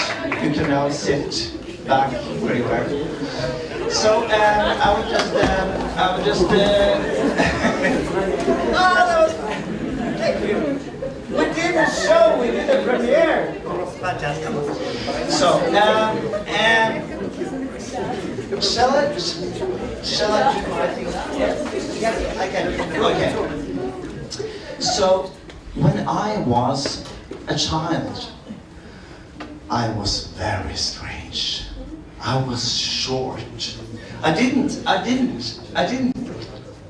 grow up really. I felt I wasn't good at sports. I was lousy in playing football. I had asthma, so my voice was like this.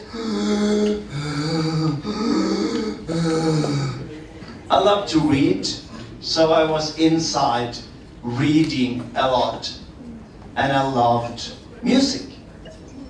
My parents, they weren't rich, they were rather poor, so the other kids, they bullied me because I had clothes which my mother had made, and she made all these knitting sweaters, which I thought was very pretty, but the other kids were bullying me. Oh, you have this lousy sweater again? Are you poor?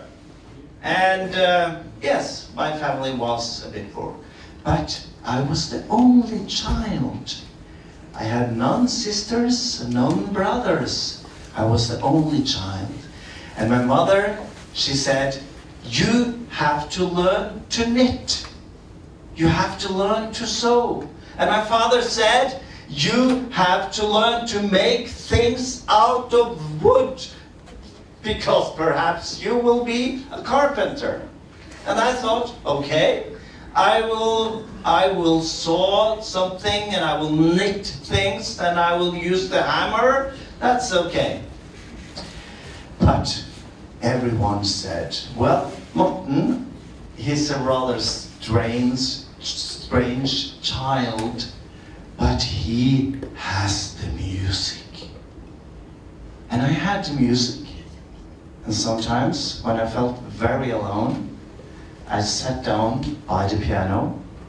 And now I have to play. And do I need a microphone for the... No, I do, or not? Because I'm going to play a song for you, which I think illustrates perfectly what this is all about. Be creative! What is that? What is it to be creative? I will tell you. Because I heard a song. And how do I do this? You can hold. Thank you. This is a song.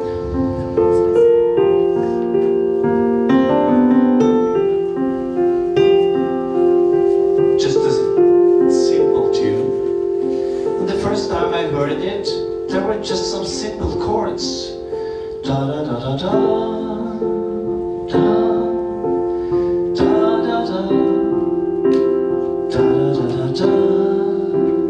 Da da da da. And I thought that was a simple tune, not so exciting chords. And a friend of mine said, do you know who wrote that tune? No, it's Cy Coleman. It's Cy Coleman who wrote that song. And I needed to find the chords for this song. And when I heard the original, it was like this. Da da da da da.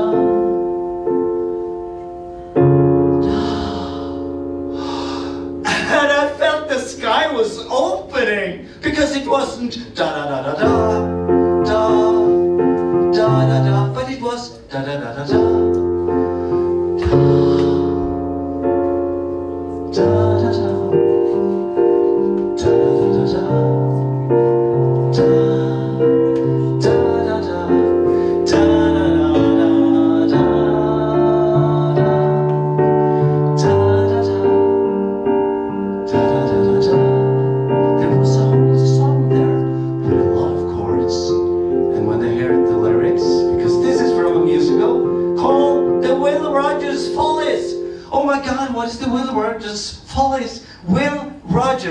He was a cowboy in the United States of America, and he was famous for throwing the lasso and nothing else except talking to people. And he said many, many times that I never met a man I didn't like. I never met someone I didn't like. And I was just a little kid, and I was listening to this and thinking, is it possible? Is it possible? I like you. I like you. I'm not sure if I like you. Okay, perhaps I like you.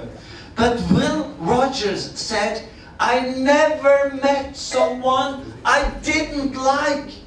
I always shook hands with everyone because everyone is the same family and every one of us are inhabitants of the same earth. We are family. So then I started to listen to the text, and I need a microphone again. And because the text was like this, is like this. Never met a man I didn't like, highfalutin gent or Barry Bum. Yes, we come a long way down the pike. Never met a man I did like. And Will Rogers and Little Morten learned that if you have knowledge, if you have imagination, if you have the possibility to meet other people, to shake hands with other people and be curious,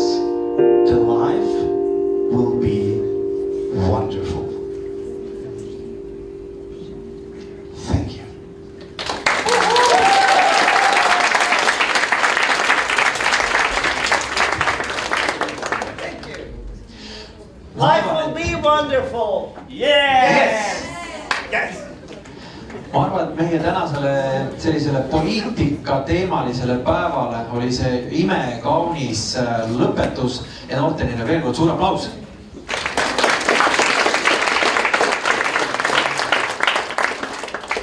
Ja nagu ikka, igasugused sarnased üritused lõpevad alati suure tunnustamise sessiooniga ja ma annan jällegi Vassilile mikrofoni üle, sest et tal on väga palju inimesi, keda ta tahab tänada. Aga veel kord teeme suur aplaus, let's do the sound noise.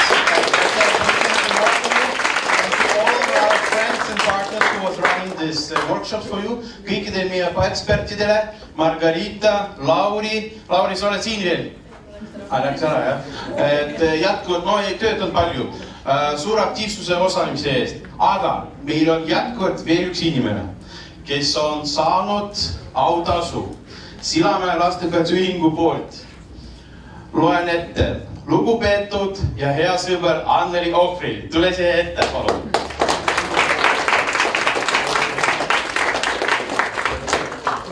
Anneli Ohvril, Let's Do It World Foundation, üks maailma suurtest panustajast keskkonna valdkonnas. Sillamäe lastekaitseühing 10. augustil toimunud üldkoosoleku otsusega on teid valitud ühingu au liikmeks. Ühingu au liikmeks tegevuse pikaajalise toetamise eest ning märkimisväärse panusteed ühiskonna elu. Aplaus!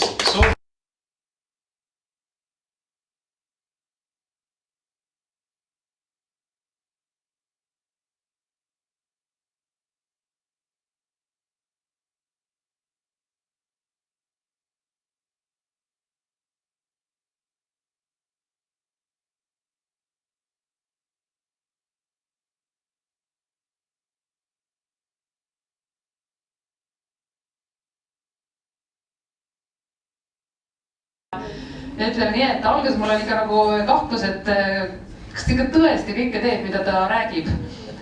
Aga siis hiljem, kui me juba hakkasime koostööd tegema, siis ma sain aru, et ta oli ainult väikese osa rääkinud sellest, mida ta tegelikult teeb.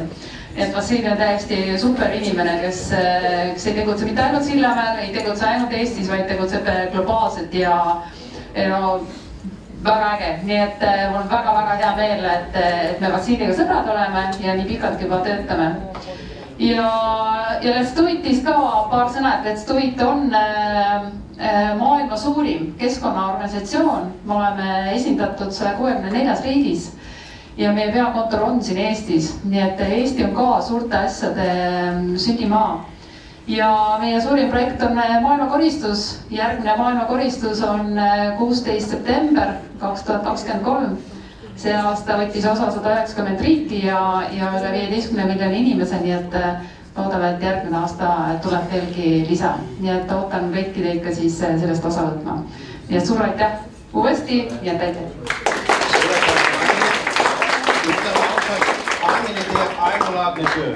Anneli is making a great job. Basically, to clean the planet, this is the task for everyone. To live in a free and fresh air, where there is no waste. Do you believe in this world where there is no waste?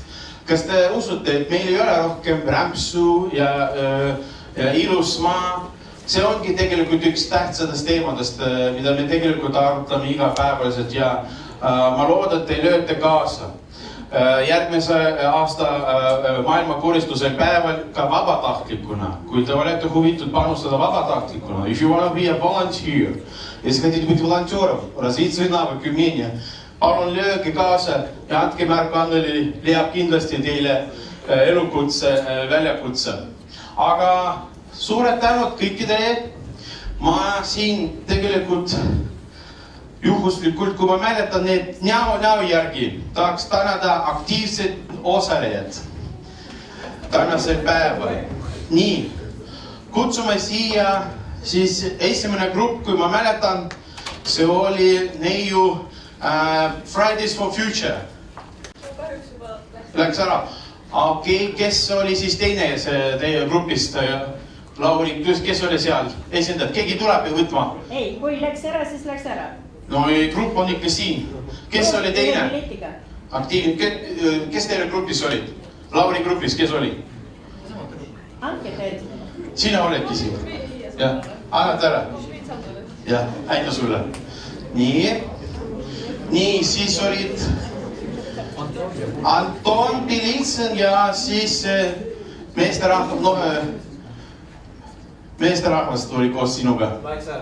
Ta läks ära ka? Kui läks ära, siis läks ära. Anton, palju õnne. Nii. Aplaus ka. Aplaus ka. Nii.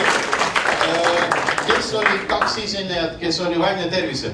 Образование, кто все лекции это было? Kes rääkisid? Nii, tule siia ette. Teeme aplausid ka sõbrad.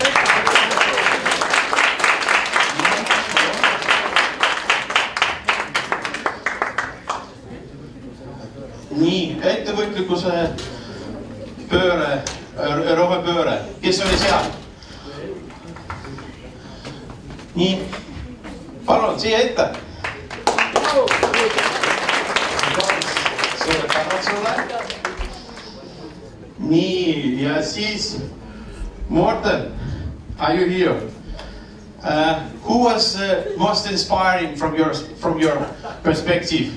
Most interested person? Who we should be presenting it? Oh, in the group? Yes. Just randomly. Just randomly. Christian? Yeah. Yes. Okay. Or at least we have international.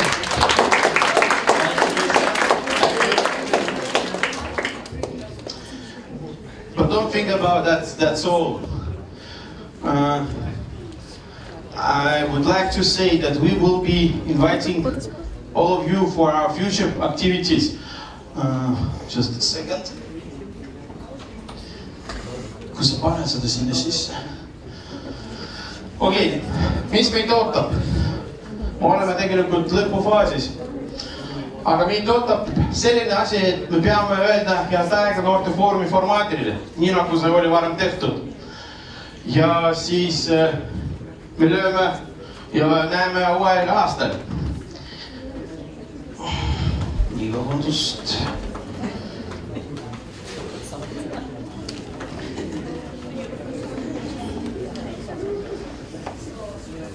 И пока Василий ищет результаты, mina olin kui juhataja esinaine Sillamäe lastekaitserühmas ja juba ammu meie koostööpartner on, kes praegu fotografeerib, kes alati on meie üritused. See on Urmas Roos. See on sulle.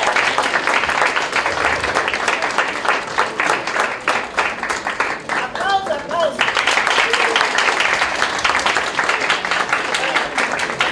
Ja ütleme paar sõnad, kuidas te arvate, et foorumi reklaami on vaja teha või teistmoodi on vaja teha. Mis sul meeldib? Mulle meeldib, et reklaam toimib. Riigistan ja härra filmid ja kõik läheb eetrisse. Tänan.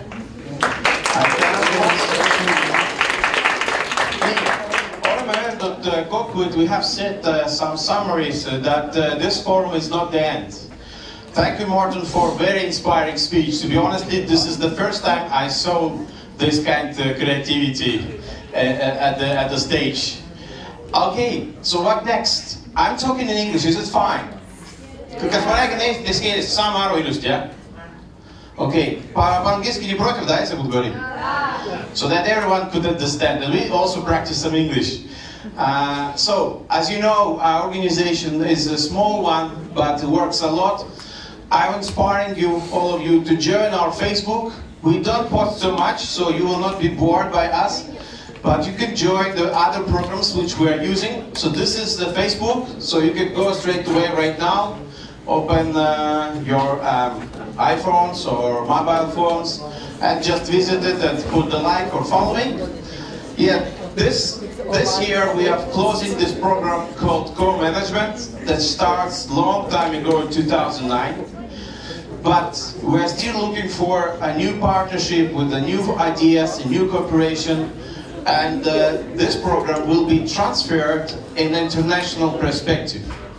We've just been recently in Greece, and I really was inspired by one interesting format. It's called Model of Regional Cooperation. and it provides you an opportunity to grow up to the new stage and discuss the different questions like security, food security, education, unemployment, and etc. on a high level as representatives of the states. So it's like a simulation of the international organizations. So we are gonna start from next year a new format. You're very welcome. It will be basically not one day anymore. So we will be working 2-3 days all together here in Tallinn. And it will be international as well. So probably next year in September or October we meet again. So if you wanna join us, let us know. Okay, we just had some acknowledgement. We usually support and acknowledge two main competitions.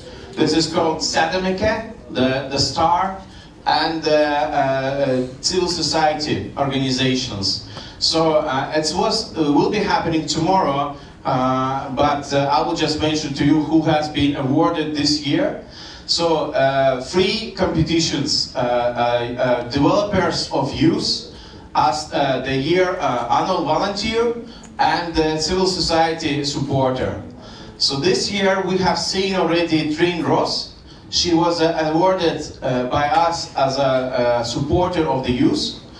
Anneli also was supported by us and awarded an award for helping to develop community. She also has received a state award on behalf of Minister of Foreign Affairs for this world event as a World Cleanup Day.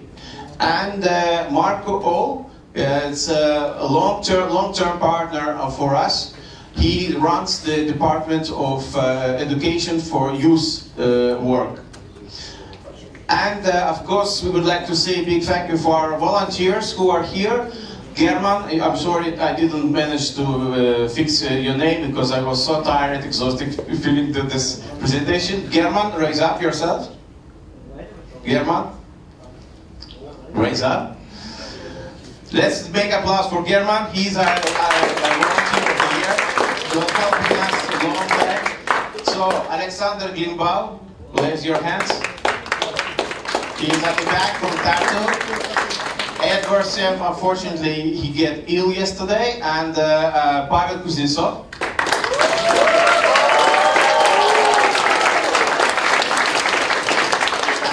And Annalisa Starkova is on her way. And of course, the Civil Society Awards, you have seen already these partners from the Nordic Council, the Civil Society Foundation, the Integration Foundation, and the City of Tallinn. And that's it. So what next? We'll see you next year. And don't be shy to fill out the feedback form. So, most important thing, this one. If you want to receive the certificate right now in paper, I can do it. Who needs the certificate of participation?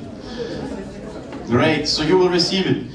Usually I prefer the digital one, as the digital country, but as it's last year of this great event, we decided to print it out and fill it and give it to you, so it's a great memories.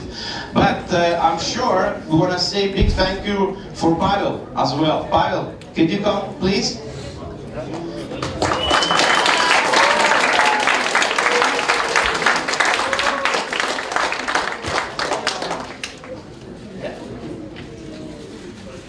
For great cooperation this year and some small presents.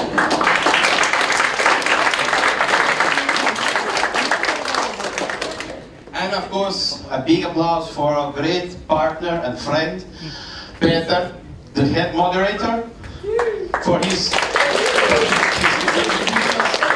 awards that he will be doing for us. Aitäh sulle, Peter. Näeme veel, loodetavasti. Yes, so the certificates, I will be signing them outside over there, so you just come and pick up. Tell me two more interesting things. If you are interested in the singing and dancing, and discovering gender equality. Tomorrow we are running very interesting discussion with our international partners. So if you want to join and have free time, you can join us tomorrow from here at 10 o'clock and have some fun. Is anyone volunteers who wants to join? Есть ли желающие завтра провести с нами тоже интересный вечер и день? Окей, you're welcome. У нас есть 5 свободных мест, можете поучаствовать. Бесплатное участие, интересная компания и что-то еще. And something else. Yeah, as we are running, to be honest, I have not seen too, we are running a big program with the Nordic countries.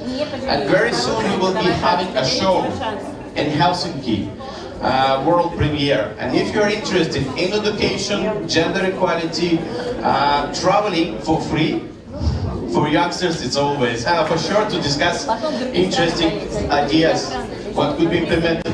By the way, who are interested in money? Yes. Tomorrow I will be distributing almost 3,000 euros for the great interesting projects, which is supposed to be implemented by the end of December. So if you have a great idea, you have something what you want to do in your school or at your community, please join us tomorrow. We will develop your ideas and distribute the money. I'm talking the truth. Because we are cooperating with the schools. Some schools already have decided what they want to do, but if you want to do something and you want to have money, like for example, I remember your ideas, yes, for entrepreneurship program, we will support you. Welcome tomorrow at 10 o'clock in the morning. So if you want to be, just let me know, I will put you in the list, okay? And the future is bright and shine, never give up, that's my motto, and work hard. Näeme varsti uuesti. Aega teile kõikidele, head aega!